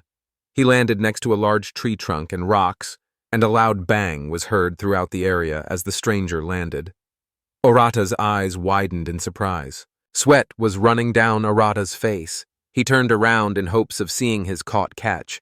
Turning around, Arata said that he really caught a fugu fish. Arata turned around and walked towards the stranger, who was lying on his stomach with his arms spread out. Arata began to say that there should be no fugu fish in this river. Arato walked closer to the stranger and lowered himself a little to get a better look. Arata's mouth dropped open in surprise, and he thought for a moment. Then he knelt down and began to examine his prey. Arata thought that it looked like it was really big, but it wasn't a fish at all. In front of Arata, a girl was lying on her back. In front of Arata lay a girl. She was all wet. Her arms were spread out to the side. She had 2 braided pigtails on her head. Her hair was light. The girl had pointed ears, like an elf, and her mouth was slightly open. The house of Arata and Reina was 2-story. Its roof was covered with dark tiles. Dark clouds floated above the house. Arata was kneeling in the house with Reina standing in front of him. She had her arms folded under her chest and was looking at Arata with a serious expression on her face. Rihanna folded her arms under her chest. She smiled widely, and then asked Arata that she really wanted to ask Arata some questions if she could do so. From under the bandage on Reina's head, hair stuck out and fell into her eyes. Arata lowered his head a little, sweat running down his face. Arata closed his eyes and said guiltily that Reina might ask him a question. Rihanna pointed her finger at the stairs that led to the 2nd floor, and said that Arata had just gone for a walk. The stairs that led to the 2nd floor had a door on one side and a kitchen unit with a sink and faucet on the other. On the 2nd floor, a girl with elf ears was lying on a bed. Her hair was disheveled, her head was on a pillow, and her body was covered with a blanket.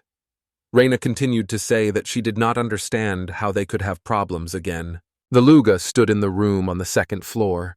His hands were folded together. He was carefully watching the sleeping girl. The girl was lying on the bed covered with a blanket. At the head of the bed there was a nightstand. In the opposite corner there was a table and chairs. Arata was kneeling in front of Reina. He lowered his head and started to say that Reina needed to listen to him.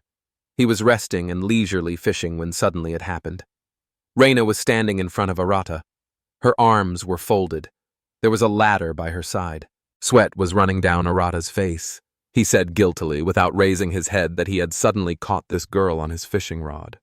Arata had her arms folded under her chest. She was looking down at Arata menacingly. Her hair was sticking out from under the bandage. After thinking for a moment, Reina broke the silence. She closed her eyes and calmly replied that you would never get bored with Arata. Arata continued to sit on his knees. He had a guilty expression on his face, and droplets of tears appeared in his eyes. After thinking for a moment, Reina put her hands on her waist and looked out the window where the curtains and drapery were hanging.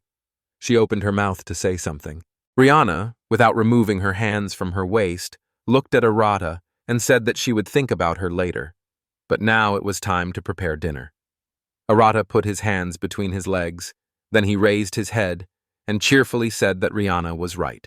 Arata remembered how Luna landed with the monster bird on the ground and how the bird let out a shrill scream at that very moment. Arata said that they had fresh chicken meat just in time for dinner. As soon as Arata finished speaking, Lena crashed into him with a shrill scream. Arata's face was greatly distorted by Luna's unexpected action. Luna and Arata's hair fluttered in the air from the collision. Luna stood in front of Arata and started to stare at him. Then she opened her mouth wide and said that she hadn't shown this chicken to Teltu yet, so she wouldn't let him eat this bird. Arata stood in front of Luna. He began to scratch his head and asked her for forgiveness for the words he said. Luna fluffed up her tail and said that as soon as they showed this chicken to Teltu, after that it could be eaten right away. Rihina stood nearby. There were several buckets of river water in the room in which fish were swimming. Rihanna said with a smile on her face that the boys had caught a lot of fish today, in which case she would have to focus on fish dishes. Arata was pleasantly surprised by Rihanna's words. Luna stood with her hands down. She looked at the buckets full of water in which the fish were swimming. One of Luna's ears tilted strangely to the side. She repeated Reina's words about the fish in surprise. Then Luna turned to Reina and called her. Her ears were slightly down, and her tail was fluffed up. Reina looked at Luna. She waited for Luna to say next. One of Reina's hands was down, the other was slightly raised up. Luna looked ahead. She blushed a little and asked plaintively that they were really going to eat the fish she had caught today. Behind Luna stood a bucket of water in which several large and several small fish were swimming. Reina put her hands on her knees and crouched down a bit next to Luna. Then she said that Luna was right. She was here to cook. Luna looked at the buckets of fish, then she lowered her ears and said that she understood. Now they would eat her. After a moment, Luna lowered her ears and lowered her head a little. Luna began to feel sad. Arata noticed that Luna's face changed and called her by name. Arata then looked at the bucket of water with the fish swimming in it. Then he thought that he felt like Luna was too attached to the fish she caught, and that was why she was sad. Arata looked ahead. He smiled slightly and thought that this behavior of Luna was normal. Arata's bangs fell slightly over his eyes. Luna sat down next to the buckets where the fish were swimming. She lowered her ears and watched the fish. Arata watched what was happening and thought that Luna was still very young. For her, this was a chance to realize the value of life. Arata felt a little downcast and thoughtful when he saw Luna sitting next to the buckets that held the fish, her face slightly red and drooling from her mouth, looking forward to eating the fish she had caught a little later. Arata thought he was taking his words back. The sun began to set gradually, and fluffy clouds continued to flow across the darkening sky. It was quiet in the boys' house. The doors to the rooms on the second floor were closed. Aluga was sitting on a chair with fur upholstery. He sat with his hands together and his legs crossed. Next to him was a bed with a blonde girl sleeping on it. On the other side of the bed was a nightstand with a small window above it. Aluga turned his head warily towards the door, which began to open noisily. His hands were folded together. Aluga's light hair was held by a dark headband with an unusual pattern. Arata entered the room. One of his hands was down, his other hand was holding the door handle. Then Arata asked Aluga if everything was okay with the stranger. Aluga stood up. He looked away and answered Arata's question positively. The blonde girl continued to sleep, her hair lying on her face. Aluga said that he thought the girl was fine. She was just sleeping. Arata was happy with Aluga's answer and said that it was very good. Aluga looked away warily. He stood by the girl's bed. He pointed his finger to the side and said that from her appearance, he could conclude that she was Erlolf. Arata was surprised. He asked Aluga to tell him more about her. Arata had one hand down. He moved the other to the side and said that Aluga meant that the girl was an elf. Aluga put his hands on his belt. He looked at Arata and answered that Arata was right. The girls and elves are very similar. Aluga presented a waterfall that flowed from rock chips. It was surrounded by forest and high slopes of ancient rock. Arata said that these species now live in different parts of the island. They call them, so as not to confuse them with elves. The blonde girl's eyes were closed. She continued to sleep, her mouth slightly open and drooling. Aluga continued to say that as Arata could see, elves are different, and that their skin has a dark shade. Arata looked at Aluga in surprise and replied that he now understood the differences between the two species. The collar of Arata's shirt was slightly raised, and there was also a cloth wrapped around Arata's neck that looked like a scarf. Arata put his hand on his belt and looked at Aluga in surprise. Aluga folded his hands together and turned away from Arata a little. Aluga looked at Arata without turning, and said that not only did they not only live separately, but they also believed in different spirits. Aluga placed a small pond which was surrounded by many trees with lush crowns, then an area with high cliffs. Aluga said that elves prefer to settle in the forest. The Erlva are in areas with mountains. Arata looked at Aluga and said that he was curious to know what spirits these two species worshipped. Aluga had one hand on his waist and looked at Arata in surprise. Aluga's headband hung slightly over his eyes. Aluga presented several stone objects on which various ornaments were carved. Aluga said that the elves believe in the spirits of light, water, and wind. The Erlva are the spirits of darkness, fire, and earth. Aluga raised his hand and began to scratch the back of his head. He closed his eyes and said that it was not that the spirits did not get along with each other, and not that they were on bad terms, but there was one nuance. Arata lowered his hands down. He looked at Aluga and waited for the continuation of the story about the two races. Aluga put his hands on his belt and refused to continue their conversation. The unknown girl continued to sleep in the bed and the guys stood next to her. Aluga looked away and began to say that he was from a tribe of divine beasts that interacted well with elves, but did not get along well with earls. Aluga had a headband on his head, and the collar of his jacket was turned up. Arata looked at Aluga and did not believe what he said. Aluga stood in front of Arata. He closed his eyes and replied that everything he said was true. Aluga remembered a large monster that looked like a bird engulfed in flames. Its nails had large and sharp claws, and the bird was also hovering in the air. Aluga continued to say that Arata remembered the elder, the phoenix. Aluga then imagined the phoenix fighting another monster that was larger than itself. Aluga went on to say that the Urlvas believed in a great spirit that dined on a similar power, and there had been a dispute about this long ago. Aluga stood in front of Arata. His hands were folded together. He closed his eyes and continued to say that since the conflict broke out, the two races were at odds with each other. Arata folded his hands together and replied that now everything became clear to him. Then, Aluga covered one finger and raised his hand. Then he said that this conflict happened 1,000 years ago, so perhaps this topic is no longer relevant. Arata held his hands together. He closed his eyes and played Aluga's words over and over in his head. The stranger who was sleeping on the bed began to move and made a strange sound. Arata held his hands together. Then he heard the girl wake up and looked at her in surprise.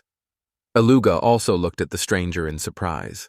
The girl was lying down. Then she opened her eyes. The girl raised herself above the bed. She held the blanket with one hand and began to rep her eyes with the other hand. The girl's hair was disheveled. She was wearing a t-shirt with fur around her neck. The girl was sitting on the bed. She was covered with a blanket after thinking for a bit. She looked at the guys. The guys were standing by the bed where the girl was lying and were watching carefully what she would do next. The girl was sitting on the bed, covered with a blanket. Her hair was disheveled. The girl looked ahead and said that she did not understand where she was now. Arata stood at the head of the bed and watched the stranger's further actions. The girl was sitting in bed, one hand on her stomach. Arata was standing at the head of the bed. He raised his hand, and with a smile on his face said that the girl was at their home. On the other side of the bed there was a large window from which the sky was visible. The girl sat and held her stomach with one hand. She looked ahead and said plaintively that something else was important now. She is very hungry at the head of the bed. There was a bedside table which was made of wood. After some time, the stranger opened her mouth wide and began to bite into the food. The girl held skewers with fried fish in both hands. There were plates on the table. Luna sat next to her and watched with tears in her eyes as the stranger ate her fish. Then the moon took a skewer with fried fish in each hand and raised them up. She calmed down and said that so be it. Luna opened her mouth wide and greedily began to eat the fish. She shouted loudly that in that case she accepted the stranger's challenge. The stranger sat next to Luna and ate the fish.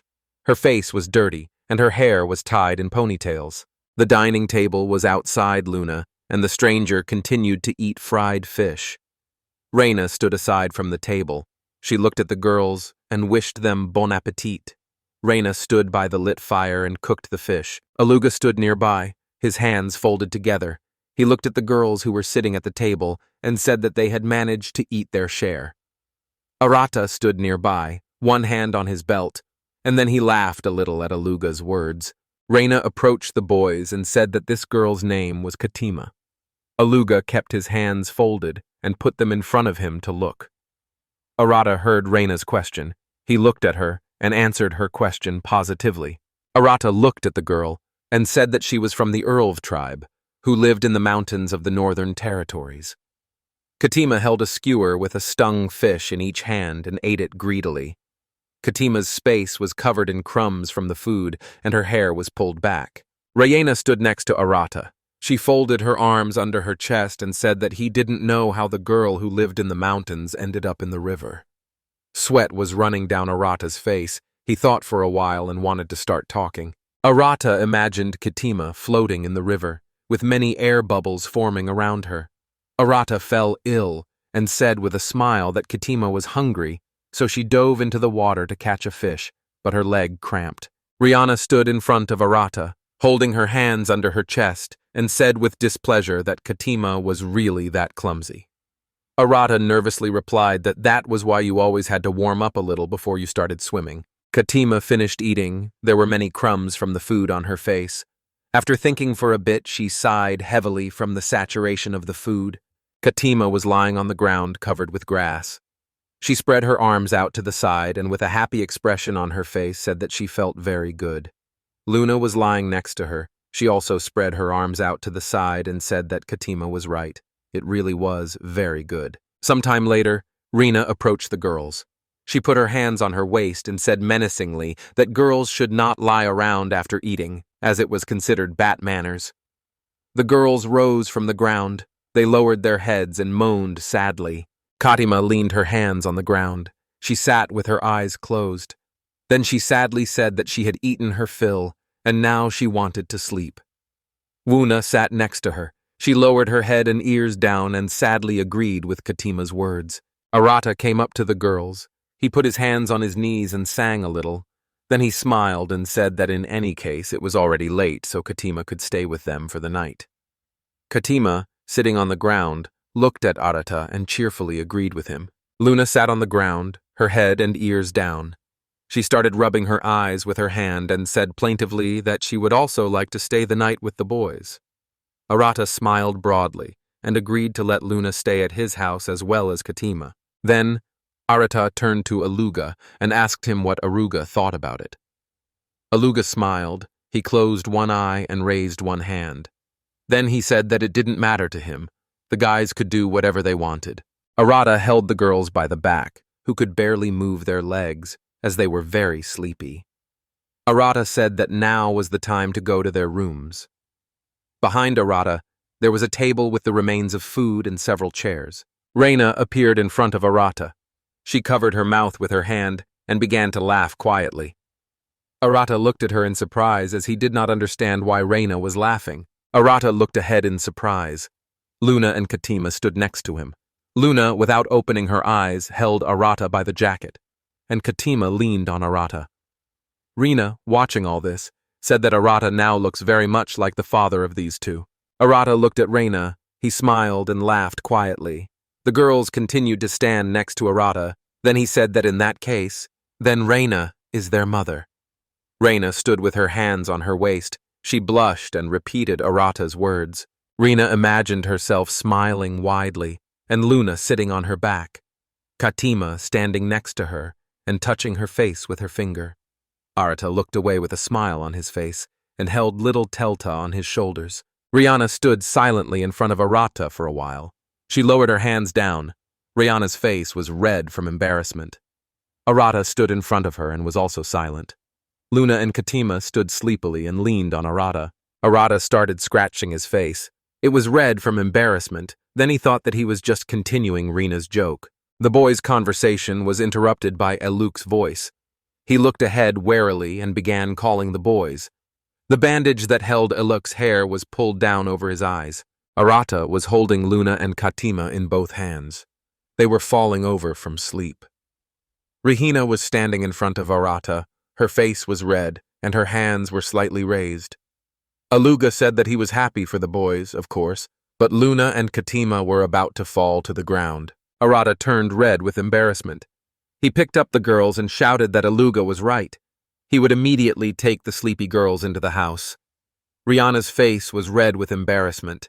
She raised her hands and shouted that Arata made the right decision. Aluga stood in front of the boys.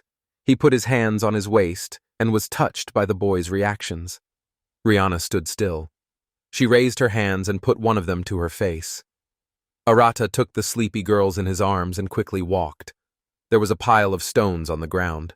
It was dark outside. Against the black sky, twinkling stars and fluffy clouds were visible, which were moving across the sky. Luna and Katima found themselves in their room. They were lying on the floor. Luna was sleeping on her side. Her head was on the pillow, and her body was covered with a blanket. Katima was lying on her back. Her arms were spread out to the sides. The pillow was lying to the side. She was not covered with a blanket. Arata walked out of the house, one hand on the door handle. He looked away and, with a smile on his face, told the boys that he had put the girls to bed. Arata watched towards Reina. She was wearing an apron and holding a spatula for stirring food. In front of Reina was a grill with frying pans on it. The frying pans were steaming hot from the hot coals. Arata stood in front of Reina. his hands down. Arata said in surprise, "Didn't the girls eat all the fish?" Reina raised her hand, which was holding the spatula. Then she looked at Arata in surprise. The frying pans were hot. Arata was distracted from Reina when he heard Aluga's unexpected laughter. Aluga lowered his head. He smiled and said that this situation was too predictable. Aluga lifted the bucket of water with the fish swimming in it and said with a wicked smile that that was why he hid the fish he had caught earlier.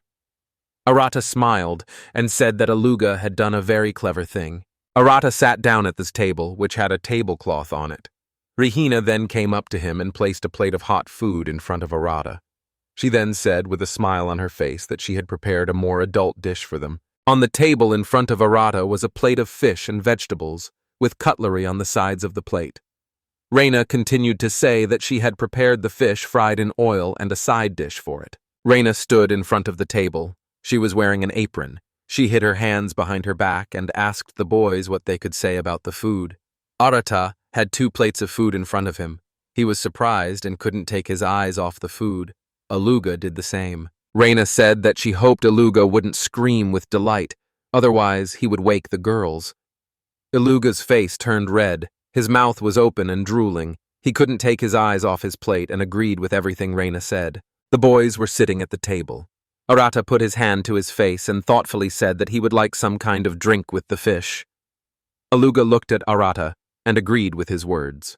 Reina began to cast a spell and blurry circles appeared in front of her hand. A moment later, the circles dissipated and Reina had 3 glass goblets in her hands, and in her other hand, she had a glass bottle with an unusual sticker.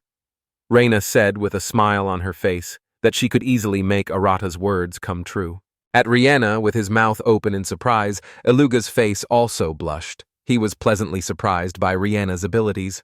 Arata looked at the bottle Reina was holding in surprise. He began to say doubtfully that he couldn't believe that Reina was able to hide the existence of this drink from them. Reina held the bottle with the unusual label in front of her, and then said that she didn't mean to hide anything. It was just that there wasn't much of the drink left, so she was saving it for a special occasion. A glass bottle with an unusual label was opened, and the guys started pouring the drink from this bottle into a glass goblet. Reina, without thinking twice, said that in that case they could start a party for adults. The boys were sitting at the table. There were plates with his in front of them, on the sides of which lay cutlery. Each of the boys had a glass with a drink. They wished each other a bon appetit and clinked glasses. Arata raised the glass to his mouth and took a small sip of the glass's contents. Then, his face turned red and he thought that this drink was easy to drink and very refreshing. It was really a good drink, although he didn't really understand it. Arata's face was flushed. He again put the glass to his mouth and drank the contents of the glass. Arata enjoyed the drink. Aluga took a piece of food with his fork and put it in his mouth. Then his mouth opened wide. Aluga grabbed the fork and put it in his hands and raised them up. Then he blushed and parked up. He was delighted with the food that Reina had prepared. Aluga placed his hands on the table, holding a fork and knife. His body was shaking with the pleasure of eating. Arata, holding the knife in his hand, looked at Aluga and thought that he was sure that Aluga was desperately holding back from screaming with pleasure. The boys were sitting at the table. Aluga couldn't calm down. He kept shaking. Arata was chewing on him and thought that he understood Aluga's condition very well. Reina was sitting next to him. She picked up a glass of drink and looked at it. Reina placed the glass goblet with the drink to her lips and began to sip the contents from it. Then her face turned red and she continued to look at the glass goblet. Seeing this, Arata's heart began to beat loudly. Reina held a glass in her hand. Then she turned to Arata and said that she had a reason to open that bottle. Arata held the cutlery in his hand and nervously replied that he fully supported Reina's words. Aluga took a piece of food with his fork and put it in his mouth. Then he praised Arata. Arata turned red and moved closer to Aluga. Then he said that he did not understand the meaning of the word Aluga. Reina was holding a glass in her hands. Then she raised her head and said with a smile on her face that Arata should look up. Arata was holding the cutlery in his hands. Then he obediently looked up as Reina asked. The boys were sitting at the table, with a dark sky covered with bright stars stretching above them.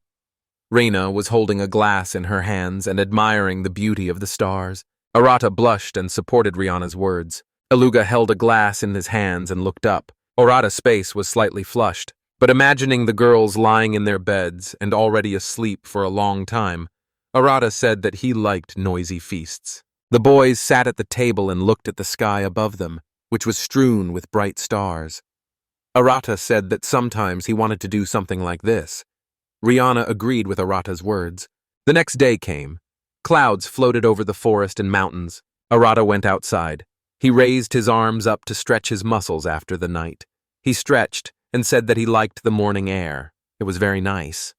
Arata lowered his hands down, then he looked to the side and was surprised by what he saw. Katima was standing in front of him. She was standing with her hands down and without moving, looking at something in the thicket of the dense forest. Arata noticed Katima and called out to her. Katima turned to face Arata.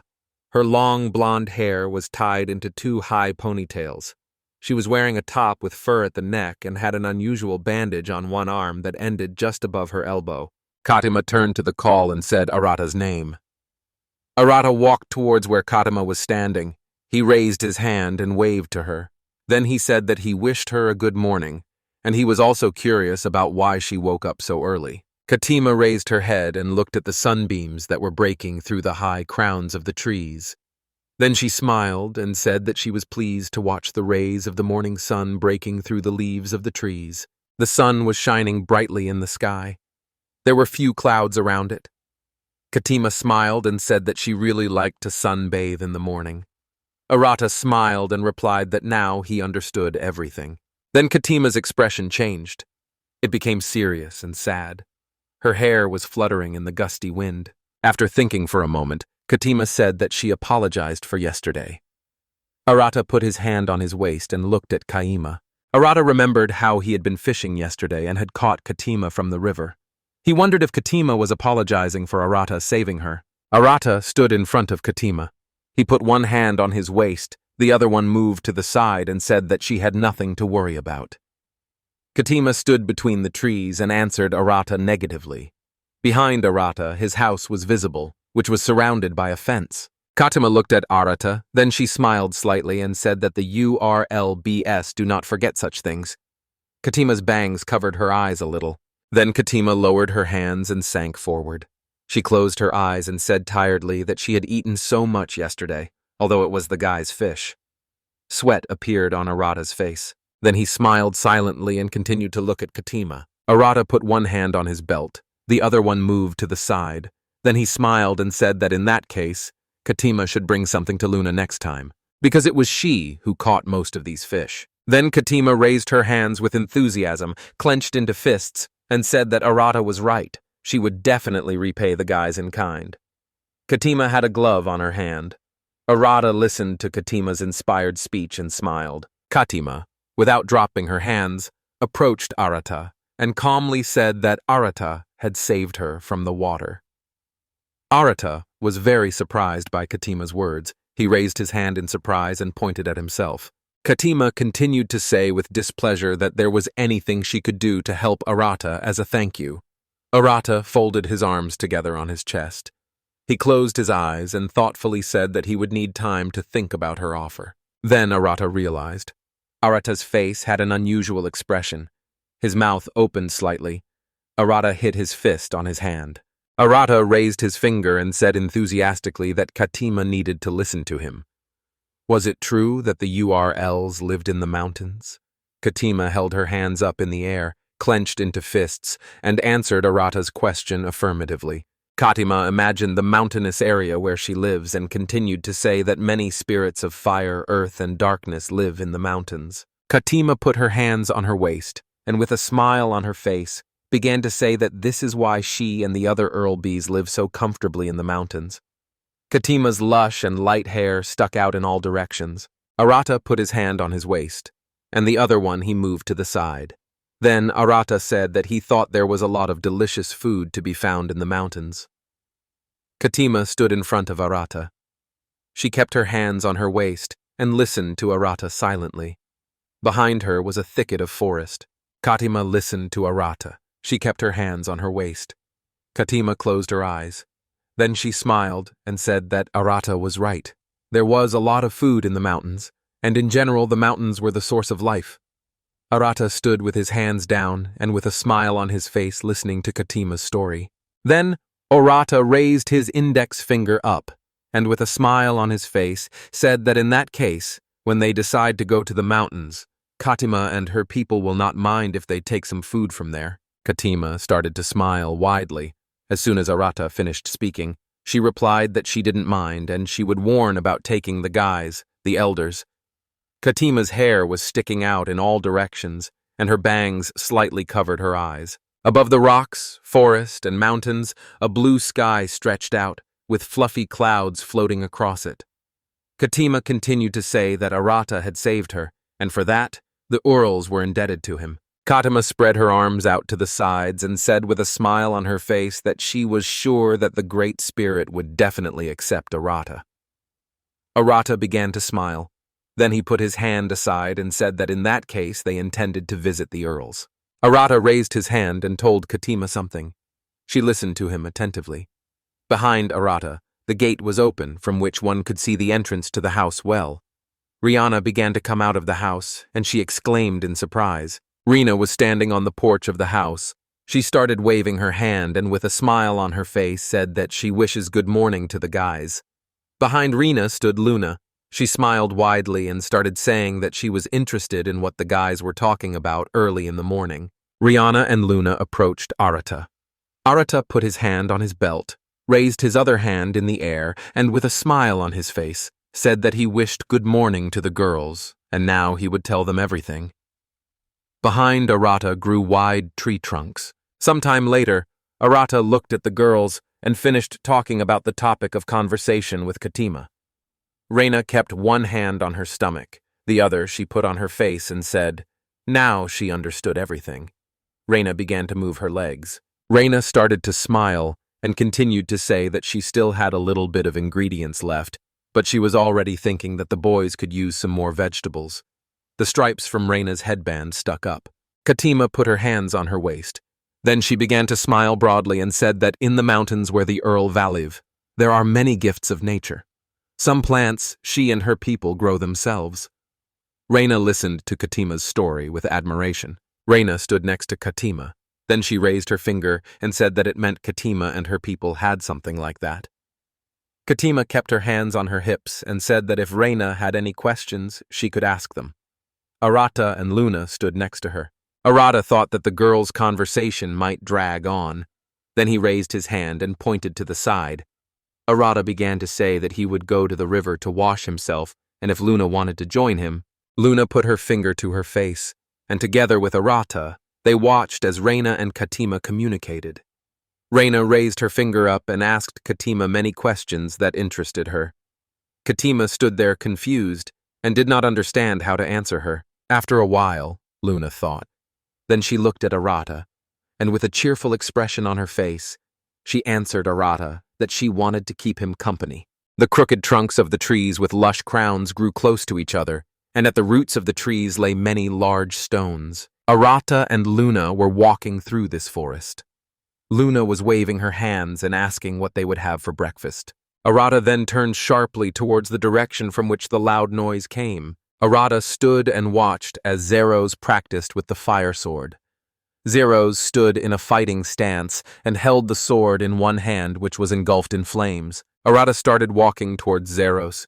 He raised his hand and started waving it. Then he said that he wished good morning to Zeros. Zeros stopped with his sword outstretched in his hands and looked towards Arata. Zeros's face and body were all covered in beads of sweat. He looked at Arata. Behind him was a forest bowl. The sword in Zeros's hands continued to burn. A moment later, Zeros' face changed. He frowned and was indignant about something. Zeros was sweating, holding a sword in his hands that was blazing with fire. Luna was standing in front of him, waving her hand and wishing him a good hooray. Sweat was pouring down Zeros's face. He frowned and looked at Luna with a serious expression. Luna, in turn, looked at Zeros in surprise. She did not understand why he had such an expression on his face. One of her departures from surprise sank down. Luna looked up at Zeros. Her ears drooped down, and she said why he was looking at her so menacingly. Zeros's body was dripping with sweat. He replied that he was looking at her normally. Zero began to scratch his head. He stood silently in front of Luna. Arata stood aside from the boys and thought that he understood Zero's reaction. Luna was hiding her magic today. Trees and bushes grew around the boys. Arata imagined meeting the wary and scared boys by the river. He thought that now the boys realized the difference in their strength and the moons. Then, Arata remembered how Luna defeated the bird monster. Arata thought that the boys were still afraid of the inhabitants of this island. Arata folded his hands together. Then he closed his eyes and thought that he himself was an outsider here, so he wanted the guys to get along with Luna. Arata put his hands on his knees and crouched down next to Luna. Then he called her name. Luna stood in front of Arata and waited for him to speak. Arata approached Luna's face and with a smile on his face began to say that Zeros was not yet accustomed to this island. Luna should be careful in showing her power. Luna opened her mouth and listened attentively to Arata. Then, Luna straightened up. Her ears stuck up. Her ears stuck up. She closed her eyes and said that she completely agreed with Arata. Arata stood and looked at Luna with a smile on his face. Arata smiled and started to stroke Luna's head. Then he said, "That Luna is very smart." Luna smiled and looked at Arata. Zero stood next to them and watched what was happening. Zero's face was dripping with sweat as he walked up to Arata and said he was sorry for making Arata worry. Arata looked at Zeros in surprise. Then Arata raised his hand and began to smile widely. Arata said that Zeros had nothing to worry about. This island is not something you can get used to right away. Fluffy clouds floated across the sky. Arata stroked Luna's head and said with a smile that he wanted the boys to see Luna as more than just a possessor of great strength. Luna closed her eyes and smiled shyly. Zeros looked at Arata and said that he understood everything. Arata folded his arms under his chest and thought that it seemed to him that Zeros and Merlin now looked even more cautious than before. Luna looked at the thoughtful Arata in surprise. Arata remembered the faces of Luna and Aluga. They were smiling.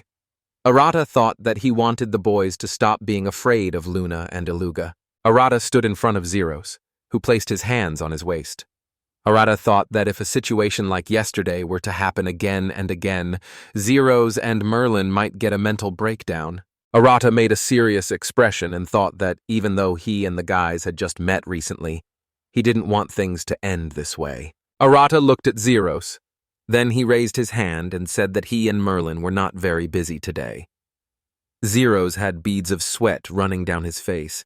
He was very surprised by Arata's question.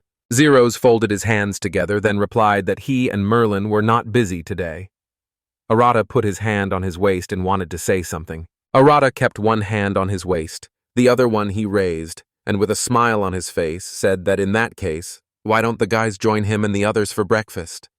Luna stood next to him and looked at Arata with her mouth open. It was quiet around the house of Arata and the others. The house was surrounded by a high fence. After some time, Arata came into the house and with a smile on his face told Reina that he was home.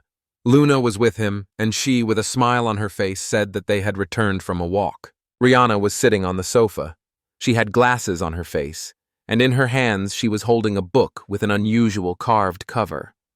There was a table and chairs in the room. Katima was sitting on a chair. Her head was lying on the table. Arata asked in surprise that Reina and Katima had managed to discuss all the issues. Reina answered Arata's question positively. Katima put her hands and head on the table, tired. Rihanna was holding a book in her hands, and there was a cup on the table in front of her. Arata turned to the boys and said that Katima and her people had many different vegetables, and she couldn't wait to go to the mountains. Zeros entered the house with the boys. Rihanna was wearing glasses and was very surprised when she saw Zeros and Merlin enter the house with the boys. The boys were careful and cautious. Reina looked at the boys without looking away. She slammed the book shut and asked why those guys were in the house. Arata walked up to Rain with an indignant expression on his face, and she lowered her head. Fluffy clouds floated above the house. At this time, Arata told Reina about inviting the boys to breakfast. Reina was sitting on the couch with her arms folded. Luna was standing behind Devon and leaning on him. Arata moved his arm to the side and said that that's why he thought it would be nice for everyone to have breakfast together. Zeros and Merlin were standing by the door. Ruina lowered her head and closed her eyes. Then she said that she now understood everything. Zero's face was furrowed, and Merlin stood next to him, her hair covering her face. Arata stood silently and thought sadly that Rihanna had said earlier that she had a bad relationship with the other alchemists. Arata stood behind the sofa and thought that Rihanna didn't say that they were enemies before, so Arata thought that everything could be settled. The guys were standing next to him. Arato lowered his head. His face became even sadder, and he thought that most likely his decision was too naive. Rihanna noticed Arata standing next to her, and he looked very sad. Reina looked ahead and sighed heavily. Rihanna, without turning to Arata, said that he shouldn't make that expression. Arata perked up as he didn't quite understand what Rihanna was talking about. Rihanna took the glasses in her hands, and with a smile on her face said that if Arata wanted it, then she wouldn't object either. Arata smiled widely and said Reina's name. Rihanna sat on the sofa. She held her glasses in her hands, then she closed her eyes and said that it wouldn't mean that she forgot everything. Arata looked at her in surprise. There was cutlery hanging near the stove, and apples were lying in plates on the table. Arata started scratching his head and said that they were living on the same island, and there was no getting away from it, so he wanted the guys to get along with each other. After hearing these words, Reina was very surprised. Rina put her glasses on the book and said that Arata was right. They weren't in the kingdom now, or even on the continent. Rihanna stood up and walked towards the boys who were standing at the door. Reina extended her hand and said with a smile that this island sometimes felt like hell, but in reality, it was a good place to live. Zeros and Merlin stood nearby and listened attentively to Reina. She continued to say that she thought that the guys also had their own thoughts on this matter, but it was necessary to forget about the past and try to establish communication. Zeros had sweat running down his face. His brows were furrowed and his eyes were closed. Zero shouted that Reina was right, and now he understood everything. Then he started walking forward. Zeros, looking flustered by his decision, shakes the stunned girl's hand. The boy apologizes to her for everything and asks her to start over with hope in his voice.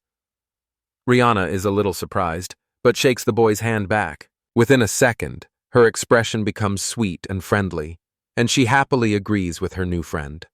Rina slightly closes her eyes and a joyful smile appears on her face, addressed to Zeros. Suddenly, his brows furrow, and he turns to his friend standing behind him with an angry look and addresses her. Zeros expresses his wish that she would come to her senses too. Merlin, clearly displeased, says that he knows. The girl sighs heavily and closes her eyes with obvious displeasure and disappointment on her face. Merlin is surprised that something like this happened after she reached the level of the 7th Archmage. The girl extends her hand towards Reina and addresses her by name. The Archmage, with a smile on his face, thanks her once again for her support and, like her friend, also offers to start over. Reina shakes her hand and agrees with her. The protagonist approaches the boy and sincerely thanks him for coming. Arata addresses Zeros respectfully, but Zeros cuts him off, drawing attention to himself with a sharp exclamation. The boy closes his eyes and, with a calm expression, asks him to talk to him without it. Zeros explains that he is indebted to him, so he thinks that formalities are not necessary. A slight smile appears on the protagonist's face, and he looks at his new friend with friendliness. He asks that in this case, he too be addressed without formalities. Zeros happily agrees and thanks him for everything. Suddenly, someone from behind grabs the man's outer clothing with a small hand and calls out to him. Zeros turns his head in surprise and looks at the one who disturbed him. The boy is surprised to find a little girl there, looking up at him with a sad look. Her sad eyes betray her sadness. Luna, with a frightened expression, asks him if he is afraid of her anymore. Zeros is embarrassed in front of her because of his actions before. He throws his hand behind his head and scratches it. The man furrows his brows in shame, looking back at her. The Archmage drops to one knee in front of her to match her height and talk comfortably, and, answering her question positively, asks her forgiveness with sincerity and regret. The man, a kind smile appearing on his face, says that he is no longer afraid of her. Luna looks at him, pressing her hands to her chest.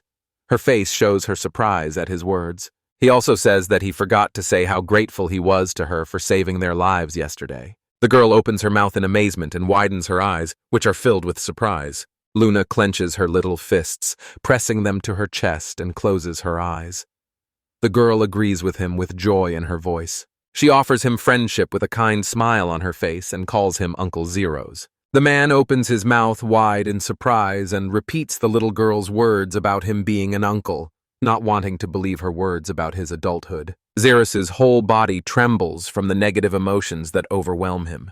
The man looks at the little girl standing in front of him in bewilderment and frowning wonders why she called him that. Luna puts her finger to her cheek and looks at him with a confused look, wondering about his reaction and his question. The girl explains to him that she called him that because he is an uncle. Zeros looks at her silently with a frowning expression. The man considers his words and reluctantly agrees with them. He closes his eyes and folds his arms across his chest. Zero says with bitterness in his voice that he is quite old. In fact, he is over 50 years old.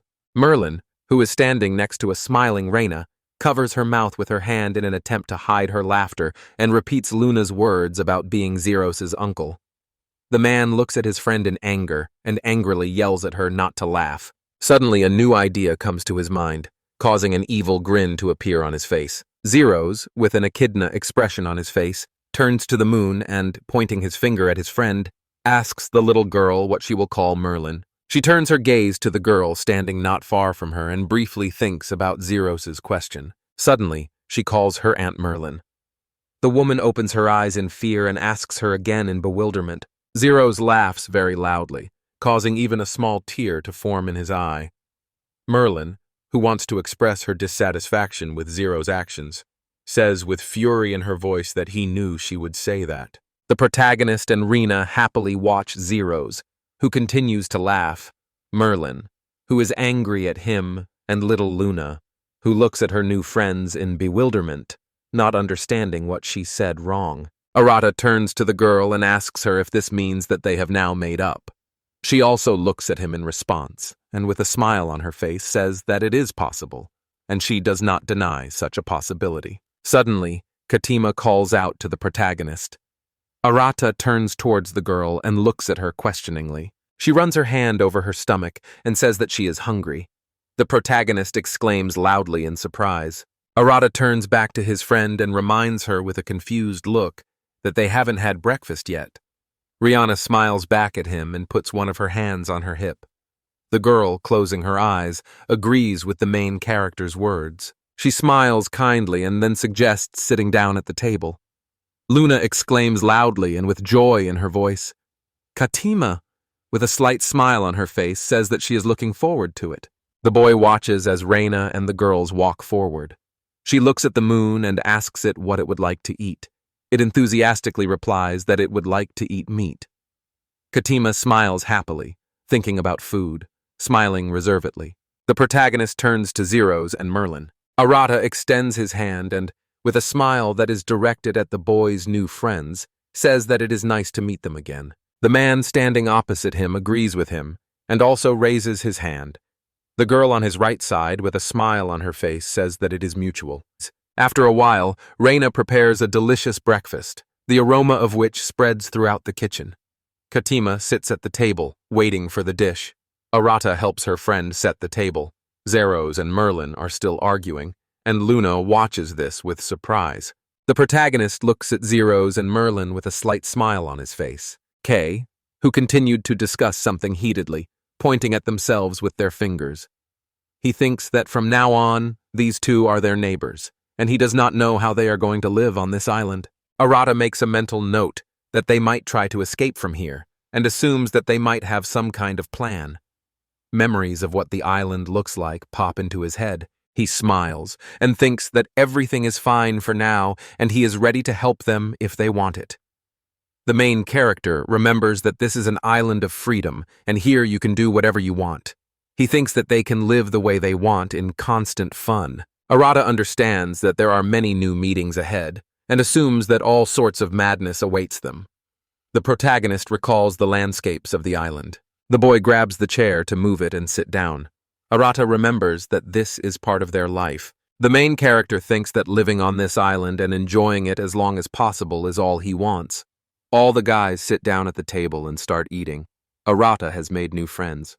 It's a beautiful, clear day outside, but the sky is a little cloudy. After breakfast with Zeros and the others, Rihanna cleans the kitchen, wanting to tidy up the cooking area. The guy says it was noisy, but it gets lonely when no one is around. She agrees with him. The girl turns to face him and looks at him. She holds a plate in her hands with a smile on her face, which she is going to wash, and says that if she always does this, she will quickly get tired. Arata smiles back at her and laughs a little, saying that it is true. The girl washes a plate under running water and says that you never know what to expect from life. A slight smile appears on her face, and she says that she would never have thought that everything would turn out this way. The protagonist asks her in surprise if she is talking about Zeros and Merlin now. Rina confirms his words, answering positively. She explains to him that they only saw each other at meetings and almost never talked. The protagonist exclaims, remembering the events of the past, and says that they decided to settle further away because of the pride of the archmages, and because they did not get along with each other. He watches her wash the dishes. The guy suddenly contradicts himself and raises his finger up. He looks at her with joy in his eyes and asks the girl that now that they have forgotten their differences, would she mind if they lived nearby? She freezes in place, amazed. The girl looks at him with a surprised look and thinks about the words of the protagonist. Arata says that he thinks it would be better if they lived nearby for some time until they got used to this island. Reina touches her chin with a thoughtful gesture and looks away from the boy. She hesitantly agrees with him and says that these two can be useful in various everyday activities. The protagonist leans against the pedestal that stands between Rina and him, surprised by her words. He thinks about her statement and asks her to give an example. The girl asks him if he has heard that Zeros has a nickname, Deadly Flame. Rain becomes serious in that second. The girl looks at him with determination in her eyes and folds her hands. She explains to the guy that his fire control is much better than hers. She thinks it will be very convenient for cooking meat. The main character is amazed by her words. The guy thinks to himself that this is not the most appropriate occupation for a person with such a nickname, but he resigns himself to it. Reina opposite him looks at the guy and raises her finger. The girl starts talking about Merlin. Reina explains to him that she is so good at water magic that she is called holy water. She believes that for cleaning, washing, and sewage, water is very useful in everyday life. The protagonist frowns a little with disappointment and thinks about her words. Memories of the strength of Merlin and Zeros flash through the boy's mind. The protagonist thinks that these two are clearly proud of their nicknames and asks himself a logical question. Is it right to ask them about something like that? However, after a second, his gaze becomes more serious. He stops himself and his thoughts and thinks that on this island, the titles of archmages are worth nothing, and it is much more important to raise the standard of living. Rihanna thoughtfully says that they will still be there, and the girl asks why not ask them for help. Arata agrees with her. He says with a smile on his face that it is a good idea. The girl then offers to go and talk to them. After a while, the sun is already setting towards the horizon, creating a beautiful sunset. The protagonist stands with his hands on his hips near Reina, who has a smile on her face and is surprised that they have already arrived. Zeros waves his hand and confirms his words. The man has a serious expression on his face. He says he hopes for their support. The girl next to him smiles easily and thanks them in a joyful voice. Rihanna suggests that they first decide where they will pitch their tents. Merlin agrees with her. After a while, Zeros and Arata pitch the last of the two tents. It is already completely dark outside. After they finished setting up the Zeros' tents, Merlin, Arata, and Reina are having lunch at the girl's house. The sky has already turned completely dark. Merlin looks forward with admiration in his eyes and a smile on his face. The girl sees a bathhouse in front of her and says that she never thought she would be able to take an open-air bath here. Rihanna turns to her and says that they built another bath, separate from the one they have at home. She explains to her new friends that their first bathhouse was destroyed by a vampire. Reina's mind flashes back to the old incident, and she sees the remains of the bathhouse before her eyes. Merlin asks her again, surprised. The girl thinks that it is pleasant, and she returns to life. At the same time, Arata and Zeros are sitting near the open-air bathhouse. Next to them is a small fire that they made. The protagonist looks at the man and says that they would like them to take care of the fire and the plumbing. Zeros looks at his friend in surprise and wonders if the titles of archmages are a joke to them. The guy hesitates a little and says with uncertainty in his voice that for him personally, this means nothing. The man smiles at him and tells him that they are just trying to survive here now, so he would be happy with any role they offer. The protagonist looks at him thoughtfully and asks what they would have done if they hadn't invited them. Zyrus thinks about the guy's words and looks down a little sadly. He says that they would try to find a way not to die. He also looks away with a serious look and frowns. The man tells him that they must figure out how to get back to the continent. The main character looks at the man with the same serious expression on his face. The guy thinks to himself that everything is right, and he and Reina decided to stay on this island. But these guys want to come back as soon as possible. He looks at Zeros with a sad look. The protagonist gets upset and also sadly lowers his gaze, looking at the fire that is in front of them. Arata explains to him that Aluga and the others do not know how to get out of here. Zeros asks him again, tensely, repeating Aluga's name. The man wonders if this is the guy who looks like a wolf. Memories of the guy pop up in his head. The protagonist confirms his words, answering positively. The man's body is covered in a strong tremor, and his eyes show great fear. Zeros frowns and folds his hands in front of him. He says tensely that everything is clear to him. The protagonist turns his gaze to his new friend. Sadness appears in his eyes because he is worried about his friend. He notices changes in him and his mood.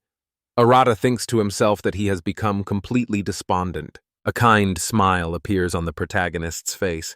He moves one hand to the side and, looking at Zeros, explains to him that Aluga is a good guy. Arata believes that he is always ready to help. Zeros closes his eyes in shame.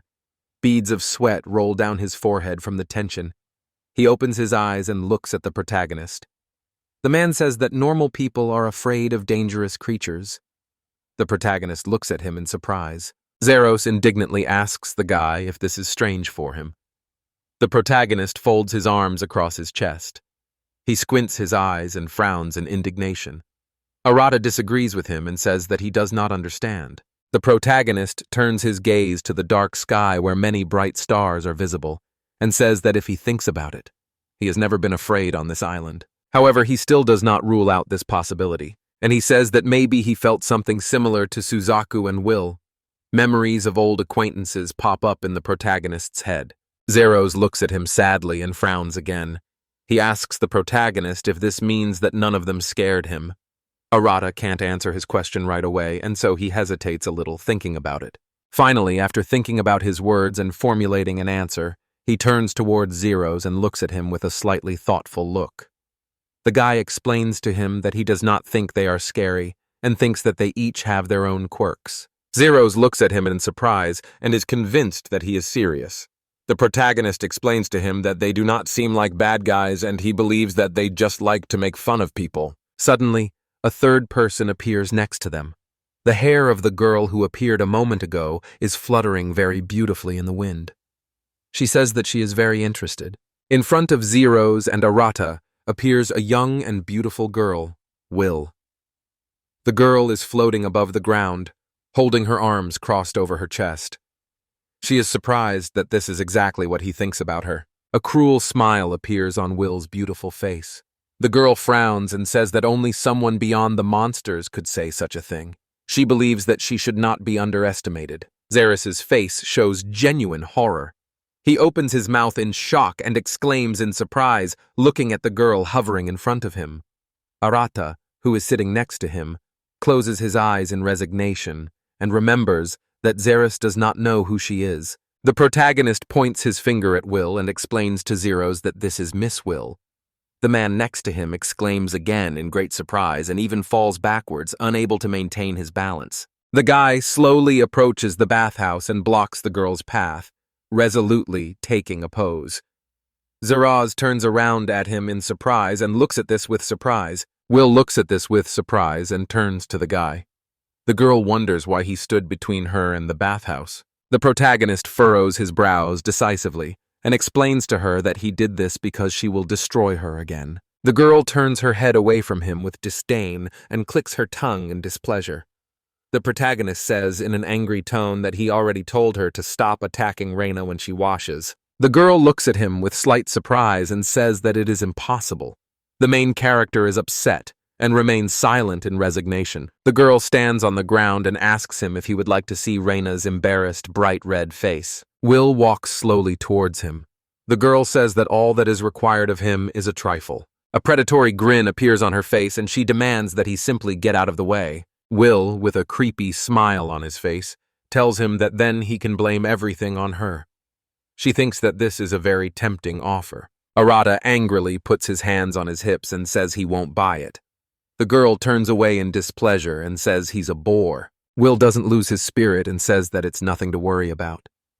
She turns to Zeros and says with a smile on her face that it looks like there are new characters here. Zeros looks at her in surprise, his eyes wide with fear. There, the girl looks at him with a smirk on her face and introduces herself as Wilhelmina Walmiron Walheim. Will tells him that she is a true vampire who rules the Dark Night. The man's face is filled with terror. Beads of sweat appear on his face from fear. At first he cannot say anything, but then, stuttering, he introduces himself as Zero's grinder and says that he is the 6th of the 7 archmages. A small smile appears on Will's face again, but her eyes are obscured by the hat on her head. The girl turns to Arata and, pointing her hand at the man, asks him to see how normal people treat her. Arata asks her what's wrong with that and explains to the girl that he's not afraid of her anyway. Besides, he says with a smile on his face that sometimes she is a little annoying, but he considers her a friend with whom he can talk. The girl opens her eyes in surprise and looks at him in amazement. A second later, her expression returns to normal, and she looks away, a little embarrassed, saying that sometimes it's nice to have someone to talk to. The protagonist looks at her in surprise for a while, amazed by her reaction to his words. Arata looks at her with a smirk on his face and asks her if she is a little embarrassed. The girl frowns and looks at him angrily. Will suddenly, with a sharp movement of his hand, attacks him with a very bright fireball, and, furious at his words, shouts at him not to get carried away. Arata remained standing in place as he was, and the ball flies a few meters away from him. Zeros hesitantly approaches the boy and calls him by name. He is worried about the main character and asks if he is okay. In response, Arata smiles at his friend and answers his question positively. He says that this is a common thing. Zeros looks at the crater left by the vampire's attack in surprise. Steam is still rising from the ground. The man repeats his words about this being a common occurrence. He frowns and says that this is the first time he has seen such a compressed flame. Will raises his hand in an indignant voice, saying that he is, as always. The girl thinks that he is worse than a monster. The guy gets a little angry at her words and calls out to her, asking if she is being rude to him. Will explains in an even tone that it is not rude. She turns her gaze to the man standing next to her, focusing her attention entirely on the stranger. She repeats his name and asks if that is his name. Zero stutters a little from fear but answers positively to the girl's question. Will greets him with a creepy, ominous smile, calling him a stranger. The man, just in case, gets into a fighting stance and looks at her in surprise, amazed by her greeting. The girl explains to him that she came here just to kill time, so she didn't prepare a big gift. Suddenly, she moves her hand to the side and a mushroom appears in her palm out of nowhere, which at first hovers in the air. Will, with the predatory smile on her face, tells the boy that this is the most delicious mushroom on the island. The girl comes closer to him and says that she gives it to you as a proof of friendship. Xerox retreats from her in fear, taking a step back. The protagonist very quickly rushes between them and snatches the mushroom from the hands of the vampire who wanted to give it to Zeros, who was shocked by her actions. He shouts at him to stop. The girl, with an unreadable expression on her face, turns to the main character and asks him why he is bothering her. The girl does not understand the reason for his actions. Zero stands next to the vampire, surprised. Arata holds the mushroom he took from Will with a serious expression and says he knows what it is. The protagonist frowns and holds out his keys in anger. That's what he knows what kind of mushroom it is. One day, an incident happened to him. The main character's head flashes back to memories of him and Aluga walking in the forest. Aluga hands the main character a fruit and says that he can eat it if he cooks it on a fire. Arata and Aluga are walking through the forest. There are many different trees near them. The guy looks around, studying the nature around him. Errata asks if there are many edible plants in this forest. The guy says yes, but notes that you can't eat everything. Suddenly, the main character sees something in front of him and opens his eyes wide in surprise, exclaiming loudly. Errata turns his head to his friend and asks Aluga if the mushroom is edible. Aluga turns to look at him and looks at the mushroom. The guy points his finger at a small mushroom near the beginning of the tree trunk so that Aluga understands what kind of mushroom he is talking about. Aluga is very surprised by the main character's find and opens her mouth in amazement. The boy covers his eyes in embarrassment and his face expresses his depressed state. Aluga folds her arms and says that this mushroom is edible, but the problem is different. The boy urges him to be careful and not to eat it without a special reason. The protagonist looks at his comrade in surprise, turning his head in his direction. He wonders if everything is so bad. Aluga thinks about his words for a while and then says that the cone smokes heavily from its use. Errata exclaims in surprise. Aluga thinks about this for a moment and frowns with displeasure. The guy is silent at first, and then reminds the guy that he recently said that he met an old vampire woman. Errata is confused but answers positively. He absent-mindedly asks his friend what Will has to do with it. Aluga looks very gloomy, but says that he remembered her because she fed him those mushrooms. The guy says that after that, he remembers only one moment. Aluga's mind flashes back to the memory of lying in bed with a beautiful girl, confused and afraid.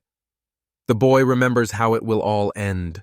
The main character is perplexed and silent, looking at him in amazement. Aluga shouts in rage at the protagonist that this woman is ready to do anything for her fun. The guy opens his eyes wide and angrily tells him to be careful. Errata, remembering his friend's words, silently agrees with him and thinks that he will be careful. The boy angrily squeezes the mushroom in his hand, which he recently took from Will. The main character angrily extends his hand with the mushroom forward and shouts that it is a burning mushroom. Zeros frowns in confusion and looks at him in surprise, repeating his words about him burning. The girl standing next to him looks away. Will frowns in anger that the protagonist has thwarted her evil plan and furiously asks him how he knew about it. Errata frowns at her and says that the Aluga warned him. He throws the mushroom aside. The girl angrily calls him ungrateful and asks him to whom he owes his happy life. The protagonist says that he is angry because she made him skip all the steps to happiness and turned him into an animal.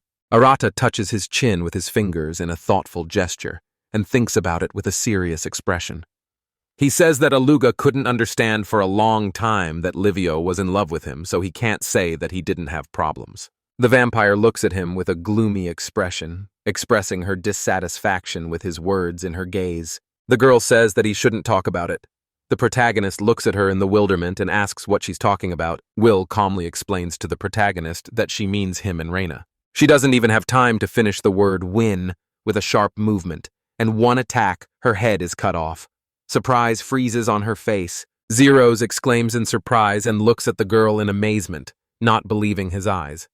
The protagonist frowns in bewilderment and closes his eyes, turning his head towards the new arrivals. He expresses his dissatisfaction with the situation. The girl who came a few moments ago screams loudly for her to stop. She is clearly displeased with the actions of the vampire who has disturbed their peace again. This girl turns out to be very Reina. Her face is angry. She asks her in anger why she comes here at such a time and tries to say strange things. Behind her stands a frightened Merlin. She thinks that this is a new thread. The severed head of Will the Echidna smiles and looks with satisfaction at the girl who came out of the bathhouse.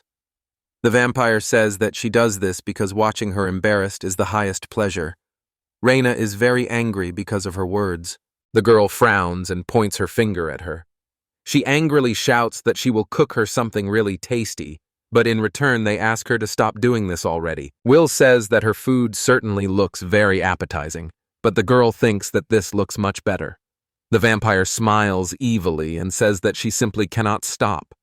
Reina looks at her with an evil look and exclaims. Will's head turns away from the angry Reina and screams that she will come to her again under the cover of night. The girl asks to wait for her impatiently. Reina furiously puts her hands forward and with anger in her voice screams that somehow it will work out. After the unexpected guest leaves, there is silence between the friends.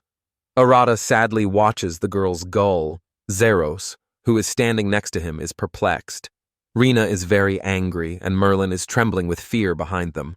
Suddenly, Zeros turns to Arata. He raises his finger up, pointing at the girl who left them, and they ask him if someone like her often appears on this island. The guy is depressed, but answers his question positively. The main character looks at him with a slightly sad look and says in a calm voice that Will seems to belong to a special category, although he doesn't know how many people like her are here. The Archmage frowns, and a sad expression appears on his face. He looks at the boy with a look of doom in his eyes. Arata is a little confused by his reaction. Zeros turns his gaze to the dark sky and says that everything is clear to him.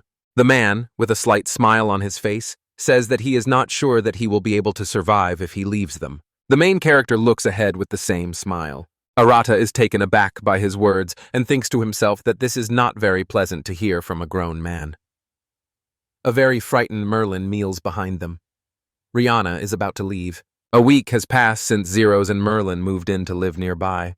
Living in a tent was inconvenient, so Arata and his friends helped build them a house. The girls and boys look at the house that appeared nearby. Then they all celebrated the completion of the building. They had a great time that day. Aluga and Arata helped set the table for Reina. Luna was having fun with the boys, Merlin was scared of the dogs, and Zeros laughed at her. The sun has set, and it's a dark evening. Arata and Rihanna are sitting on the sofa in the living room. The main character tells the girl that now that the construction is finished, they might settle down. The guy remembers that thanks to their new comrades, their standard of living has increased significantly. He remembers how Zeros cook food with fire and Merlin uses water magic. Reno only laughs at his words and agrees with him. Unexpectedly, the protagonist remembers that Zeros is called Deadly Flame and Marilyn Holy Water. The guy turns to his friend and assumes that she also has her own nickname. Reina answers his question positively. The girl looks at him with a smile on her face and says that she was called the many-faced demon. The protagonist opens his eyes in admiration and looks at the girl. He exclaims in amazement and says that it sounds cool. The girl doesn't think there's anything wrong with that. She closes her eyes in disappointment and says that she doesn't have any special talents like those two, and the skills she does have are useful only in everyday life. The protagonist, without a doubt, does not agree with her in words and says that it is not true. The girl looks at him in surprise and wonders why he thinks so.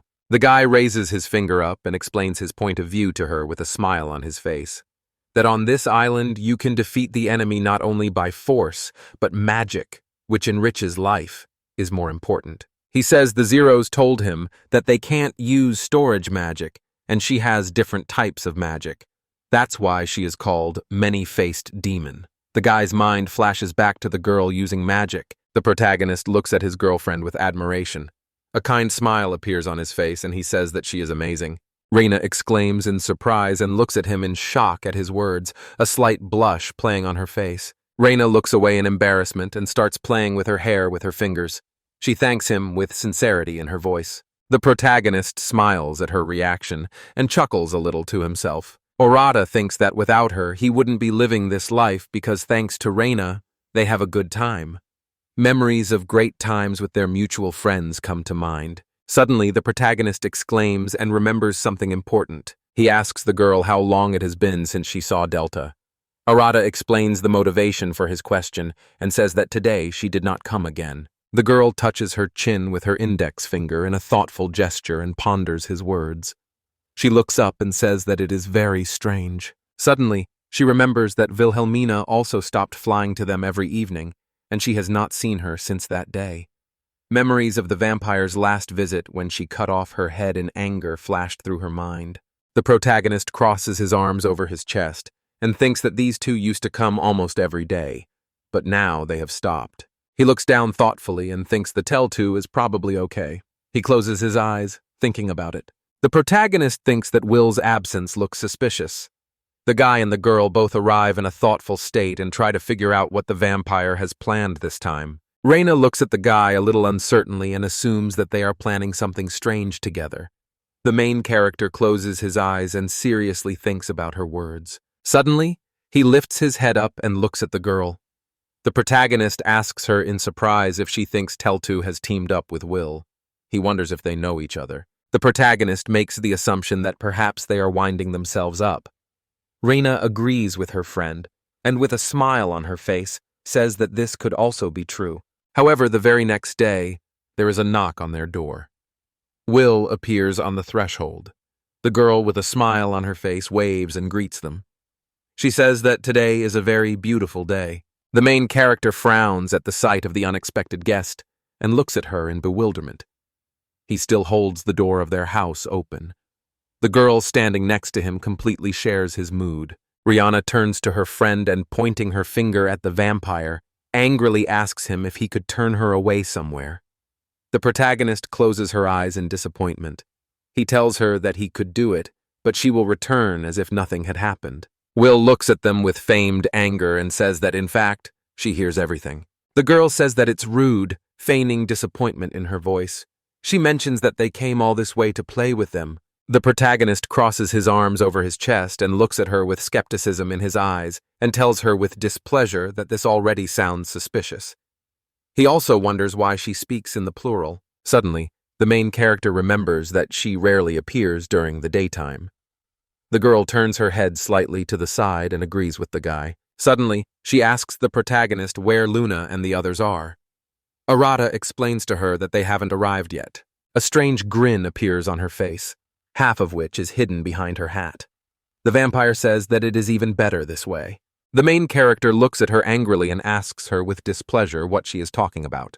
The vampire deflects his question and says with a smirk on her face that she just thought it would be too much for the children. Suddenly, the protagonist and Reina hear a suspicious sound. They raise their heads in surprise and react to it in an instant. Arata has a hunch about what it is. He instantly grabs the girl and takes her in his arms. The protagonist says that they better leave here. Surprised by his actions, Reina loudly exclaims in surprise. Arata moves her and himself to the roof of a nearby building in a calculated moment, but continues to hold her in his arms. Will is behind them, watching them from below. The girl in the boy's arms screams loudly and yells at him to wait. Suddenly, a figure with wings appears in the sky.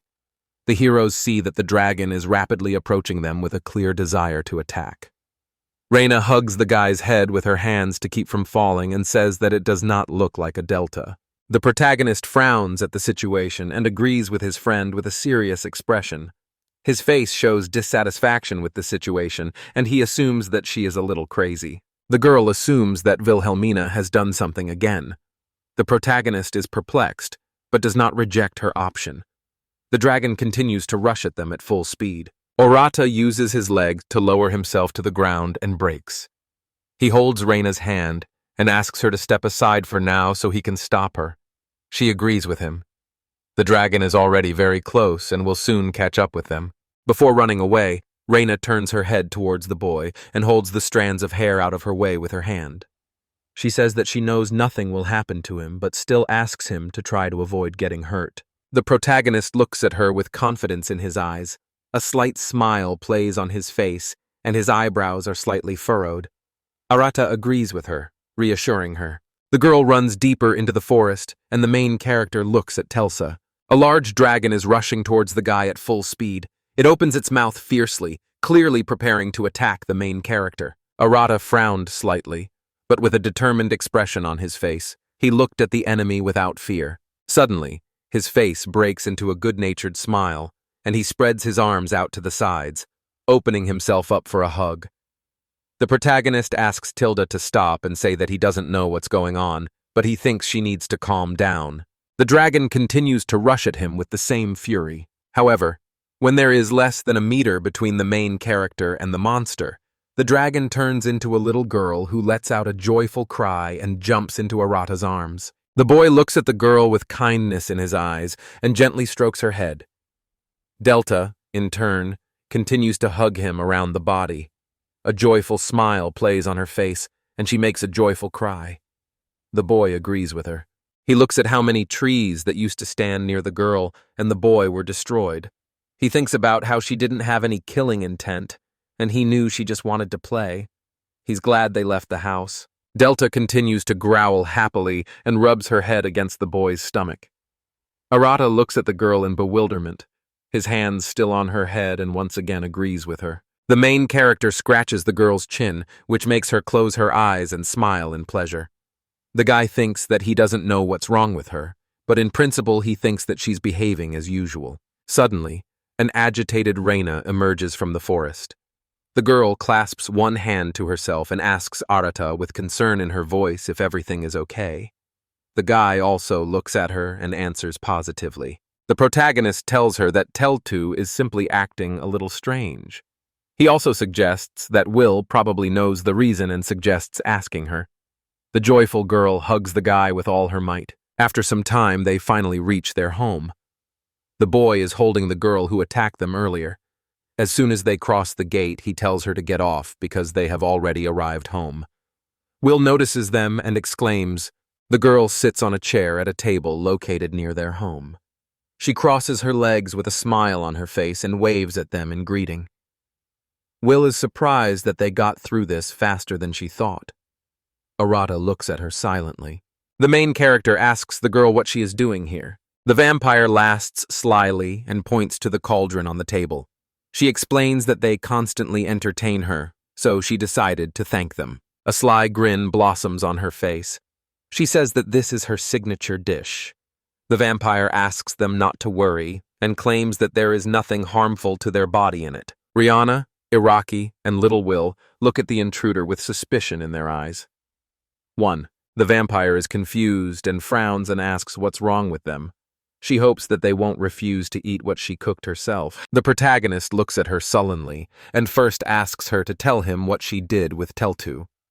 He continues to stroke the little girl's head, which she enjoys immensely. That's why she smiles. The vampire explains to him that she did nothing wrong and simply helped her to be a little more honest with herself. The protagonist looks at her in bewilderment and raises one eyebrow. He does not understand what she is talking about and asks her again. Will answers his question positively. A malicious smile appears on her face, which does not bode well. The girl says that she did it with the help of her double eyes. The vampire opens her eyes wide and looks at the guy. The protagonist looks back at her in horror and, opening his eyes wide, clutches the clothes on his chest with his right hand. After a few moments, he comes to his senses and looks at the vampire in bewilderment. At first, Arata is silent, but then he wonders what should have happened and says that there is no effect. Will closes his eyes in disappointment and frowns. The girl props her head up with her hand and says that he is very boring. The protagonist asks her if she can, in other words, control others. The vampire answers his question negatively and explains to him that there are different types of devil eyes, and the ones she used stimulate instincts. The protagonist thinks to himself that now he understands what happened to Teltu. The girl continues with a joyful expression of interest in him. Reina turns to the vampire and asks her when the girl will come to her senses. Will, with a sly smile on his face, points to the pot with the unknown contents and says that maybe she will feel better while they try her dish. Reina and Dorada look at her angrily and shout that it is a lie. The girl asks them not to be so paranoid and puts the contents of the pot on plates. The protagonist looks with skepticism at the plate with incomprehensible food that Will places in front of him. The protagonist frowns slightly and looks at the vampire with displeasure in his eyes. Arata, perplexed, asks the girl if she really thinks he will agree to this. Will tells him that if he doesn't eat it, she'll make Reina eat it. She has a smirk on her face as she looks at him. The guy is silent for a while, thinking about her. While thinking about her words, the girl looks at him with a self-confident look. In the end, the protagonist exhales with resignation and gets up from the table, agreeing to the proposal. Arata says he will try, brings your taste to the dishes, will card and taste the unknown food. Suddenly, his eyes widen and surprise, and he freezes in place, amazed. The guy thinks that this is strange because it tastes like nature itself. He feels warmth and nostalgia. It reminds him of home. Eventually, the protagonist eats the entire dish and places the spoon on the edge of the empty bowl.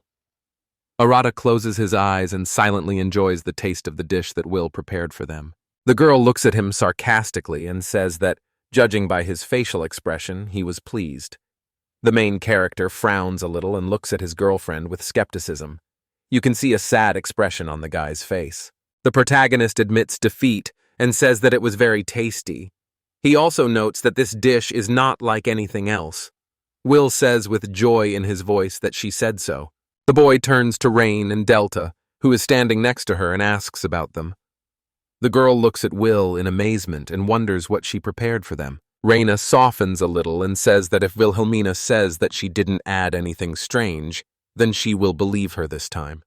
The cheerful Telta next to her also agrees with the girl and growls happily in her voice. The girl puts the spoon to her lips and tastes the dish prepared by the vampire. The girl follows her example and also puts the spoon in her mouth. Suddenly, Raina says that it is very tasty and looks at the spoon in amazement. Delta happily agrees with her. Will smiles and says that they finally understand that she didn't mean any harm. The girl looks at them with a smile on her face and says that they can eat as much as they want. When they finally sit down at the dinner table, the protagonist asks the girl if she will eat her own dish. Wilhelmina answers his question in the negative and explains that she has already fallen. She also says in a scary voice that she still has to leave room for dessert. An evil grin appears on the vampire's face, and she laughs, frowning slightly. The guy asks her what she said, but she says she didn't say anything. In that case, he says he'll have more. Raina agrees and says she'll have more too.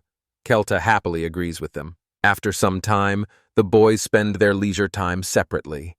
The main character lies relaxed on a chaise lounge near the house. Little Telta sleeps next to him. Regina is in the house on the sofa reading a book. Wilhelmina frowns at the protagonist's inaction and looks at him with disapproval. The girl asks Arata if he is going to do something more interesting with Rihanna.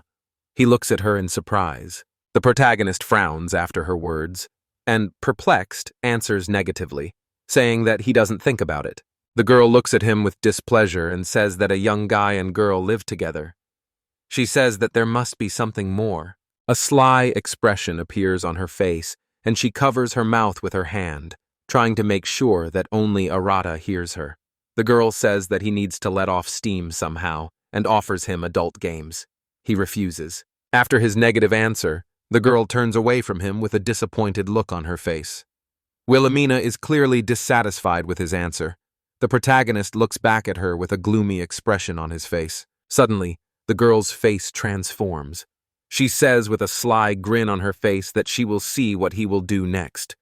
Arata immediately jumps up from the lounge chair and opens his eyes wide, looking at her in surprise. The main character shouts with irritation and anger that he knew it. He looks at the girl with fury in his eyes. Suddenly, small arms wrap around his body and he loudly exclaims in bewilderment because of the unexpectedness. The guy sees a little girl in front of him and is surprised that Teltu is in such a strange state. Her face is covered with a slight blush.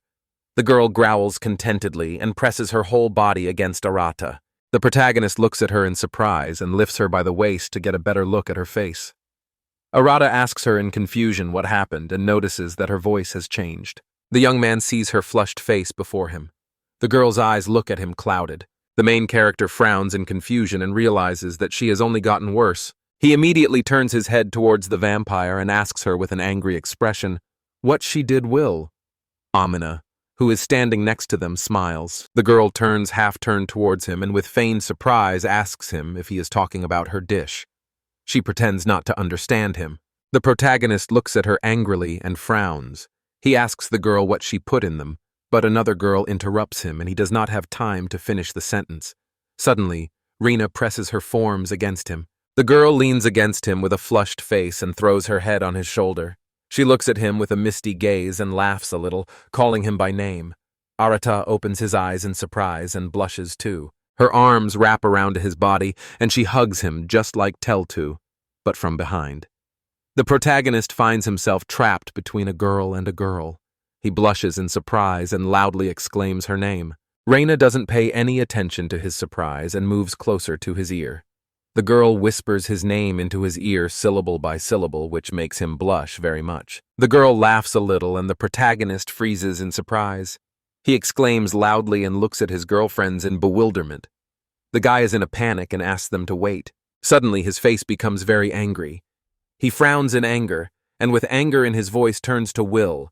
He asks the girl what she did. The vampire laughs very hard at this picture, and even tears appear in her eyes. The girl says she just fed them. She already said there was nothing there. Suddenly, a bottle of alcohol appears in the air in front of her hand. She grabs it and shows it to the protagonist.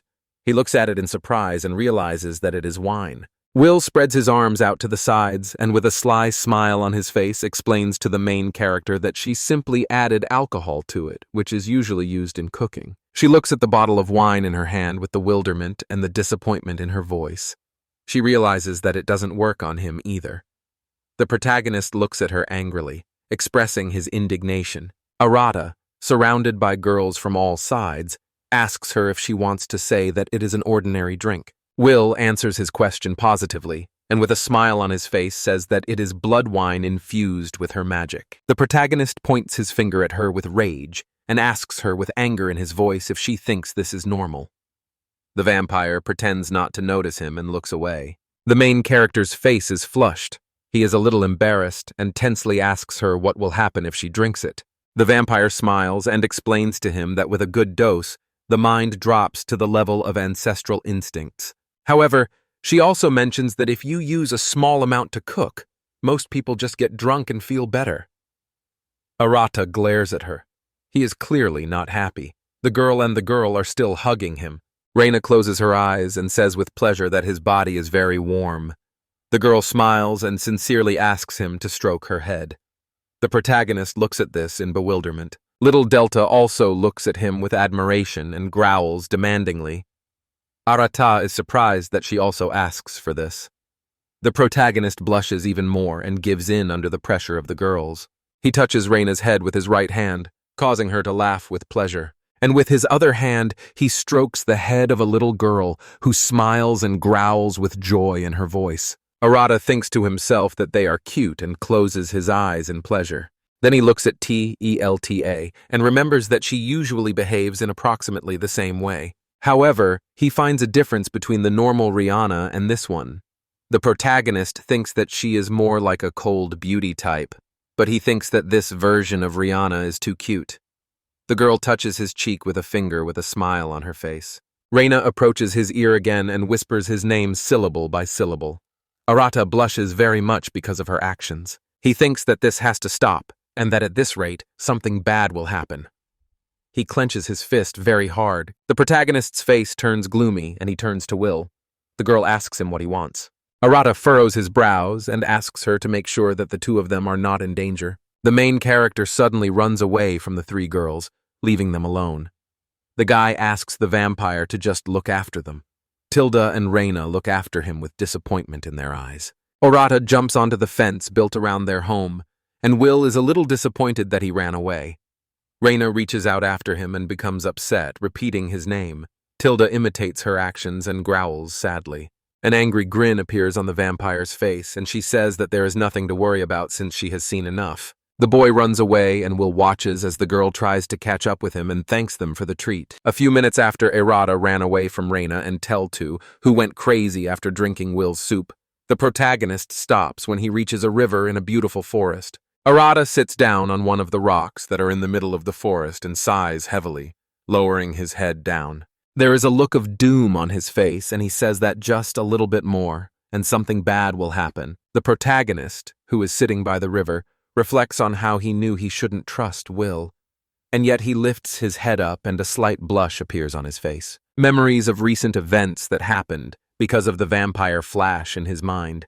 He thinks about how it was and blushes. The protagonist remembers thinking that this version of Rena was too cute. Suddenly, he demands of himself to stop, and with anger and irritation, he kneels down in front of the river, scooping up water in his palms and splashing it on his face.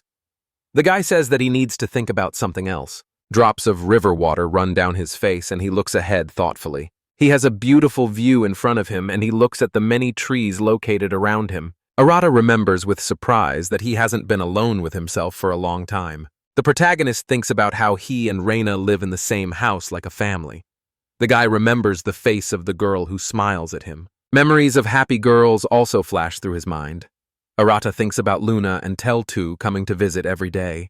He also thinks about the fact that lately, he has been communicating more and more often with Aluga and Zeros. The main character recalls that he did not want to get involved with anyone, and he assumed that he would live alone. However, he understands that now, being surrounded by friends, he does not feel any discomfort. A restrained smile appears on his face, and he thinks that something has apparently changed in him. The protagonist gets up from his knees and says that it is too early to go home, so he will have to take a little walk. Suddenly, the ground beneath his feet begins to glow.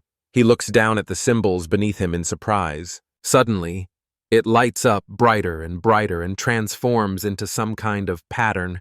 The guy covers his eyes with his hand because the light is too bright. He closes his eyes and asks what it is. The guy looks at the outline of the light and says that it is some kind of glow. Suddenly, he finds himself in a completely different place. In front of him appears a destroyed building, a lot of debris, and a dragon. Arata looks at this with surprise in his eyes and exclaims, not understanding what is happening. Suddenly, someone behind him exclaims no less loudly, looking at the guy. Arata turns around and looks in the other direction. 3 people appear before him, 2 girls and 1 guy. The latter wonders who this guy is and opens his eyes wide in surprise, looking at him clearly amazed by his appearance. The girls next to him are no less surprised. The dragon behind the main character is getting closer and closer.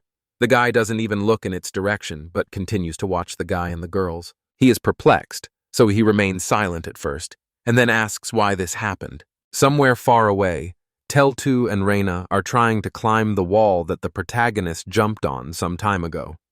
The girl calls Arata by name and asks where he went. Will looks at them with a stern expression. At this time, a large dragon, which is behind the main character, roars very loudly, looking at him. Suddenly, an attack starts to form in his mouth.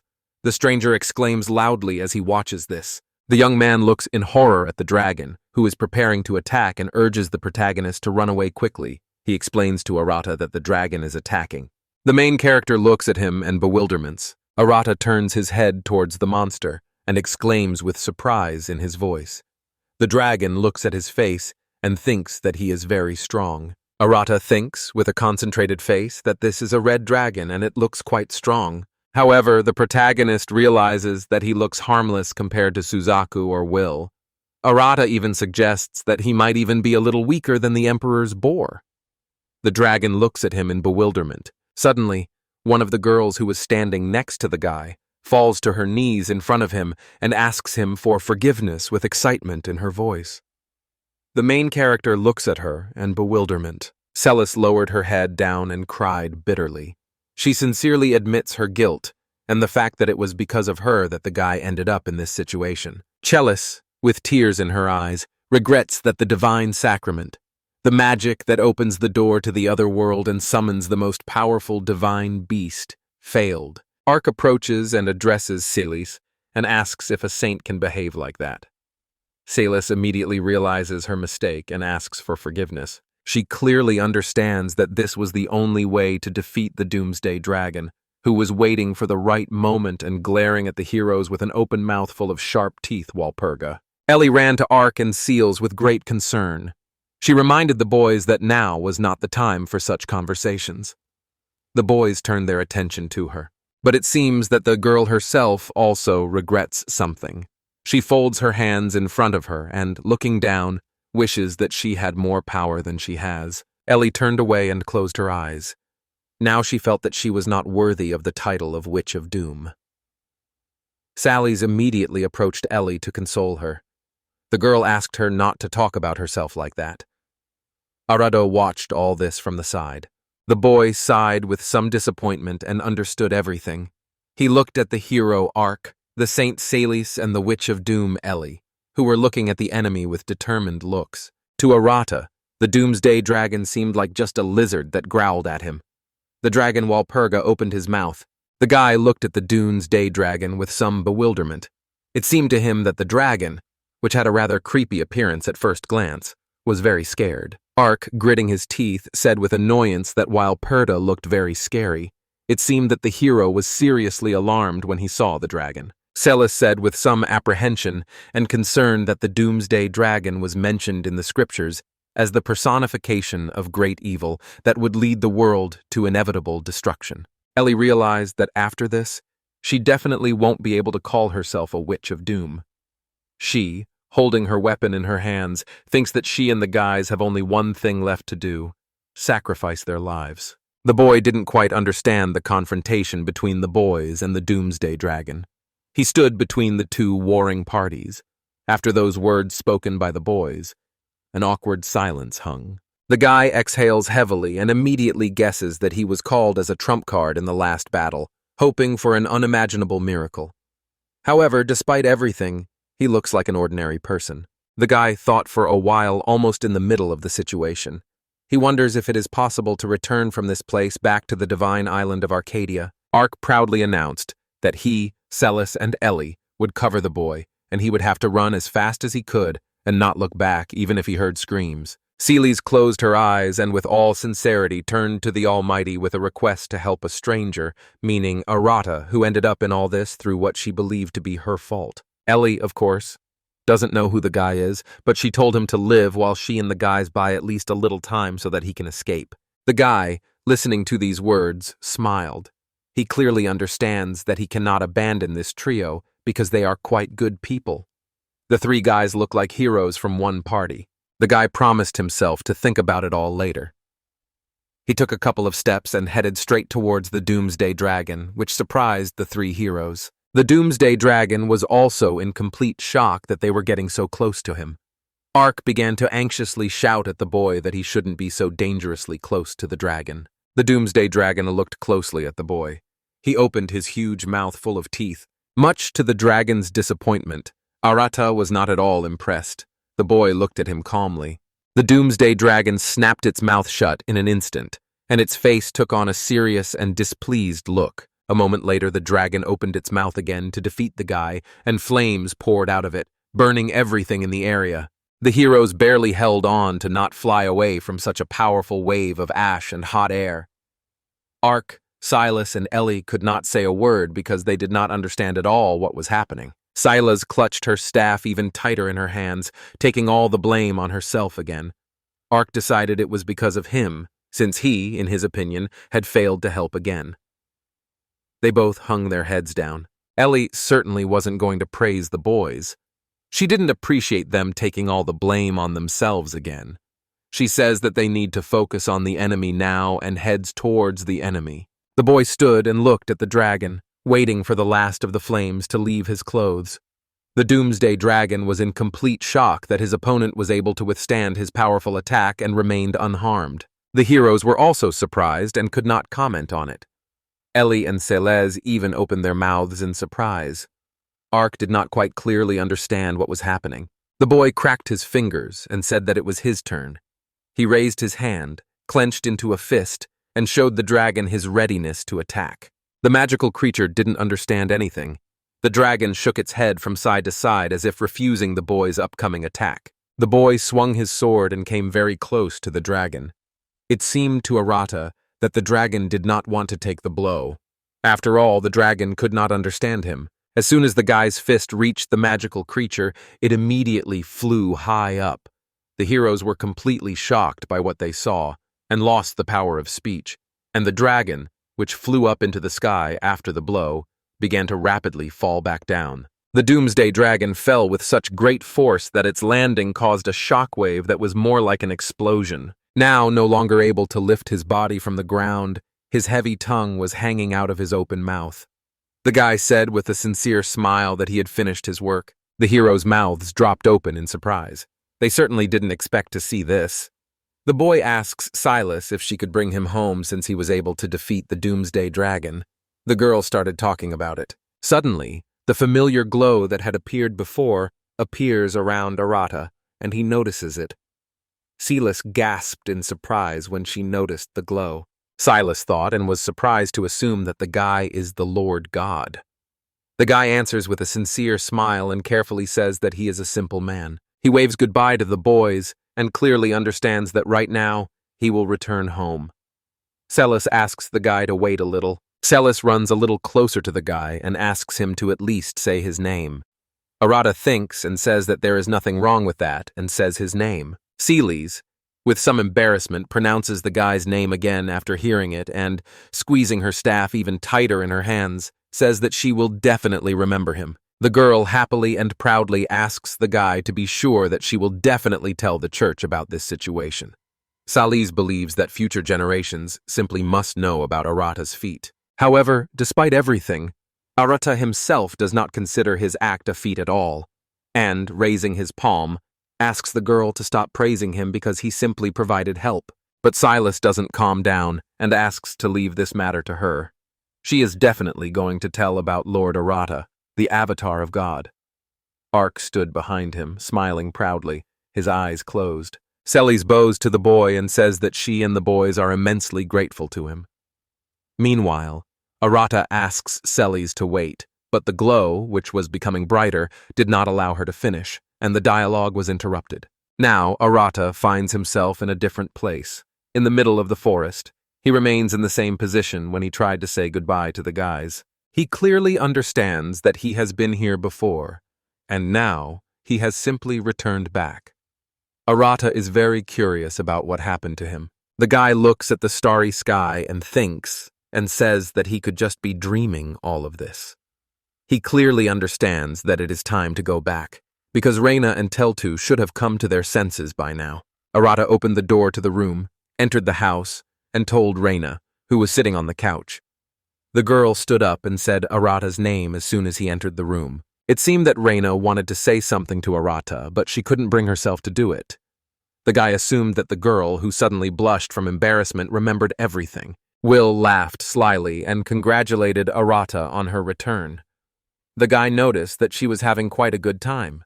The girl, resting her chin on her hands, did not deny it, and said that it was quite funny. Arata, with a sincere smile, sincerely thanks the girl for actually looking after Rain and Delta despite the jokes. Will only turns away from the boy in response. Teltu quickly runs up the stairs towards the boy, calling him darling. She hugs him and tells him that she is glad he is back. Arata patted the girl on the head and agreed with her, and then turned to Rain, which she seems not to expect at all. The guy with a sincere smile says that he is home. Reina was very surprised by this phrase, and a moment later she smiled sincerely, and, agreeing with Arata's words, said to the guy, "Welcome back." Arata felt good as he looked straight at Rain's contented expression, and noticed that she was smiling again. He forced himself to stop for a moment. It seemed like he felt a sigh of relief. Arata's mouth dropped open in surprise, but then he realized what it was. Arata clearly understood that he was more worried about Reina than he thought. The girl's large and beautiful eyes were looking straight at him. Will watched this from the table. Will turned to Bahamut and said that it was time for them to go home.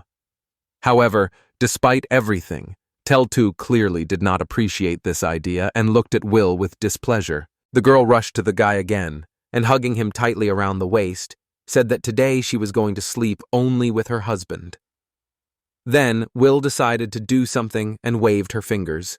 The girl, looking extremely displeased, explained that this would not be fun at all, and decided to take Telta with her abilities.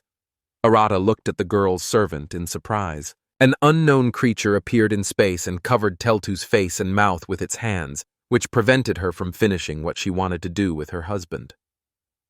Teltu did not understand at all clearly what the creature was doing to her. Will, leaving the room, waves goodbye to the guys left in the room and takes Telta with him. The girl turns to face the guy and with a sly smile wishes him and Reina a fun night. The girl giggles and leaves the house, taking with her the servant who holds Telta, who is trying so desperately to get out of his tight grip. Rihanna and Arata watch them go, a little awkwardly. Erotic notices that he and Rain haven't been alone together for a long time, and now they both feel a bit awkward. It seems that Reina wants to say something, and, a little embarrassed, she calls the guy by name. He immediately responds. Rihanna tucks a few of her hairs behind her ear and, with a look full of tenderness, begins to talk about what happened during the day. Arata was a little surprised at first, looking straight at the girl, but then lowered his head with some sadness. The guy says that a lot has happened today, and he would like to just relax and offers to do the same to the girl. He mentally apologizes to Reina for these words. Arata tells Reina with a sincere smile that no one will probably remember this the next day. But in fact, He thinks and says that now is not the right time for any progress to be made. Reina looked at the boy sadly as he said these words. The girl finally agreed after a few seconds of silence. Arata looked at her with a sincere smile. However, despite everything, Reina, despite everything, took a few steps towards Arata. The girl wonders if the guy will mind that on this day, everything will be different from usual because tomorrow has not come yet. Arata was surprised and asked the girl what she meant. Rihanna, with some sadness, approached the guy, pressed herself close to his body and hugged him.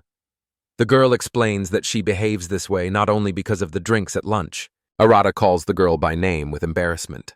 Rihanna puts her head on the boy's shoulder and asks him to spoil her for at least one evening. She promises to become the completely normal girl the next day. The guy was very surprised and embarrassed. Both of the guy's hands softly and tenderly touched the girl's waist, embracing her. Her quiet words were so unexpected that they destroyed all the guy's arguments. Arata leaned down a little and hugged the girl even tighter. He touched her as if she were a jewel. Slowly and tenderly, he hugged her slender but soft body. It was at that moment when the guy's hand tenderly touched the girl's soft hair that Arata realized, looking into Rihanna's eyes, that his place was right here. Meanwhile, something was happening in the cathedral. The heroes were sitting in front of a minister who was sternly accusing Saint Celis, who had been recognized by the church of summoning the devil. The man did not clearly understand what the saint was thinking at that moment. The girl screamed and asked to wait and wanted to tell what really happened, but she didn't have time. She wanted to justify her actions. She was very worried about it. She was interrupted and no longer willing to listen to any more excuses. The man loudly slammed his staff on the floor. He waved his hand and told Stellas that she was no longer a saint. Ark, Celis, and Ellie froze. Saraso was told that she was now a witch of the deadly sins and possessed by the devil. This news shocked and upset Cel is so much that she had bitter tears in her eyes. She couldn't believe it. Khalees is nervously surprised and asks the servant with a trembling voice why he made such a decision when everyone considers Lord Arata to be an experienced person, and this can be proven. Celis thinks that the boy must have been sent by God. However, despite everything, the minister did not want to hear about it and ordered the girl to shut up immediately and not to talk about it anymore. The man explains to the heroes kneeling before him that the one who defeated Walpurga, the dragon of Doomsday, with one blow simply cannot be human. The man also explained that, in fact, the entire church already knows perfectly well what actually happened. Everyone thinks that the saint sold her soul to the devil. Celis didn't expect to hear anything worse. Ark's mouth dropped open in surprise, and Ellie looked down in annoyance. Celis could not object to the priest's words. She continued to say with tears in her eyes that everything was not so at all, but she could no longer say anything in her defense, except denying everything the man said. The man stopped the girl's speech with one wave of his hand. He thinks that it is enough to listen to this nonsense because the lives of the heroes are hanging by a thread. When the man said this, the boys were already surrounded by a large number of knights with weapons in their hands, who were standing in full combat readiness and waiting for instructions. Ellie hissed in displeasure. She realized that they had been set up. St. Celis is actually very useful to the church, but if her light shines too brightly, the shadows that surround the saint become much deeper. In the internal factional strife of the church, a light as bright as Celis is a distraction. Given the speed with which the rumors spread, there is no doubt that this was a premeditated move. The boys stood back to back in order to protect themselves from the surprise attacks of the soldiers with whom they were surrounded. It turns out that having reached here, the heroes can no longer do anything. Ellie realized that they had already been written off even before they came to this place. Suddenly, the girl uses her skill, and a huge amount of black magical streams appear around her. Celis clearly understands that the girl uses destruction magic. The saint was surprised that Ellie decided to do this. Ark tries to stop Ellie. After all, if she uses this enormous power, she will no longer be able to live in this world. However, despite everything, the girl did not care at all about this. She was not going to stop at all. Ellie, with a sincere smile, pointed her weapon towards the offenders and said that she was ready to do this, knowing full well the price of this act in order to protect her friends. Sela sighed with tears in her eyes. She turned to the Almighty again. The girl looked at Ellie, around whom dark magic was spinning. Celis doesn't care what happens to her after what she's about to do. She asks him to stop in a quiet voice. Tears are streaming down her cheek. She asks for help to stop this fight after a few moments. Celis screams, grabs her staff, and says that she can't let anyone else get hurt. A very bright glow appears around her, lifting her hair and cape upwards. Ellie turns around and is surprised to see that the girl is using the light from the summoning just like last time. The unknown voice that appeared so suddenly tells that the girl's wish was heard. Suddenly, Wilhelmina begins to hover in the air. Silas looks at her in surprise and cannot understand anything, and the girl only laughs slyly. Will said that she had decided that she had not felt the power of God for a long time. She, adjusting her hair, said that something interesting was happening in the cathedral. After all, she hadn't expected to ever get off that island. Silas said that she understood everything from what Wilhelmina had said. Wilhelmina believes that it is all because of the connection with Errata. Celes hopefully asked if the girl knew him. The disgruntled guards asked who Wilhelmina was. The girl grinned and said that she would introduce herself. Her name is Wilhelmina Walmiron Uheim. The guards immediately recognized her and her name from a myth that is over 10,000 years old. The girl was glad that the guards had the right information. She asks them if they remember that she is the queen of demons who kills gods. The heroes now stand in the middle of a huge pile of ruined rubble that remains of the cathedral. Many columns have been broken into several pieces and scattered throughout the area. Will waved her hand and said that she did everything as Celis asked, and none of her friends were hurt at all. Celis, who was standing next to Ellie and Ark, agreed with Will's words. Salis thanked the girl with genuine surprise, and she asked why Will did that. However, despite everything, she interrupted her and said that she was just wasting her free time. Sailors recalled how Arata was sent back to his home with the help of a glow. The saint realized that they had some divine magic left, as well as some of the boys' insane strength. Salis guessed one thing and believed that Will had been sent to them by Lord Arata. The girl was glad of this assumption. Will looked at Salis, sitting on a high pile of stones. Will said that it was, but in reality it was a simple lie. The girl thought that it was possible to have a pretty good time with these guys, anticipating fun. The journalist thought that it was very merciful of Arata. Will took a few steps back and waved her hand at the boys. The same glow as Arata's appeared around the girl. She explained that the summoning spell was about to wear off, so she needed to get home immediately. Celes was a little upset. She asks Will with regret if she is forced to go back already. After all, the saint did not have time to thank the girl properly. Will didn't quite understand what the girl was talking about. She said with a soft smile on her face that in fact they were already connected. She explained to the already surprised boys that if they suddenly wanted to see Arata, they would probably be able to find their way to him. The road leads to the divine island of Arcadia. After these words, Wilhelmina Walmiran Wuheim evaporated and left behind only the remains of a magical glow. Celis, watching the disappearing magical traces, repeated the name of the island. She and the boys looked at the sky with some hope in their eyes. Ark approached Celis and said that it was time for them to go because they could no longer stay here. Ellie joined in with the guy's words and said with regret that from now on, they were wanted for life. Celis looked down regretfully and then closed her eyes. She took a few steps on the ground, which was simply strewn with debris from the cathedral, and realized that it was time for them to go after all. They have to find a way to the divine island of Arcadia. Ark and Ellie followed Celis. The heroes go forward, leaving behind a destroyed building. This is how the saint's journey continued. The hero and the witch died. Meanwhile, in Arata's house. It's a clear day outside. Clouds are slowly floating across the sky. The guy is sitting at the table and thinking and talking about how many things have happened. But recently, their days have been especially eventful. They built a house and made friends with the divine beasts. Life on the island became more comfortable, but Arata gets up from the table and clearly understands that now he wants even more comfort. The guy approached Rain and offered to build a road to the village of divine beasts. The girl did not quite understand what the point of this would be. The boy explained that, in fact, the other day when he went to the village in search of the moon, he thought the road was too wild. Raina thought about it and then explained that in fact she was not there at all. Arata recalls that Zeros and Merlin also said that it was too difficult a route for them. They didn't think that they would be able to return in one piece.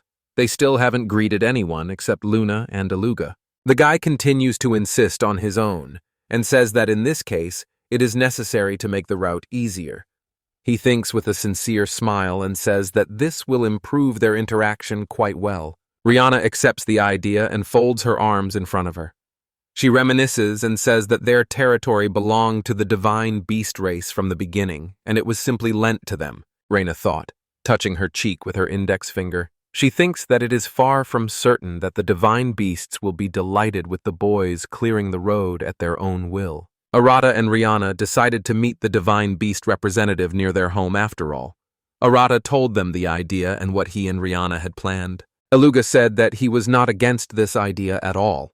The guy was surprised by this answer and asked if he really did not object to the construction of the road, and in response he received consent. Aluga looked at Arata, and Renu explained to them that they, divine beasts, did not need such roads at all, but ordinary beastmen do not know at all when a monster may appear. Aluga is so pleased that he literally glows with joy. He says that monsters will not come near the road where the smell of Arata is hanging around, so this will add to their safety. Rina turned to Aluga, and putting her hand forward a little, said that it was still worth telling Suzaku about this since she was their elder. Aluga thinks that Suzaku won't be against this idea at all. Besides, she wasn't and still isn't in the village. Arata was surprised and asked if it was true. It turned out that it was. As Aluga said, it turned out that Suzaku had gone to Wilhelmina watch him the previous day, when he was sitting in the room drinking a drink and had still not returned. Aluga thought that Suzaku was very upset. He said with some concern that he had never seen her like this. Arata asks if Suzaku is really okay. He and Reyna are both very concerned about the divine beast Elder Suzaku's condition. Aluga believes that if the girl ultimately fails to cope with her affairs and leaves this world, she will still be resurrected again, so there is definitely no need to worry about it. Aluga reminds Arata and Rihanna of what they said about building a road. The boy suddenly remembered and confirmed it. Aluga asks the boy if he needs help to build the road. He also says that in that case he can bring the moon and other divine beasts to help. Arata thanks the man with a sincere smile. Rihanna asked Arata how he was going to make this road.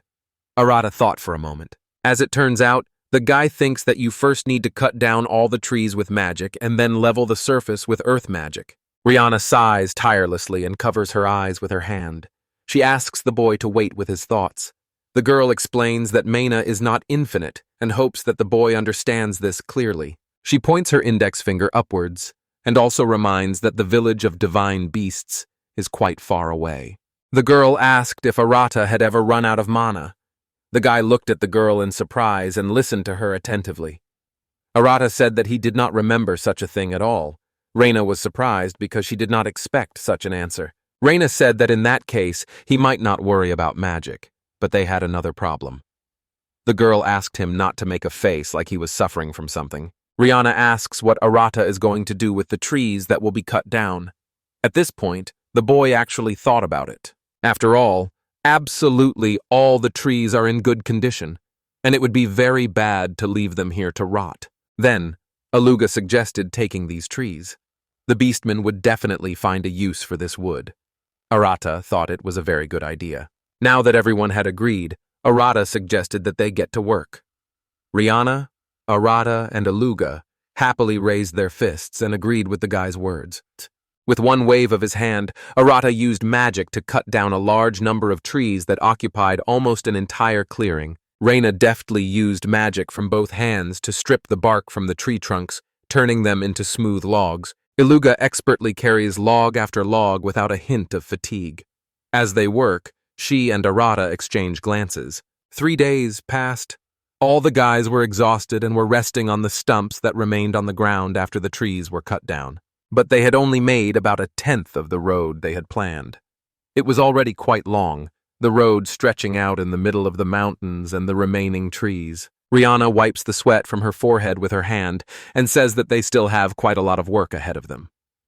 Arata remembers that before, he and Aluga spend half an hour running to get to the village of divine beasts. Arata casually asked where Zeras and Merlin had disappeared to. Rena, looking very tired, reported that they had collapsed to the ground due to lack of mana. Rihanna, as it turned out, was also at her limit. She leaned her hands on her knees to somehow maintain her balance. She had almost no mana left. The guy says that everything is clear to him. In that case, Arata suggested finishing the work for today. The girl agreed with relief. Rena looked herself over from head to toe and, shaking the dirt off her sleeves, noticed that she was now very dirty and would like to take a bath. Arata told the girl that he would prepare everything in that case and Rihanna could go there as soon as she was ready. Rena smiled at Arata and thanked him. She said that she would definitely do so in that case. The guy smiled kindly at the girl. Arata looks at the sky and sees that the sun is still high, but he still enjoys spending days like this sometimes. In truth, the guy would have done all this in one day without any help. He clearly understands this, looking with a smile at the clear sky. But in the end, the guy didn't do it. After all, doing it alone wouldn't be interesting at all. Arata remembers how he worked with Rihanna and helped her when needed, and how he communicated with the islanders in a fun and carefree manner. The boy calmly closes his eyes and clearly understands that he just wants to enjoy everyday life. The guy clearly understands that he wants to wake up free every day, play whenever he wants, work whenever he wants, and sleep whenever he wants. In this world, you can behave like that. Arata smiles as he watches Rena walk away, stretching her back, and clearly understands that he chose this reincarnation after all. The guy thinks that being a little selfish is quite normal. He wipes his hand at the girl. However, despite everything, Rena and the others are tired of the selfishness. Arata and Rena decided to build a road to the village of divine beasts. At this stage of the work, the road was already very wide and long and went straight in the direction of the village. Thanks to the help of the islanders, the work is in full swing. Rena helped delegate tasks between the boys. Many beastmen came to help in removing the remaining logs. The guy is sitting on the riverbank, which was made entirely of rocks, and is fishing. He is thinking and talking about how, despite all this, they are not even halfway there. Arata smiles as he clearly understands that getting together with Rihanna and the others to build something is already quite fun. Arata closes his eyes and thinks that there is no need to rush now and he can relax a little. However, contrary to all his expectations, his attention is drawn to a log floating down the river. On the log was Katima, whom the boy recognized almost immediately. He was very scared for her. Arata pulled the girl and the log onto the shore. Katima sat on the shore, trying to cough and come to her senses. Katima then sincerely thanks the guy for his help. The guy smiles at her. After that, the guy wanted to ask why the girl was in the water again, but suddenly stopped. The girl's clothes were slipping off, leaving a part of her body slightly exposed. Drops of water were running down Katima's stomach. Arata, noticing this, was shocked. Arata asked her to put the thing on, despite the girl's objections that she was not cold at all. The guy still insisted on his own. Katima, putting on the boy's cloak, asked him if he was now satisfied. Arata thanked the girl for so kindly fulfilling his request and breathed a sigh of relief. The guy pointed with his palm at the fast flow of water and suggested that Katima had been carried away by the river again this time. The girl confirmed this. Katima says that she actually needed to visit the guy, which Arata didn't expect at all, pointing at himself and asking the girl this again. Arata waves his hand from side to side and casually says that he doesn't see any connection at all between the fact that the girl needs him and the fact that she was carried away by the river. Katima explained that the mountain where she lives turned out to be much further from the guy's house than she had previously thought. In this regard, the girl firmly decided that going downstream would be much faster and easier. Then she proudly stood on a large log facing the fresh tailwind. But on the way, unfortunately, the girl slipped and fell into the water from the log, unable to maintain her balance on it. Katima's leg cramped, and she was unable to return to the shore. Arata, with some sympathy, clearly understands that the girl should stay away from the water and tells her so. Arata asks the girl that she wanted from him. Katima remembered why she came to the guy and got down to business, agreeing with him. Katima explains to Arata that the Earls never forget good deeds. That is why she wanted to introduce the boy from her village. Arata came home and told Rena what Katima was offering them. The guy looks at the girl, waiting for an answer. Rihanna asks with a sincere smile, "What's wrong with that?" After all, she would love to see how the Earls live at home. Rihanna reminds them that they are currently busy building a road, and she herself is not very happy about it. Arata remembers this with regret. Arata thought about it seriously. After all, he really didn't want to postpone the construction since it was in full swing now. Suddenly, Katima entered the room, surprising Rihanna and Arata, who were sitting next to each other on the couch. She asked the boys not to worry about building a road to the village of divine beasts. Arata was surprised by these words. The girl said that she would definitely contact the village so that its residents would be ready to accept them as soon as the guys finished building the road and were free from their work. Katima tells Arata and Reina that the Uralvas are rather leisurely. She thinks and says that they will not be offended even if she stays for 50 years. Arata understands everything clearly, but still chuckles thoughtfully. He asks the girl what she will do while she waits for the road to be built. Katima began to think about this question. Katima, without thinking twice, looks at Arata and Rihanna and says that she has nothing to do at home anyway, so she is going to stay with the guys until the very end of construction. The guy sighed regretfully. Katima noticed it right away. She put her hands on her hips and asked Arata if there were any problems with this. The guy said that there was nothing like that. Arata looked at Ran, who only smiled softly at him. Katima said that she was a wonderful girl and would be useful in any endeavor. Arata agreed and recalled that Katima had been pulled out of the river twice. So, they had a new neighbor.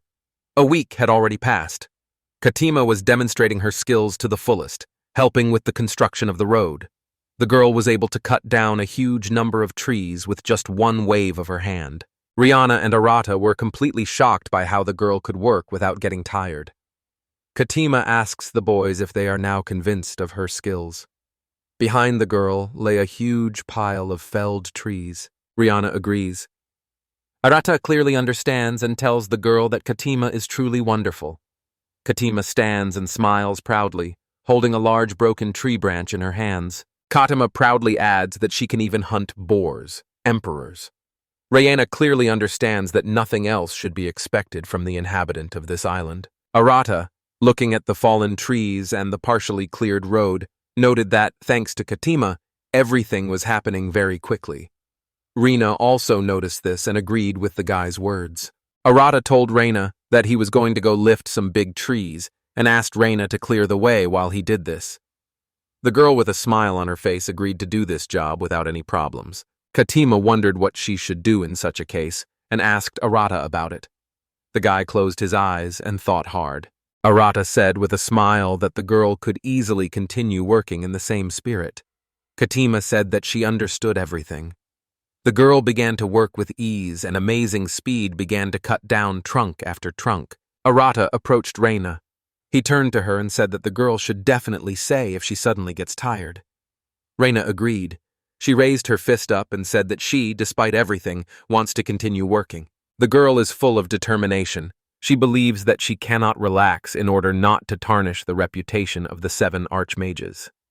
She tells Arata this with a proud smile on her face. Katima waved to the boys, holding a large axe on her shoulder with her other hand, and told them to catch up with her quickly.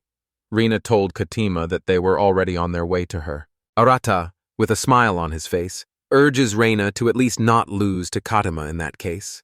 The girl agrees and considers this remark to be very true. Rihanna realizes with some regret that her powers will most likely run out halfway through the journey, so all the remaining work will fall on Arata. The guy agrees with a smile and has nothing against it. Several hours passed. Katima, with a sad expression on her face, asks the boy what they should do now. After all, they have no food. Arata, with the same expression on her face as the girl, agrees with Katima with understanding. Usually, Reina knew her limits. But today, Katima had been working too hard, and because of that, the pace had been lost and Reina had completely run out of magic. The girl lay exhausted on the bed. Now that Reina had collapsed on her bed in her bedroom, only Katima and Arata were left with their powers. The girl confirmed the guy's words looking at him. Arata puts his hand on his stomach and says that after work it would be nice to eat. Besides, they still have some meat left from the hunt. However, the boy remembers one very unpleasant thing. But now Reina is not with them, who could so easily cook something tasty and feed all the guys. And the guy can't cook like her at all. Arata says that's why they should choose one of the two options, showing 2 fingers up. Arata, with a completely serious expression, says that they have 2 choices. One is to grill the food, the other is to boil the food. Katima clearly understands that they don't have much choice. The girl asks what they will do with it. Arata seriously thought about it. The guy honestly admitted that there was not much choice, so he was going to leave it to Katima. The girl was not enthusiastic about this idea. Katima, without thinking twice, firmly made her decision. She wanted the food to be grilled. Arata agreed with Katima's decision with a sincere smile. Katima firmly says that she has decided to choose the first option. Arata is very happy that the girl has made such a decision. Now they are going to cook meat on the grill. Arata stuck his hand into the magic source and said with a smile that he and Katima only had to choose the type of meat they would cook, but suddenly remembered one thing. He turns to Katima and asks with interest what dragon meat tastes like and whether it is tasty. Katima agreed, she said with a smile that dragon meat is the best in taste and quality. Katima smiles and says that a steak from a strong dragon can satisfy not only Katima herself, but also all her friends and relatives. Arata says that everything is clear to him. Katima wondered why the guy suddenly started talking about dragon meat. Arata looked at the girl in surprise. A moment later, she was completely shocked and immediately approached the guy closely. She asked Arata if he really already had such a rare type of meat. The guy said with great bewilderment that he doesn't have it. Arata clearly understands that a lot has happened during this time. In fact, Arata just remembered that he had recently seen a dragon named Walpurgis. It had a belly that looked very appetizing. The dragon was so big that its belly was much larger than the guy himself. Now, Arata, who had been dreaming of a hearty piece of dragon meat, felt very sorry because he couldn't take the dragon with him. He clearly understands that it would be quite wasteful. Katima told the boy that she understood everything. She points her finger to the side and says that the dragon that appeared has even more powerful power. She asks Arata if she is right in her judgments. Arata wondered. It turned out that Teltu was standing at the gate, ready to burst into tears. She clutched the iron bars of the fence with her little hands and looked at Katima and Arata with eyes full of tears. The girl is very upset that her husband was going to eat her like that.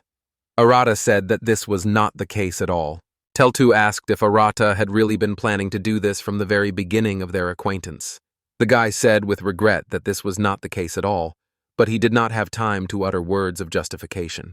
Teltu took a few steps. She couldn't believe that her husband could do such a thing. Teltu started running. The girl called herself names, screaming at the top of her lungs.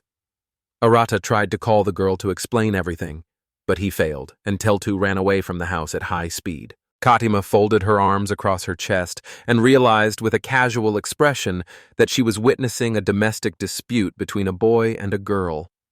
Arata angrily denied it. He was already in a bad mood because Teltu had misunderstood everything. The guy realized that he urgently needed to catch up with the girl. He looks after her and says these words. The girl ran so fast that she left behind large clouds of dust on the road. The trees bent on both sides of the road from the strong flow of wind that the girl created behind herself. The guy tries hard to catch up with Telta and tells her that she simply misunderstood everything.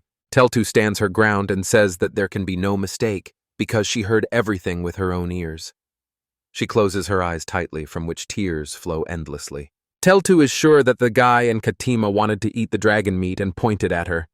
Arata continued to catch up with the girl and tell her that everything is not like that. The boy, with his last breath, stretches his hand forward. It seemed that he had just a little bit left to reach the tiny piece of Teltu's clothing and stop her, at least for a little while. However, despite everything, the girl loudly screams no and jumps high. The girl turns into a huge black dragon with large and sharp spikes almost all over her body. Teltu looked at the guy with her big eye with her big eyes and turned to Arata, calling him her hubby. She told him to give up because now he definitely won't be able to catch her. The girl soared high into the sky with her large wings, flapping them and rising higher and higher. Arata could only look after Tilda and say her name with some regret in his eyes. Arata remembers the appearance of the little girl from behind and clearly understands that if the girl does manage to escape, she will most likely cry alone. The guy remembers that when he found himself alone on this island, the local inhabitants were very kind to him.